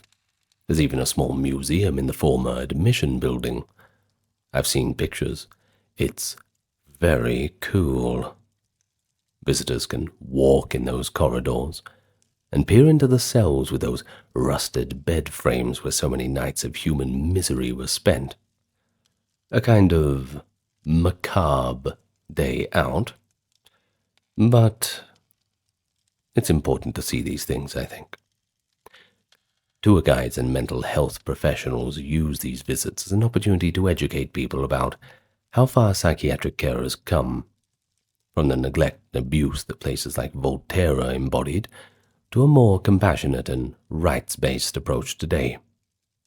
The local community, once perhaps ashamed of the asylum, now works to preserve its history as a warning and a memorial. So, in reflecting on it, you can see a mixture of horror and resilience. On one hand, a site of tremendous suffering. Tens of thousands passed through its gates between 1888 and 1978, many of them living in despair, stripped of dignity and identity. Families were broken, lives were lost irreparably. The asylum exemplified how good intentions, Scabia's early reforms, can be subverted by systematic inertia and loss of humanity. But on the other hand, within that hell there were those little flickers of compassion and creativity. The nurse who quietly helped get potatoes to people, the inmate who shared his care package food with a starving friend, and even those artists like Nanetti, who asserted their existence through creation. Then, of course, the conscientious objectors like Dr. Pellicano, who fought from within to change the system. The ghost of Volterra, or just to never forget what happened in places like this. And by remembering the story, we honor those who suffered and ensure that such a place of no return never exists again. All right, well, that's it from me today. Hope you've enjoyed your time here. Bit of a macabre story, But I challenge you to find me any heartwarming stories from history. Sometimes people tell me, why are all of your videos so depressing? Well, that's because the majority of human history has been extremely depressing. It's just the way it is. Anyway, I'm going to thank the top-tier patrons and supporters. Kimberly, Christine, Sally, Ember, Susan, Cameron, Carrie, Charlene, Lynn, Therese, Katiana, Nicholas, Ulfednir, Alexander, Charles, Christine, Dr. Neuro Nerd, Aaron, Jaden, Jim, Jeffrey, Jessica, Madeline, Melissa, Orthodox Review, Scott, Shell, Wendy, Josie, Sarah, Ryan, Thor, Cameron, Stefan, Kevin, HMSHH, Crystal, Anthony, Lucy, Brandon, Gugu Bubonic, Nicholas, Craig, Nephthys, Alexander, Gokhan, Dorsey, Venita, Claire, Courtesy, Carol, Robert, Mary, Bridget, Nefertari, Yvette, Miss Mochi, 11, Allison, Free American, David, Jennifer, Brittany, Cody, Brian, Are You My Mum, Rhonda, Carrie, KTP, Lovely, Poma,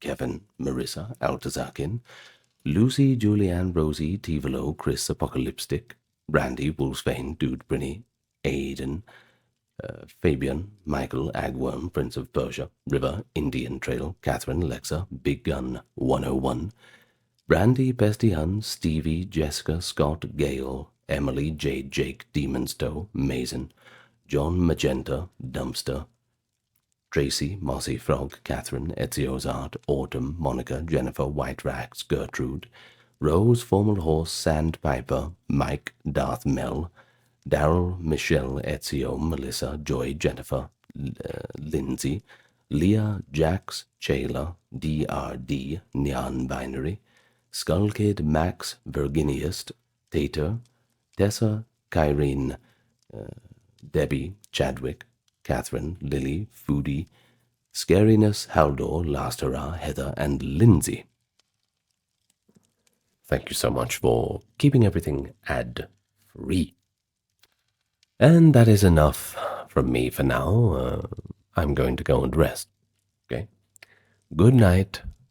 Thank you very much for listening, and I will see you next time. Farewell for now.